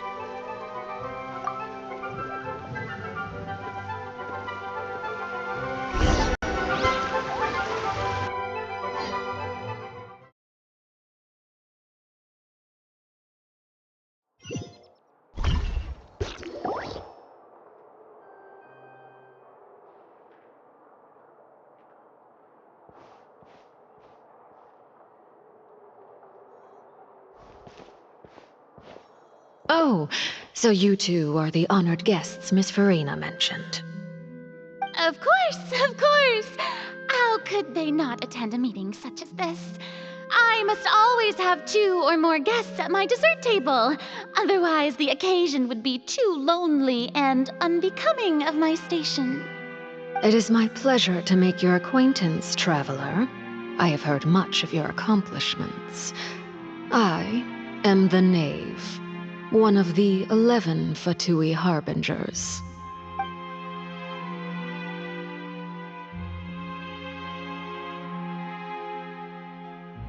I've already prepared seats for you. Come, sit beside me.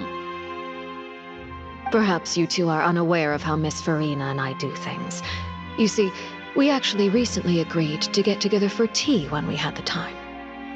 See this? This is a limited type of confectionery that Miss Farina simply adores. There are only 16 slices sold every day. Here, why don't you and Paimon have a taste?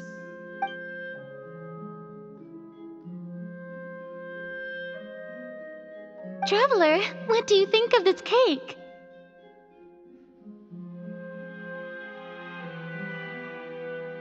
That's good to hear. So what Child said was on the mark after all.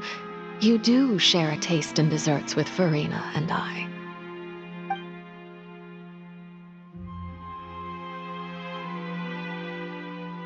I wonder how he's doing nowadays. You must have heard, right? He's suddenly gone missing.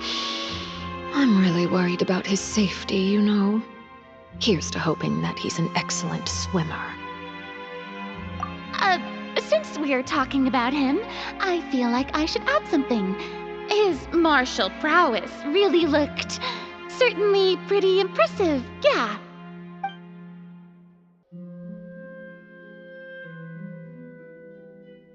Oh, so you're also familiar with his aptitude for fighting, Miss Farina. Oh, right. I almost forgot.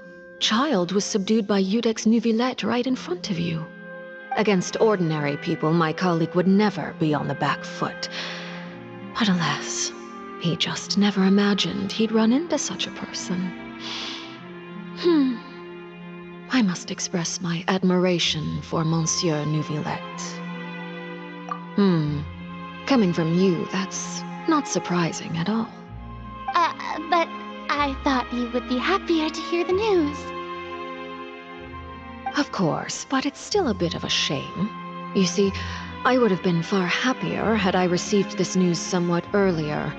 As you well know, a long time has passed since Child disappeared. Well,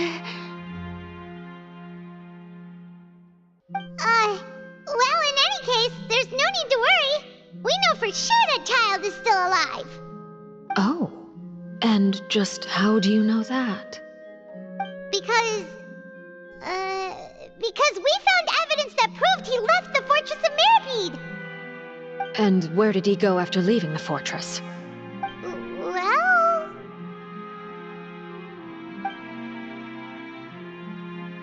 The Fortress of Mirapede lies deep beneath the waves. Unless he pranced right out of the main gate, he must have had to swim for it. Do you have any proof that he surfaced safely?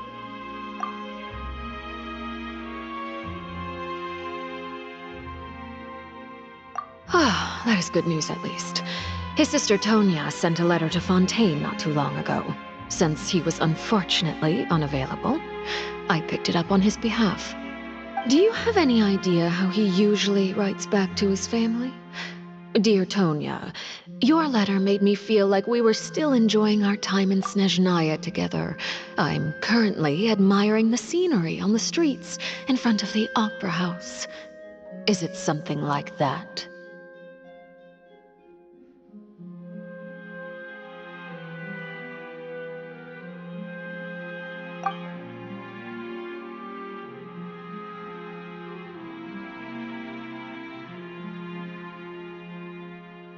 All letters tend to follow the same few formats anyway, right? As long as the contents are accurate, it doesn't matter so much how it's written or how it's worded. Huh?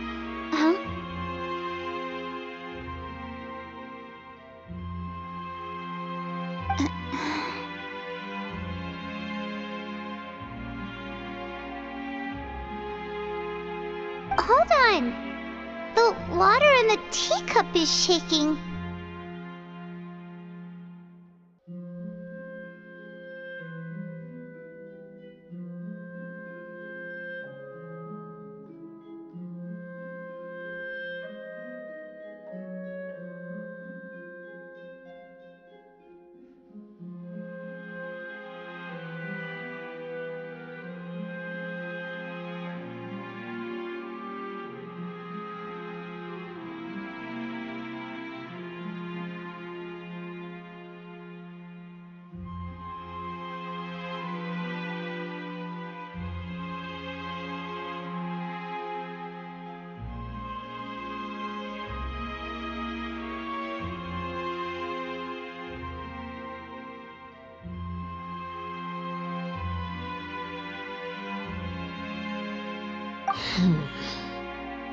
I suppose this is also a sign of things to come, Miss Farina. Huh? I don't quite understand what you're trying to say. Have we entered into the next stage of the prophecy?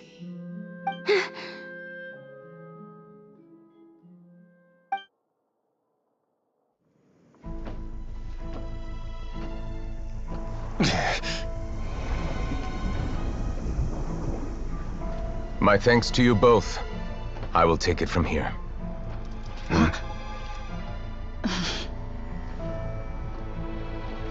Sure you don't need a hand? Quite sure. Wow. So, what's your secret, huh? Let me guess. Nah, who knows? Maybe it's just your sense of responsibility. Sounds about right.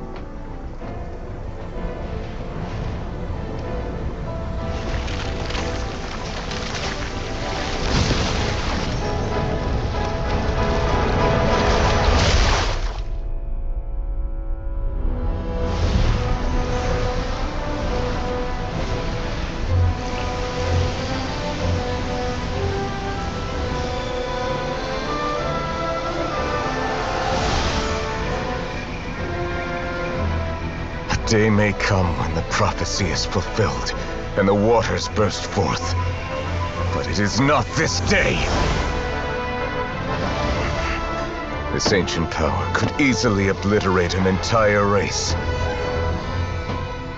tsunami of fury would unleash endless catastrophe.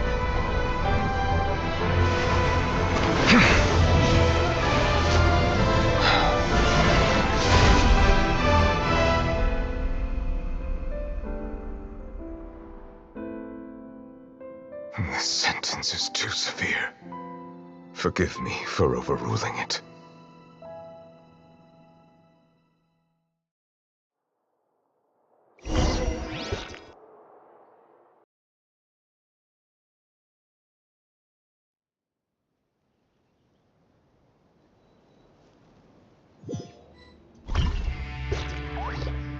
All right.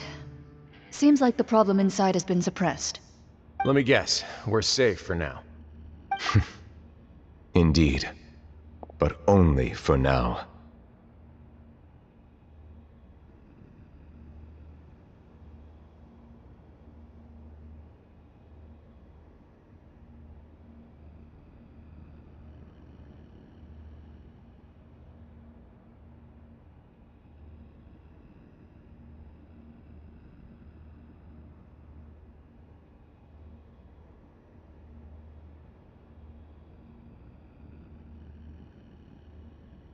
I win this bet. You owe me a present. Very well. It was indeed just as you said. You made a bet? We made a bet on the size of your entourage.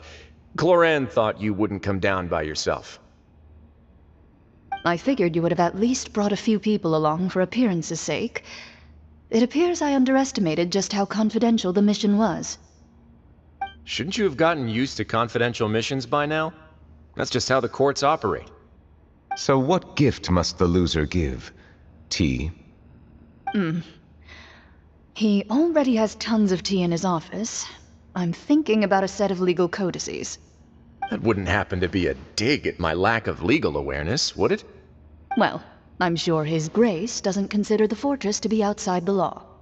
I was under the impression the residents of a place like this would be uninterested in the legal codices. That was obviously a joke.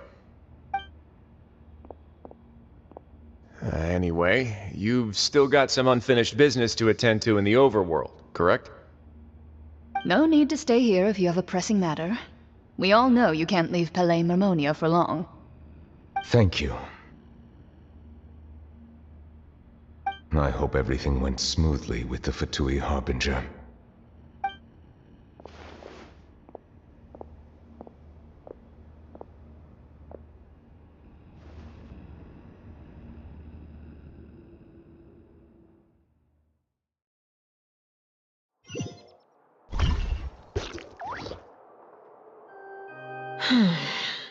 I must say, we've spent long enough playing house.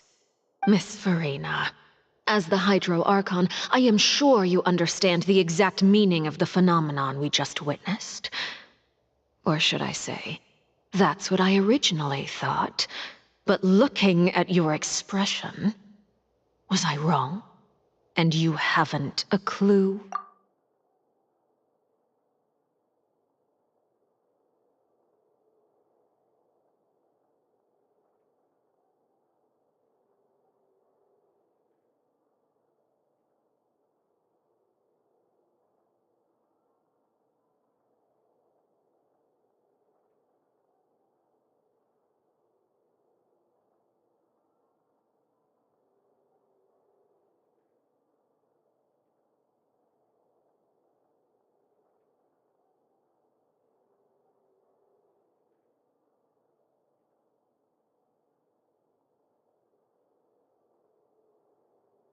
What are you trying to say?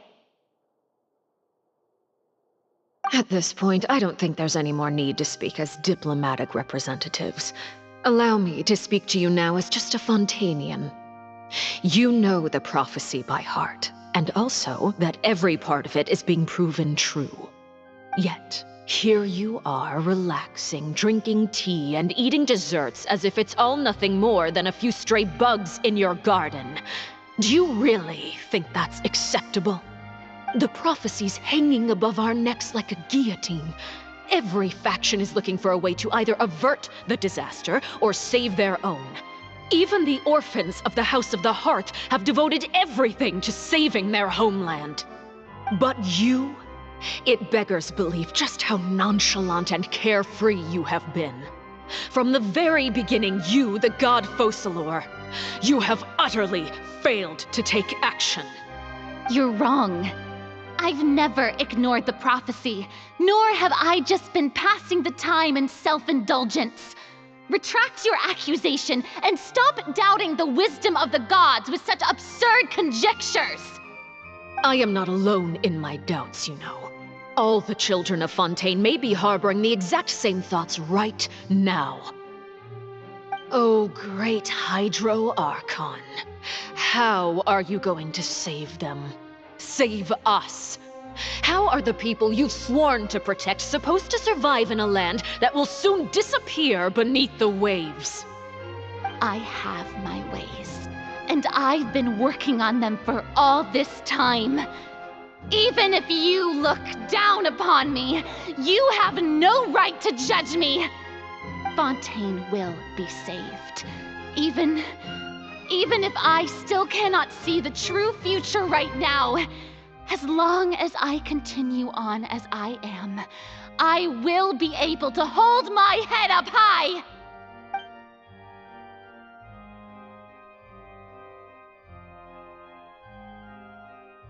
Then I ask you, Miss Farina, just what have you been working on? Where can we see it, and what is it doing to help?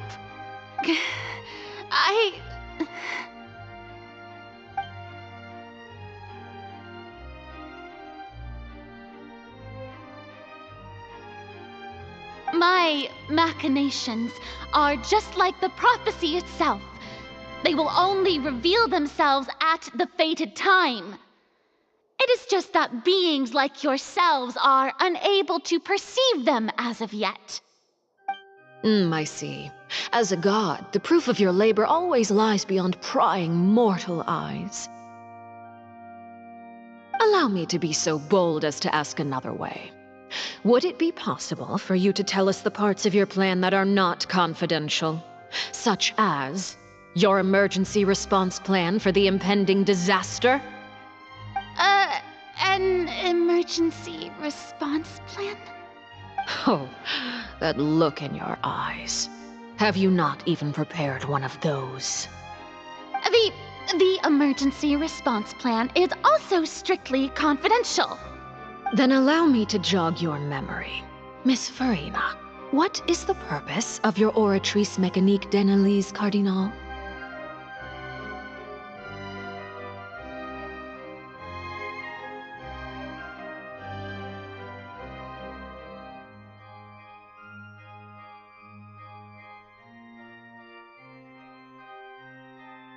And what do you plan to do with the massive amounts of indemnitium that has accumulated over the years? The Oratrice? It's just like it appears to be. So you also have no idea. If I'm not mistaken, someone's using it to prepare for something. But unfortunately, it would seem that someone is not you, Miss Farina.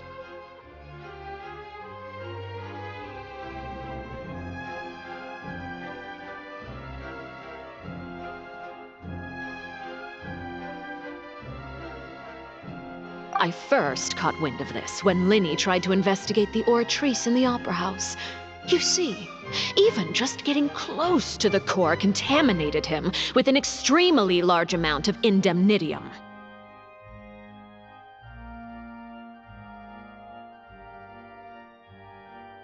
But even if that had nothing to do with you, then what could you possibly be working on, oh great Hydro Archon? Oh, right. I almost forgot. Udex Neuvillette is not at the tea party with us today. Miss Farina, I suppose you must have ordered him away to take care of some troublesome business. Yes, that's exactly right. Please keep it a secret for me. Of course I will. Although, I must say, Miss Farina, you seem quite insecure without the Udex by your side. Oh, very well. Let's stop that conversation here. There are still a few slices of cake left, so please, help yourselves, everyone.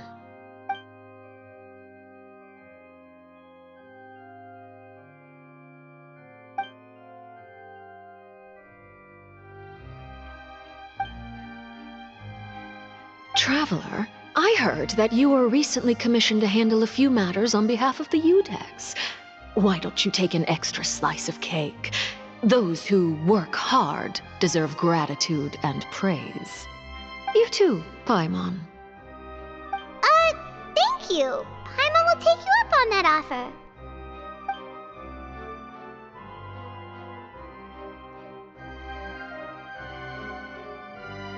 Oh, Paimon's super full. That cake was great.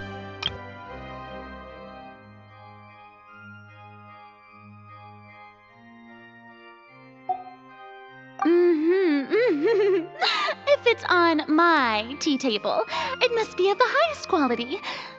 Yes, and we must thank the knave for bringing these over as well. You're welcome. I'm sure the cake also felt greatly honored to be featured at Miss Farina's table. and I was merely catering to Miss Verina's tastes, seeking a chance to chat over tea. It is getting late. Why don't we call it a day? There are still a few matters that I need to take care of, so I must take my leave now. Very well. We'll end it here. Mind seeing me off, traveler? We could use the opportunity to discuss Child before I must be on my way. Paimon's coming too!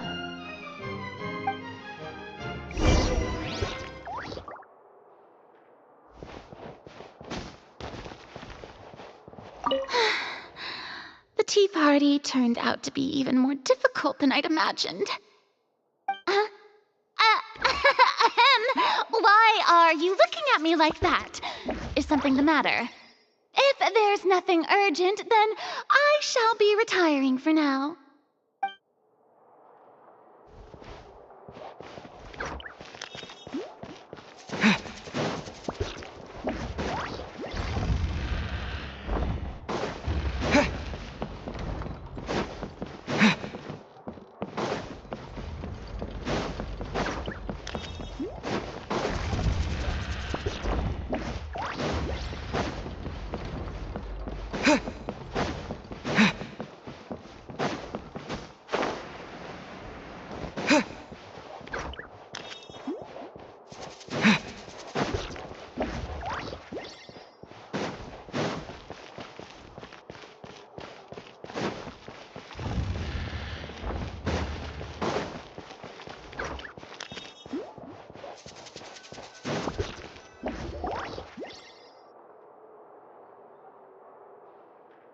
I'm glad that you were willing to come with me. Of course, Child was just an excuse. I have no interest in your dealings with him. That's what Paimon thought! You lent your aid to the children of the House of the Hearth. As their father, I would like to express my gratitude.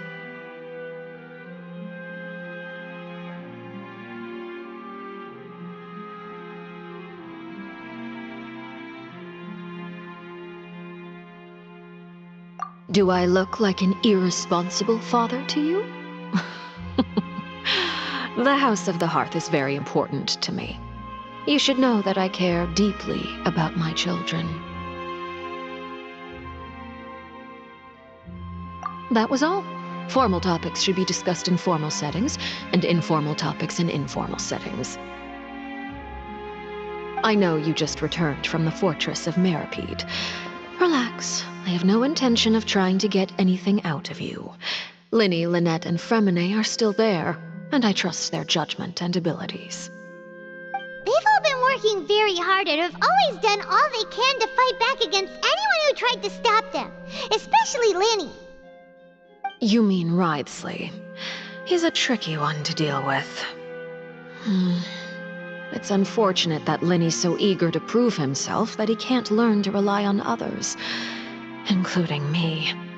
By the way, and you can just consider this a bit of idle gossip, but what's your impression of Furina?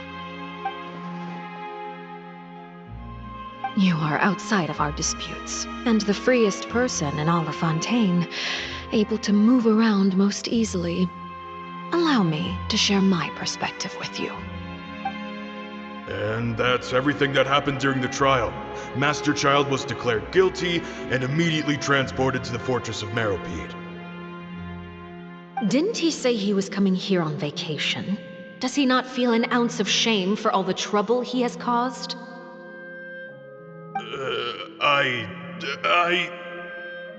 Forget it. He did give us an opportunity. I will be meeting someone shortly. Do you require help with any preparations? No need. I will take care of it myself. I need to meet with Furina, the Hydro Archon. She is at the heart of Fontaine. But what's fascinating about her is that she often seems more like a celebrity than a working Archon. Oh? Come over here, you little critter, you! You dare to run from me? Stop right this instant! My goal is just to discover the location of the Gnosis. but I didn't expect the chance to approach Farina to be handed to me on a silver platter. This is so easy, it's actually making me a bit suspicious. Anything left unguarded is usually just bait. But no one will blame someone for taking the bait. After all, from the moment it was attached to the hook, the bait is meant to be sacrificed. It's just as I guessed in the second before I struck. The Hydronosis is not currently held by the Archon. In fact, this Archon doesn't seem like a god at all. And I sense that she's under some kind of curse. Who are you? And what are you trying to do? Please don't kill me. I'm begging you, please. The fear in her pupils is genuine, so perhaps she's not bait after all. Either way, targeting her has lost all meaning. I left the scene with ease. Nobody came looking for me, and nobody could serve as a witness to my near assassination of Focalor. I suspect even Farina dares not mention this incident to anyone. Not long after, my informants confirmed what I had guessed. After returning to her quarters, Farina quietly cried alone. She was so scared that she could not sleep that night, nor could she even bring herself to eat her cake.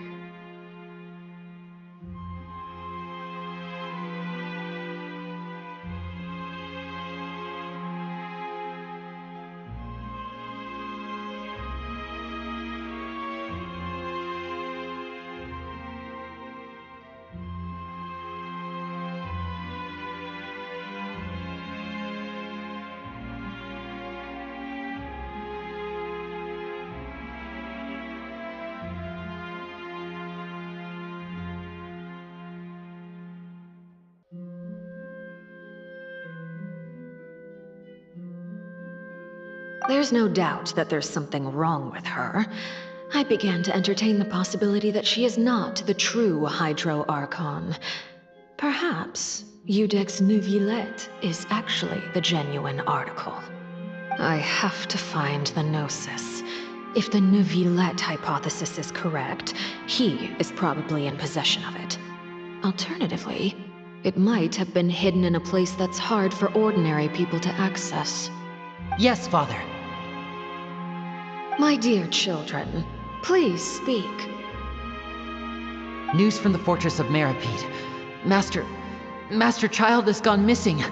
On top of that, the contacts and guards we bribed at the fortress have all gone quiet as well. Probably the handiwork of that Ridesley.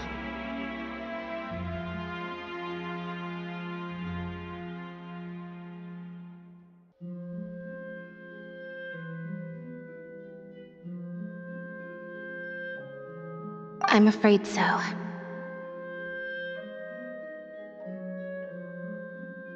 This is a good opportunity. The value of a Harbinger is much higher than most would imagine. We now have an excuse to exert diplomatic pressure on the Fontaine authorities. Set up a meeting for me. I would like to meet the Hydro Archon and Iudex Neuvillette. Oh, and I have an additional mission for you three. Yes, Father. Tartaglia's disappearance was not a part of my plan, but I can use it to make a breakthrough. With this as my excuse, I can ask for an official audience and continue my investigation of Farina and Iudex Neuvillette. The initiative belongs to the House of the Hearth. My wish to investigate the Fortress of Meripede will be a front. Linny and his group will be responsible for the actual intelligence gathering.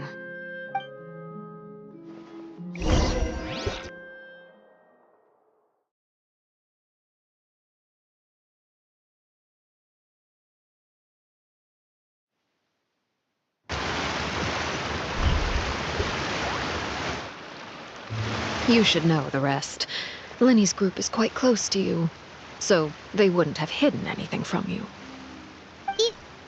You attacked the Hydro Archon? It wouldn't mean anything, even if you shouted it from the rooftops. After all, Even Farina herself is still pretending that nothing of that sort ever happened. Alright then. I've now had 2 chances to enjoy tea with Farina.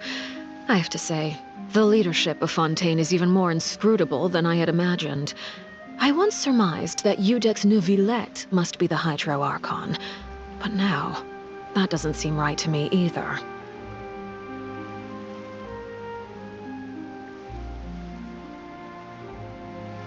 I am a servant of Her Majesty the Tsaritsa. Over my years of service, I've learned how a real Archon conducts and carries themselves. Whether Iudex Neuvillette or Farina, neither fits the bill. It's hard to imagine either of them as the Archon. Of course, that is all just how I feel. Gut feelings often do not require justification. It is, however, quite amusing to me that after all my years working in intelligence gathering, I've come to realize I am at a complete loss regarding the identity of the god of the land of my birth. Don't you think Fontaine is quite intriguing? A catastrophe looms, yet many secrets have yet to rise to the surface. It looks like Fontainians will have no choice but to save themselves. Ultimately, though, one must survive in order to do anything else. Should the need arise, I would be happy to cooperate with you. You don't need to commit to anything right now, of course.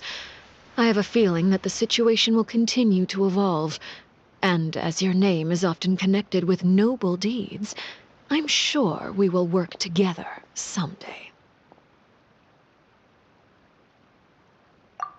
He certainly returned quickly.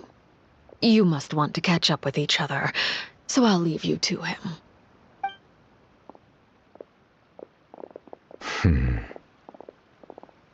Neuvillette, is it over? For now, yes. But this issue will prove quite thorny in the long term. I'm concerned that sooner or later the prophesized events will occur. Thank you for protecting Farina.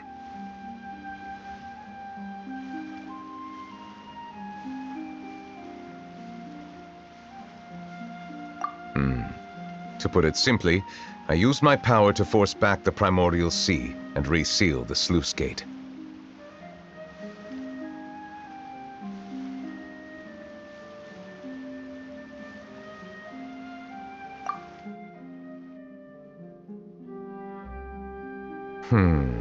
So as expected, the knave has turned up the pressure on Farina. She's trying to feel her out, though I'm still unsure as to her motives. Permission granted.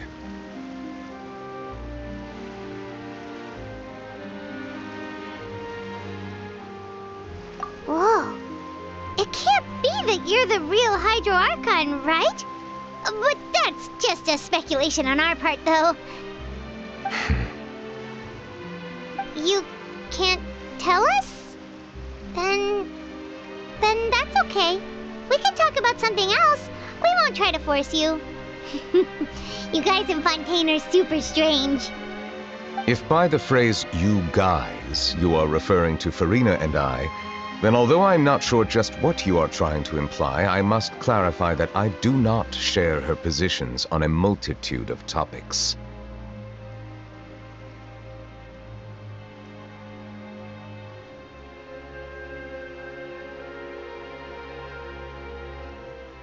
I believe so. The fortress has a long and complex history. It has seen much grief and suffering. And now, another catastrophe will soon be upon us. I mourn this turn of events. Huh? Why is it raining all of a sudden?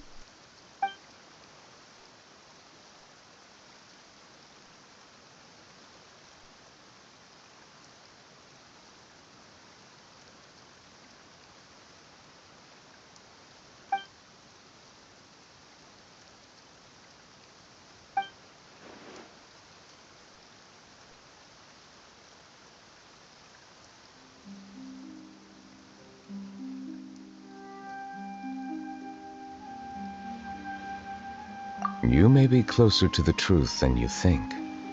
Oh? And what are you thinking?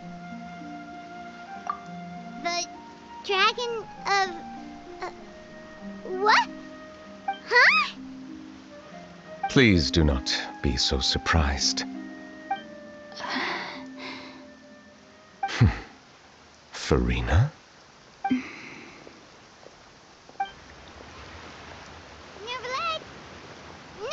are you listening? Ah, my apologies. We were just guessing randomly. We didn't guess right, did we? You're not actually the Dragon Sovereign of Water, right? Well, if you don't want to confirm or deny... You guessed correctly. I sincerely hope you'll be able to keep this a secret for me. Right, of course. We'll definitely help you keep it a secret. There's still something Paimon wants to ask you, though. Please, go ahead. Well, if you are the Dragon Sovereign of Water, and you were able to force back the Primordial Sea from the fortress, then since Fontaine's prophecy is all about seawater, couldn't you just use your power to solve the crisis? None of the currently living dragon sovereigns in the world, myself included, possess our full dragonhood. They say that when the first usurper arrived on Tivat, they seized a part of the dragon's power. Today, that stolen power is the basis of the Archon's authorities. There are 7 elemental Archons and 7 matching dragon sovereigns. The dragon sovereign of water who lived through that era perished a long time ago. As their successor, I know far less of that part of our ancient history. In any case, I believe I will not be able to do much unless the Archon disappears and returns their elemental authority to me. Given the status quo, however, I would recommend finding another way to deal with the prophecy.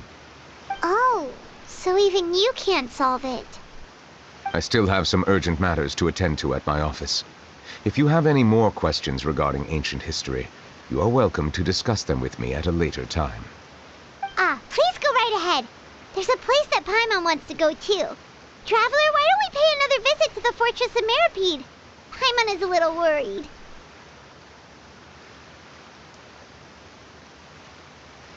We'll see you another time. Take care.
Now guess, what suit will this next card be? A bare-teeth cat? Well, well, look who it is. Traveler, Paimon. Hello, everyone. Looks like you're recovering nicely from an A. Mm-hmm. Thanks to everyone's support. Oh, right. I managed to work up the courage to thank Miss Clarant in person. Whoa, how did she react? She told me that it was nothing. It was as if saving a life wasn't a big deal to her at all. She also told me not to worry about it. She didn't want to stress you out, that's all. She's right, and it's best not to dwell on it. Yeah. Okay, but check this out. We went back to the Opera House and we met the knave. You met Father? Did she say anything to you? She said a few things that were, a bit hard to understand. And also that she's looking forward to working with us in the future. Her attitude towards you is even better than what we'd imagined. That's fantastic. You should believe her. She has her own way of doing things, and she'll do everything in her power to help those she considers close, which now might also include you. Father is very capable, and also trustworthy. Oh, Paimon just remembered that she thought Lenny was a bit too proud as well. She said that you should learn how to rely on others sometimes. Got it.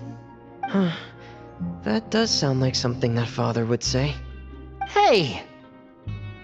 Are you going to stay here for the next few days?